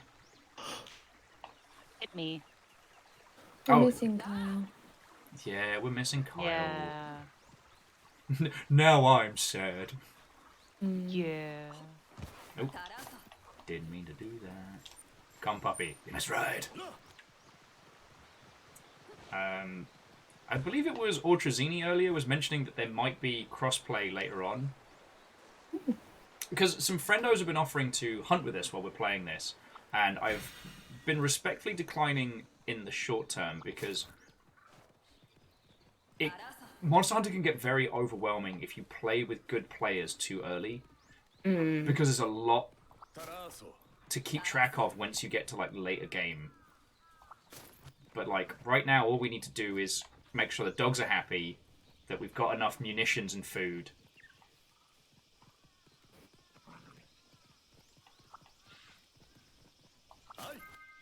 And you know, that we're faffing to the correct level. Of course.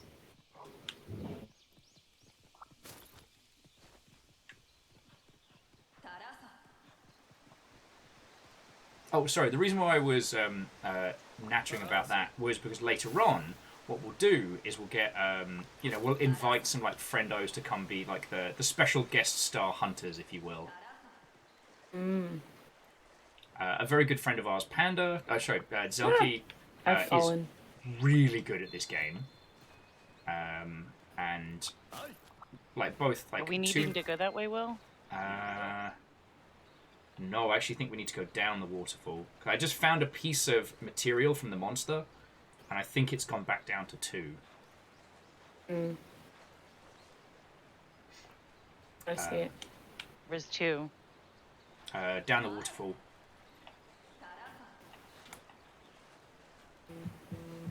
But we have a lot of friends who are very good at this game. And... Whee! Oh, here it is. Sup, you ugly Mother Hubbard. Oh, yeah, there he is. Oh, shitballs! Dynamic entry!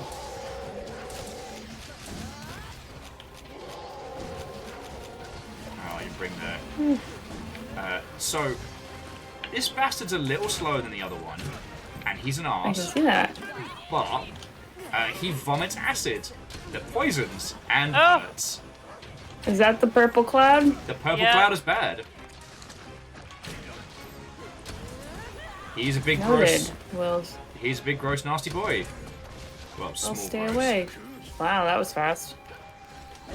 Apparently he's a POS as well. Oh, he's calling his little family in. Hoppajaw! Eh.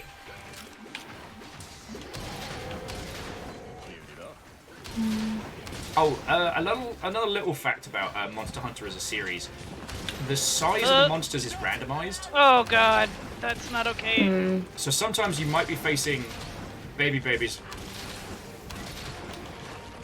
Oh, Leave you alone! You ugly ass bastard! Yeah, sometimes you might be facing like a baby variant of the same monster, and sometimes you might face like a horrific giant. Why is it just going after Fiona? I'm trying to heal! It really doesn't like them. Okay, I really killed one of the babies. doesn't. No, dude! No! Oh, I don't want to die. Not like this. Roggy no like them beasts. Oh shit! Didn't need to do that. Yeah, you go heal. Oh! Oh, No! too late. Sorry, that might have been me.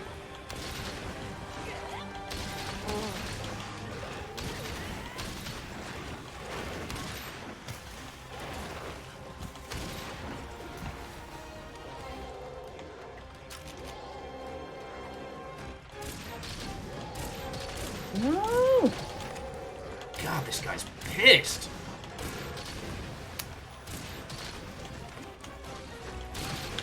It's like, I've been wrecking his face. Like, what do I have to do to get noticed around here? Like, fuck. Right. Oh, vomith not. I'm on my way. We'll keep him occupied. There's a reason to happiness today. Sorry. Hey, You guys went very Yeah. far. I just get poisoned. Motherfucker. Okay, need to.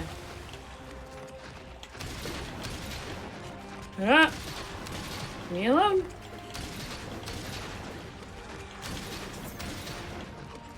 And Scotty, I do agree with you. Like, it is the sign of a very good game, and I think it's one of the reasons why people love Monster Hunter so much. Like, as a game, it gets really in depth when you want it to. It's just the amount of information that top tier play can take is quite overwhelming, which is why, like, you know, people like Tuna and JoeCat do these great in-depth guides and stuff.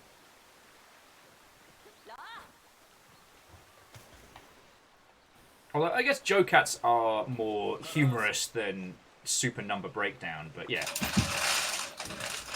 Damn it, Zeus! That's just his food. I feel the need to hold him His responsible. His feeder just goes off at midnight. Oh god, I forget it's midnight there for you. Yep. It's alright, we'll help you get Oh, back he onto is an over this unhealthy- way. Dynamic entry! That bitch.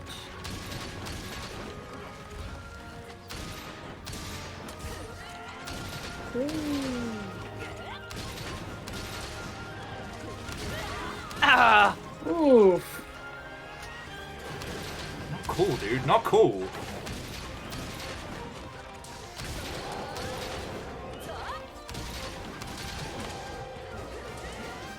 Okay. That is a very great. Ah, piss in a bin! Alright. Ugh. Vommed on me, so I'm gonna go. Antidote to cure the poison. And then heal to get rid of the death loss. Oh. What the fuck was that?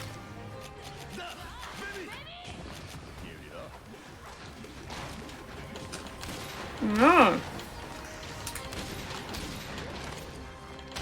Shotgun right up his bum. Let's feckin' go. Oh. He's doing the big bomb on us. Uh-oh.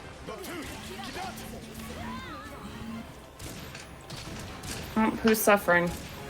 It's me. Woo!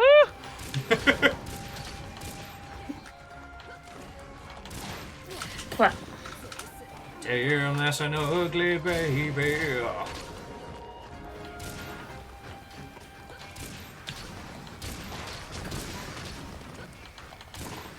Man, your child is disgusting.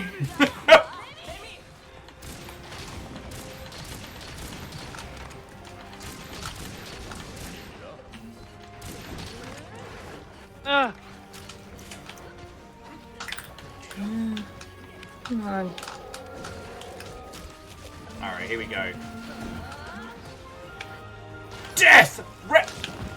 Fuck sticks. You know what? I deserve that. I was trying to be cocky.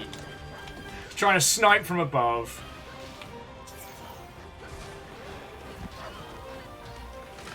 We all have our moments. That was not one of mine. Just jam a shotgun into his Gulliver. Alright, I need to go heal. I'll be right back.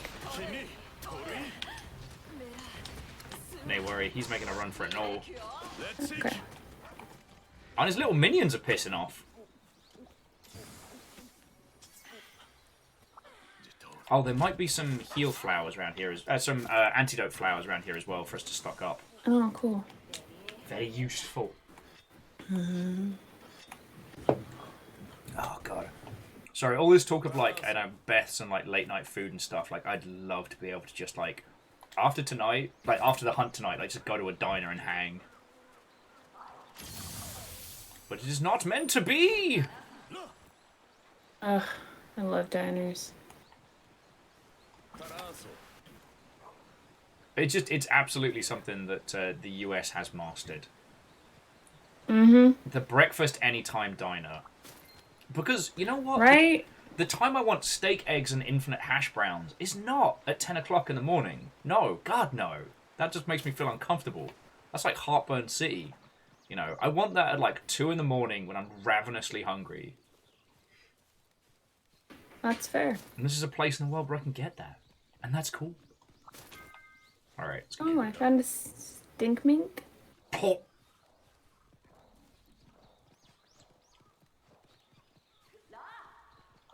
Are we going? Come join me when you are ready. We'll go kick the Where shit are out of the you? Skadi. Whee! Going this way. Ba-da-da-ba-ba. Oh, I'm going the wrong way. Oh no. Yeah. Yeah, Fee, I went the wrong way. It's in that crossroads of four. Do-do-do-do-do. Do-do-do-do-do. The fun game of being like, oh yeah, I have no idea what my marker is on the map. Yeah. On the plus side, at least it's gotten better.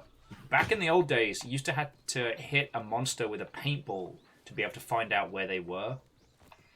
That was fun. That's so Wait, much no, it wasn't extra fun. It was terrible and bad. My Yeah. mistake. work. Yeah. Alright, you know the drill. Dynamic entry!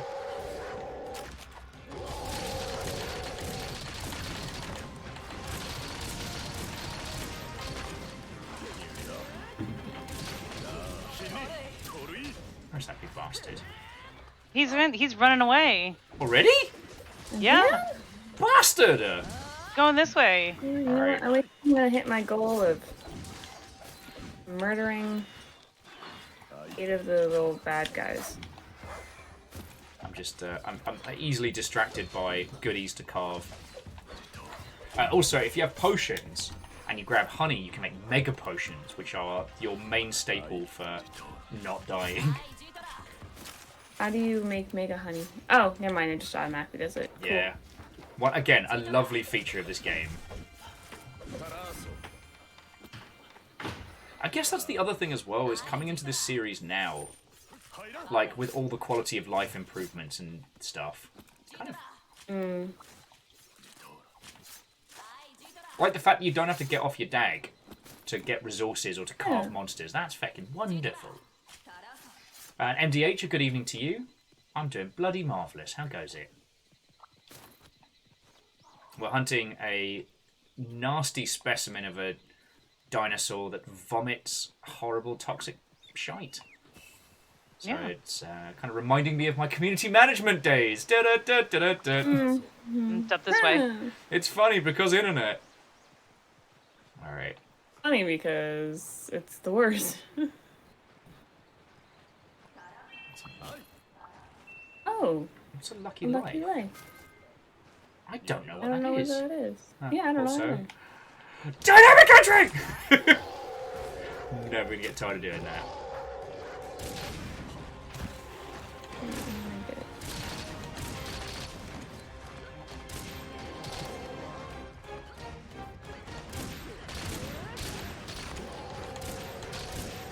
Yeah, yeah. Roar all you want, mate.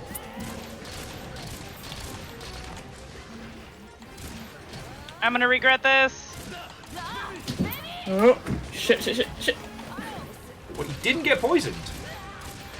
No, I did. One of us did.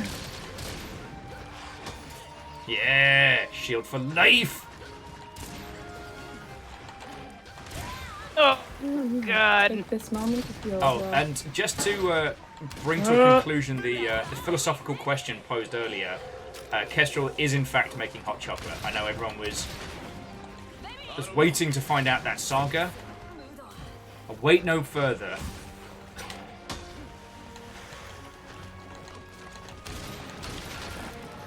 Oh, broke something off. Oh, cool. No! God, you bitch. He's an asshole. What an asshole. He's an asshole. Get away! In one of the previous Monster Hunters, there's a great big ape who would eat poisonous mushrooms and then belch on you to poison you. Ah! And who would also just fling his own shit. Which is annoyingly It's fun. anatomically correct. Oh, Kestrel's making fancy hot chocolate on the stove with all that good stuff. And once again, I look away for 2 seconds and I am poisoned. Feck you, game. Same.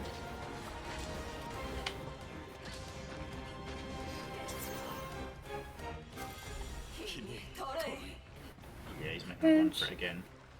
You better run! Come, Tiny Parun, we must ride. Barun, we must ride. There's also stuff like how it's the little weird duck bird monsters will hide when the big monsters show up. And then when the monster leaves, they kind of like creep out being like, oh, is it safe? Oh, no, Fiona, we are going the wrong way. Yeah. Ems was the only one paying attention. Oh,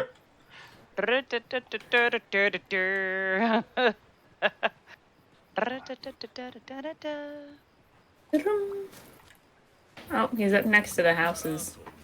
It's right here. Yep. Oh, the lucky thing is something moving on the map. Entry! I'm actually gonna go see what that is. Just a moment. Oh, it's fine, don't worry about it. We got this. Totally fine. Right, Fiona? Okay. Yeah.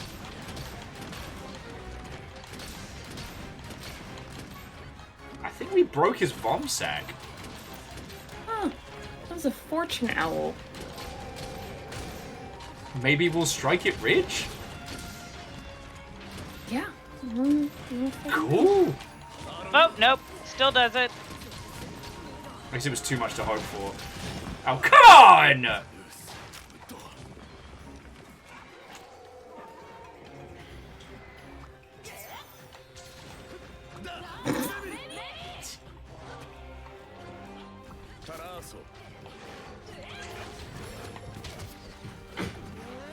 Alright, I'll be back in just a second. There's good ammo up the road.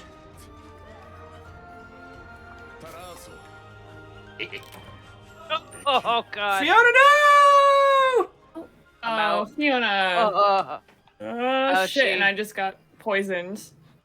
I chose the Will? worst time to go get ammo. I'm Will? sorry, I'm coming! Well, Don't you fucking die on me! Come, I'm just Puppy. trying to get away. Back. We are needed. Don't you die on me. You're gonna be okay. Say the Will words. I? Dynamic entry! Hey. Oh, I missed.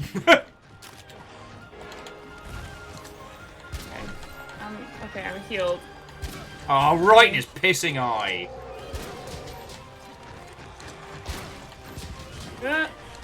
Again. Yeah. Like, you can get armor powers and items that help you get poisoned less, but they're not easy to get. Oh, fuck you, mate. Oh, thank God. He's gonna be so pissed. It's in his gob. It's in his gob.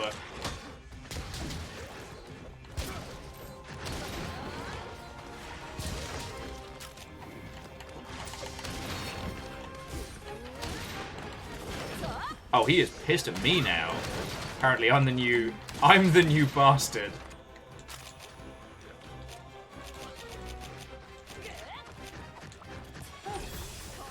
You better run, cockwomble. I'm here. Welcome back. And he just left. Well, I'm kind of here. Ah, I remember you. Leave. Oh, he didn't go far. Yeah. But he's not looking tired yet. Yeah. Back your house!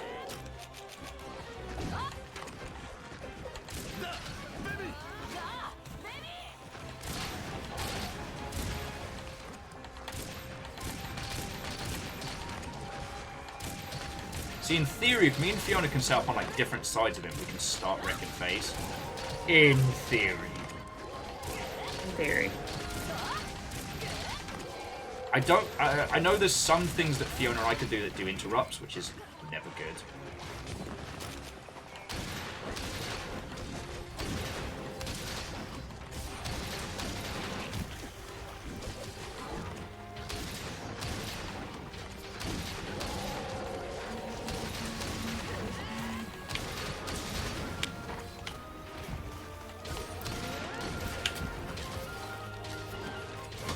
Oh!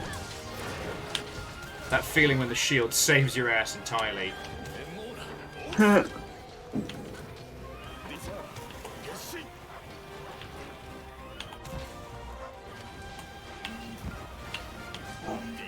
you lizard bastard.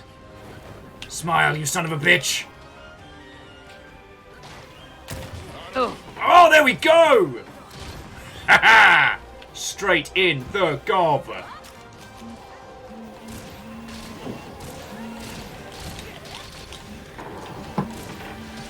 Oh, he's down! He's down, Mess he's him down. up!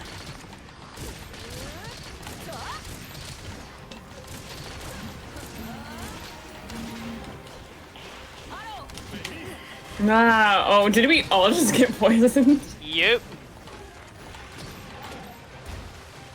Having spent all day with Amos, or spent last night with Amos, I feel somewhat immune to poison gas. Come on. Let me get out so I can.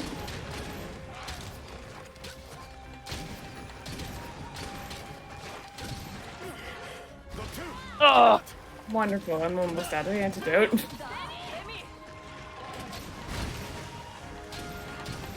Just keep an eye out for the blue flowers. Or just don't get hit, Yeah, I'm you know? looking. Yeah, that too.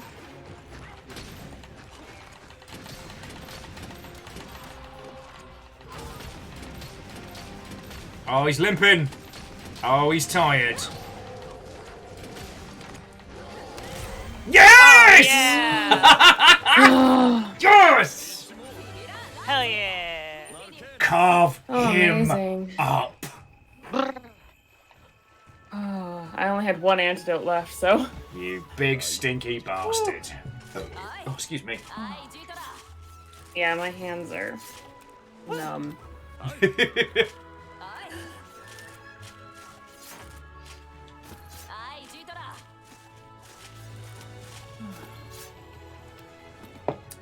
Poison sack.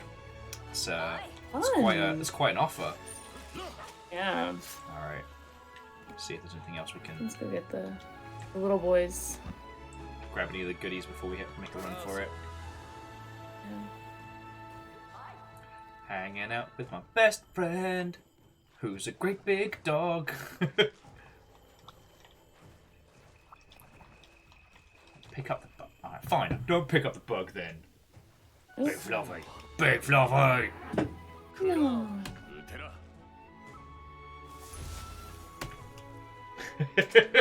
Yeah, good night, caffeine. Go to Yeah. bed. Good night, caffeine. Sleep well, dude. Sleep well. Yes, tomorrow we take to the high seas. I don't know if either of you are joining us for tomorrow's nonsense. Or if I've even mentioned it. We're playing a Yes, Ship of the Line on. multiplayer game tomorrow. Oh, nice. It kind of feels like a Half-Life 2 mod. And it's basically the ship battles from Sea of Thieves if they were comprised of about 20 people and pure fucking nonsense.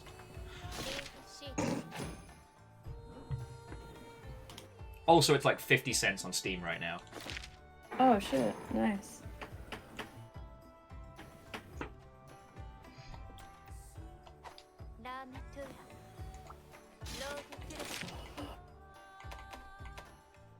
Hunt a large monster, kill some small monsters, have a good time.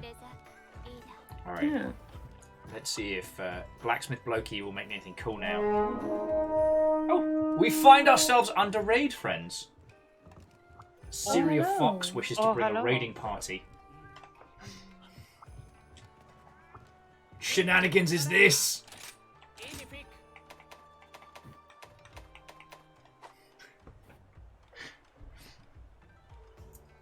Oh, the foxes were sneaking in. I apologise. I assumed it was as a frontal assault. Shh. Everyone's being super quiet. Being a sneaky. Okay, I do need to point out. Rimasari? I'm so sorry, I'm butchering your name. Watto, welcome. Happy Friday. To my fellow hunters. So there's a few things you can do if you head over to the blacksmith. One of them is you can preview what the armor sets will look like. So when it comes to like the fashion of it, you can start like deciding like what you may or may not want to like put together. The ruggy armor is cowboy armor. Oh no. Oh yes. And unfortunately I need the gloves because that gives me ammo up. A skill that lets me have more munitions. Thing is, if you make this, you can make dog armor. You can make cowboy armor for your dog.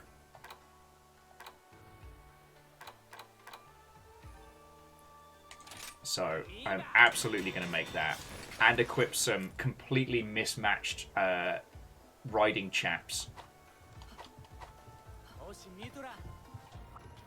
Yeah, fancy pants. Nice. But that should mean... yeah, that I can start looking at the doggy set. Sorry, so Syria Fox. Syria Fox says it was her birthday and a 6-hour charity stream. Feckin' congratulations! I hope it went really well and happy birthday. The disembodied voices you hear is Fiona and Ems. Hi. Hi. And we've finished our, fourth hunt of the evening? I've lost all sense of time. Fourth. Yeah. Yeah, I look pretty cool. Yep. I look pretty cool now. Let's have a look.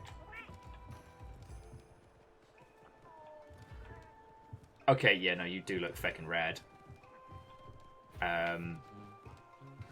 Oh, hell yeah. Everyone's looking feckin' cool. But if you have a talk to the kitty and go to Forge Palmute equipment, you can start having a look at what you can get for your dag. And it's feckin' adorable. So you can make like a set of doggy armor, which is feckin' rad. Or bone armor that makes it look kind of like a little tiny dinosaur. Or a tinosaur, if you will. But then you can get like a matching scarf if you were going for the Izuchi. The Azurius kind of looks like a cold weather gear. And the Zulu's like... I mean, that looks like a portable hookah. So that's not too shabby. Mm-hmm. But the Ruggy is like teeny tiny deputy dog. Look at his little face. It's so good.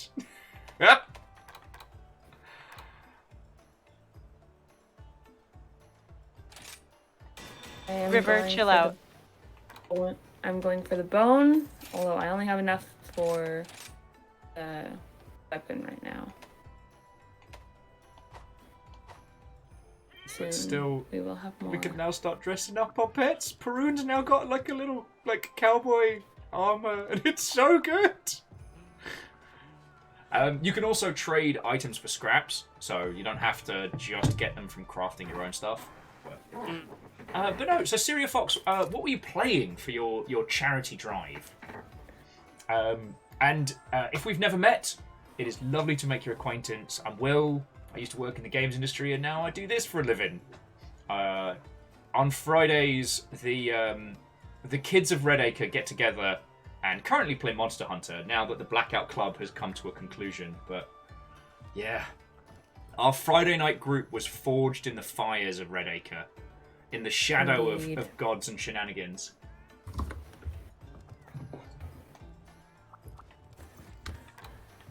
Alright, I think I'm going to tap out, though, because it is 12:30. I am very sleepy. Sounds good. I've got two Yeah. puppers that are begging for some attention. Yeah. This was fun, though. Yeah. Good glad- second week. I'm glad you were enjoying this. Yeah. Considering I was told that this was a very, very, very hard game, I don't hate it. Yeah. I say this with love and respect, but sometimes the people who play Monster Hunter the most are the worst people to talk to about Monster Hunter. But no. Noted. Thank you both for joining me. And like, assuming our lovely viewership has enjoyed just chilling and hanging out with us, like, let's keep this going. I'm enjoying this as our Friday thing. Yeah.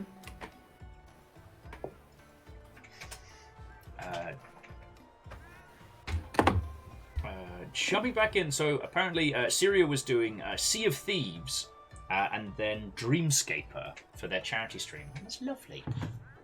Nice. I'm going to go sit by the pond. I'm going to be insistent on this. I'm going to go sit by the pond and chat with everybody before we bring our adventures to a close. Wonderful. All right. Well, I'm going to say goodnight now then. Good night. Good night, everyone. Have a lovely rest of your weekend, and obviously no pressure, but if you do want to join us for Incoherent Stupid Sieve battles tomorrow, you are cordially invited. Thank you. All right. Good night, everyone. Bye. Good night. Oh. No, and I don't mean to diss on people who play a lot of Monster Hunter, because I am them. It's just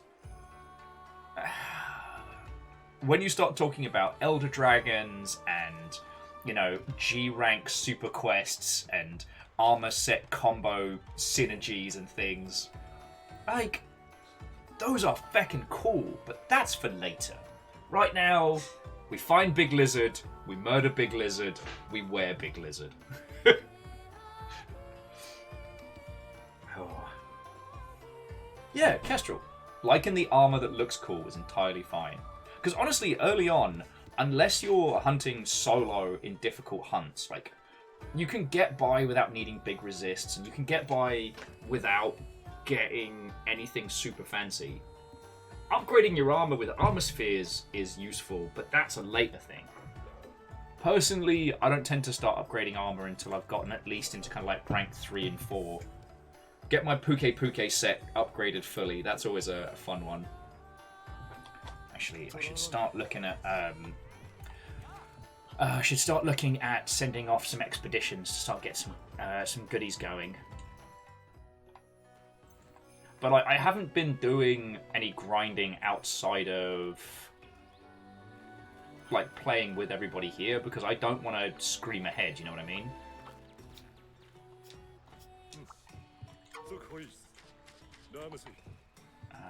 Is this where we do the trade, or is it? No, it's from our base. Sorry, my mistake.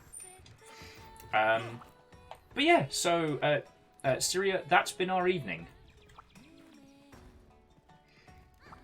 It's just been a lovely little trundle around the ninja village while we like have a proper chip at some of the low-level missions. Like, sorry, I've said this probably like 4 times tonight, but I'm really enjoying playing with Ems and Fiona, because I've played a ton of Monster Hunter, but playing with new peeps has made me kind of chill the fuck out, stop, and enjoy the early hunts rather than trying to scream past them to catch up with my friends. Do you know what I mean? Sorry, Syria, I don't know if you've played much Monster Hunter or if I'm just nattering incessantly. Hang on, what was that?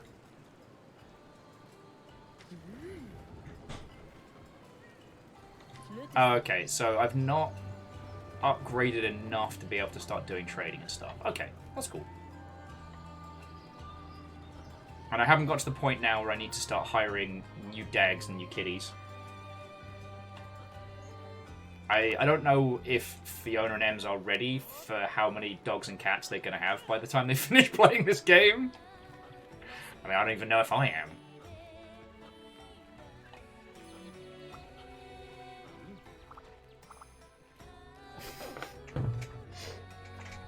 Oh, yes. So, Kestrel, you can have more than one pet. Later on, you get teams of cats and dogs that you send off on missions to go get you items, rewards, hunts, what have you.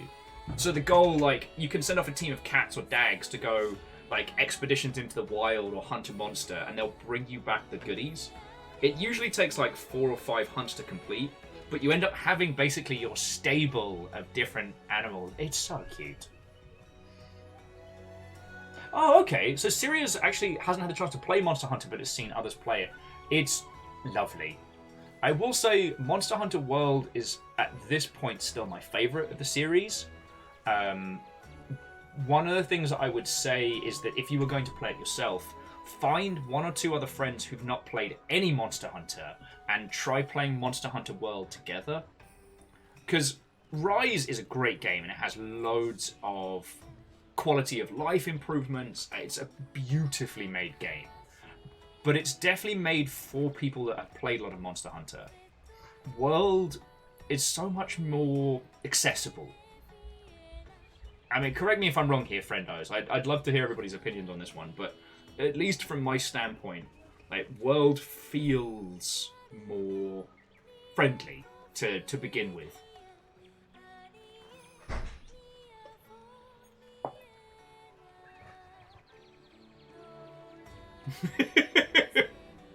And Syria, it is entirely fine. Sorry, Syria was saying that the reason why they posted a few random sprues of numbers and characters is the cat keeps walking over the keyboard. You're fine.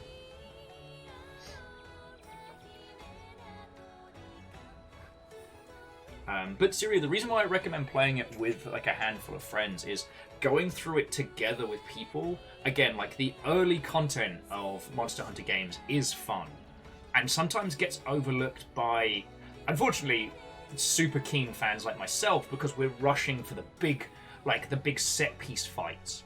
Every Monster Hunter game has the box cover monster, this iconic bastard of a fight that kind of serves as like the mid-tier, it's like the mid-game boss almost. The story builds up to this big dramatic fight with one big monster, and it's fucking cool. But when you've played a lot of these titles, you find yourself rushing towards them almost, whereas there's joy to be had in fighting like the little bad words.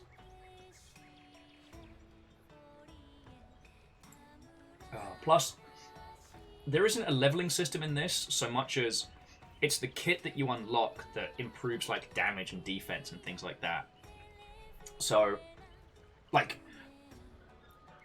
if we took Monster Hunter World, for example, if I was to join your game, I'd bring with it my, like, master rank, bastard tier heavy gunner, which would make those early fights just unfun.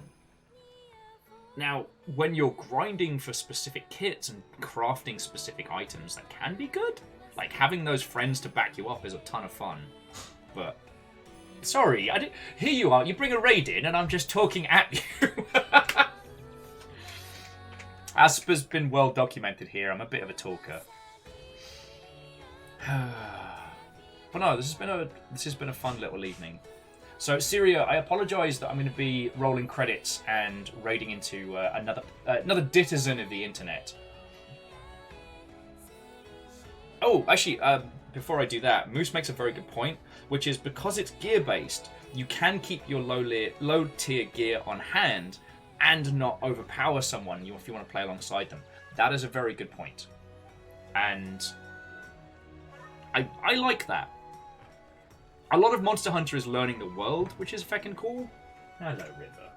I know, there's a comfy bed in your man's room. Go hang out.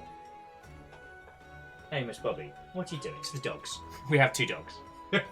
Puppies. Oh, it's because you ate.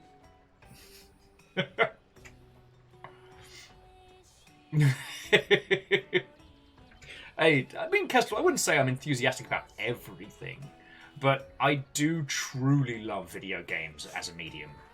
And Monster Hunter's a very special one. Not just to me, but I think it's a very special series.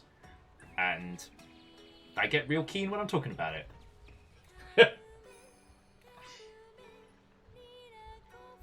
No, Kestrel's like, it's everything? Alright, yeah, no, that's fair. That's fair.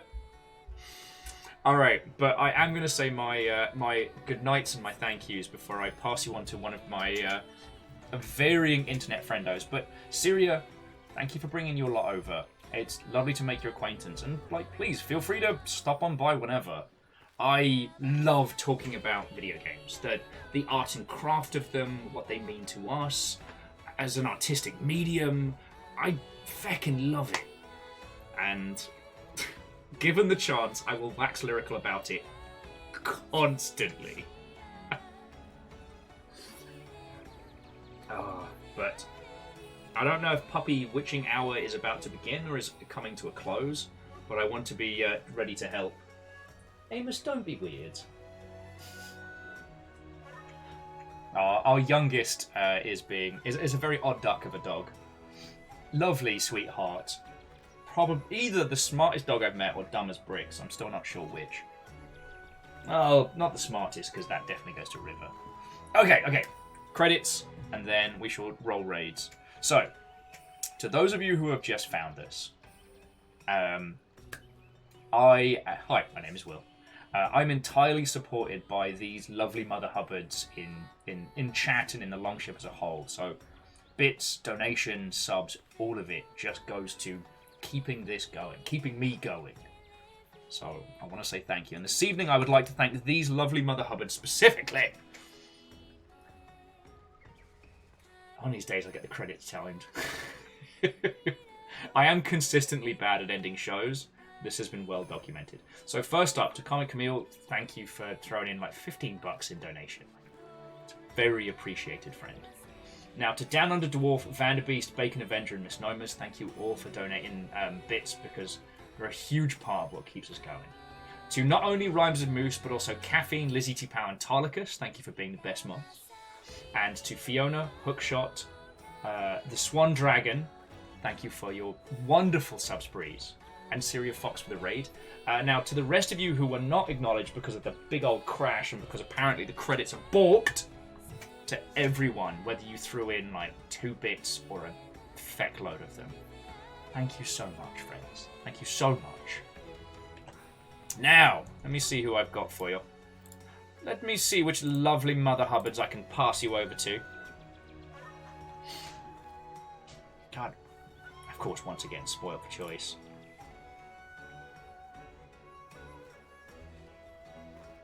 Oh, you know what, friends? Our good friendo Vexus is doing a classy Friday, where basically Vexus will be up until sometime tomorrow morning, drinking and keeping people company on his weekly drinking event of Classy Fridays.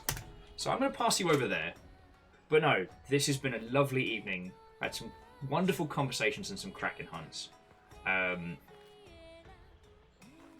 I'm mildly annoyed that we had an internet outage, but it wasn't permanent, so it is what it is.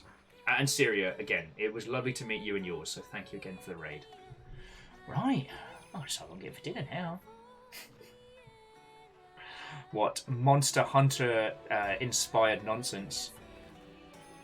Which actually, after playing Rise, all I really want now is ice cream and sweeties. I should probably eat something stable that's not just sugar. Maybe. Ah. Oh. No, I'm just thinking about tacos. But I guess I'm always thinking about tacos. Kestrel, you reckon I should just have sugar for dinner? I mean, that seems like a sensible and healthy maneuver. Maybe that's what I should go for. Alright. Love to you all. Have a lovely rest of your evening. If you're joining us tomorrow for pirate stuff, make sure to get it installed. Maybe have a piss around on the tutorial. It's not required. And honestly, we're not going to be trying hard, but it might explain to you when you need to drink tea and when not. And yeah, I'll see you all on Discord and have a lovely rest of your night. Good night, friends.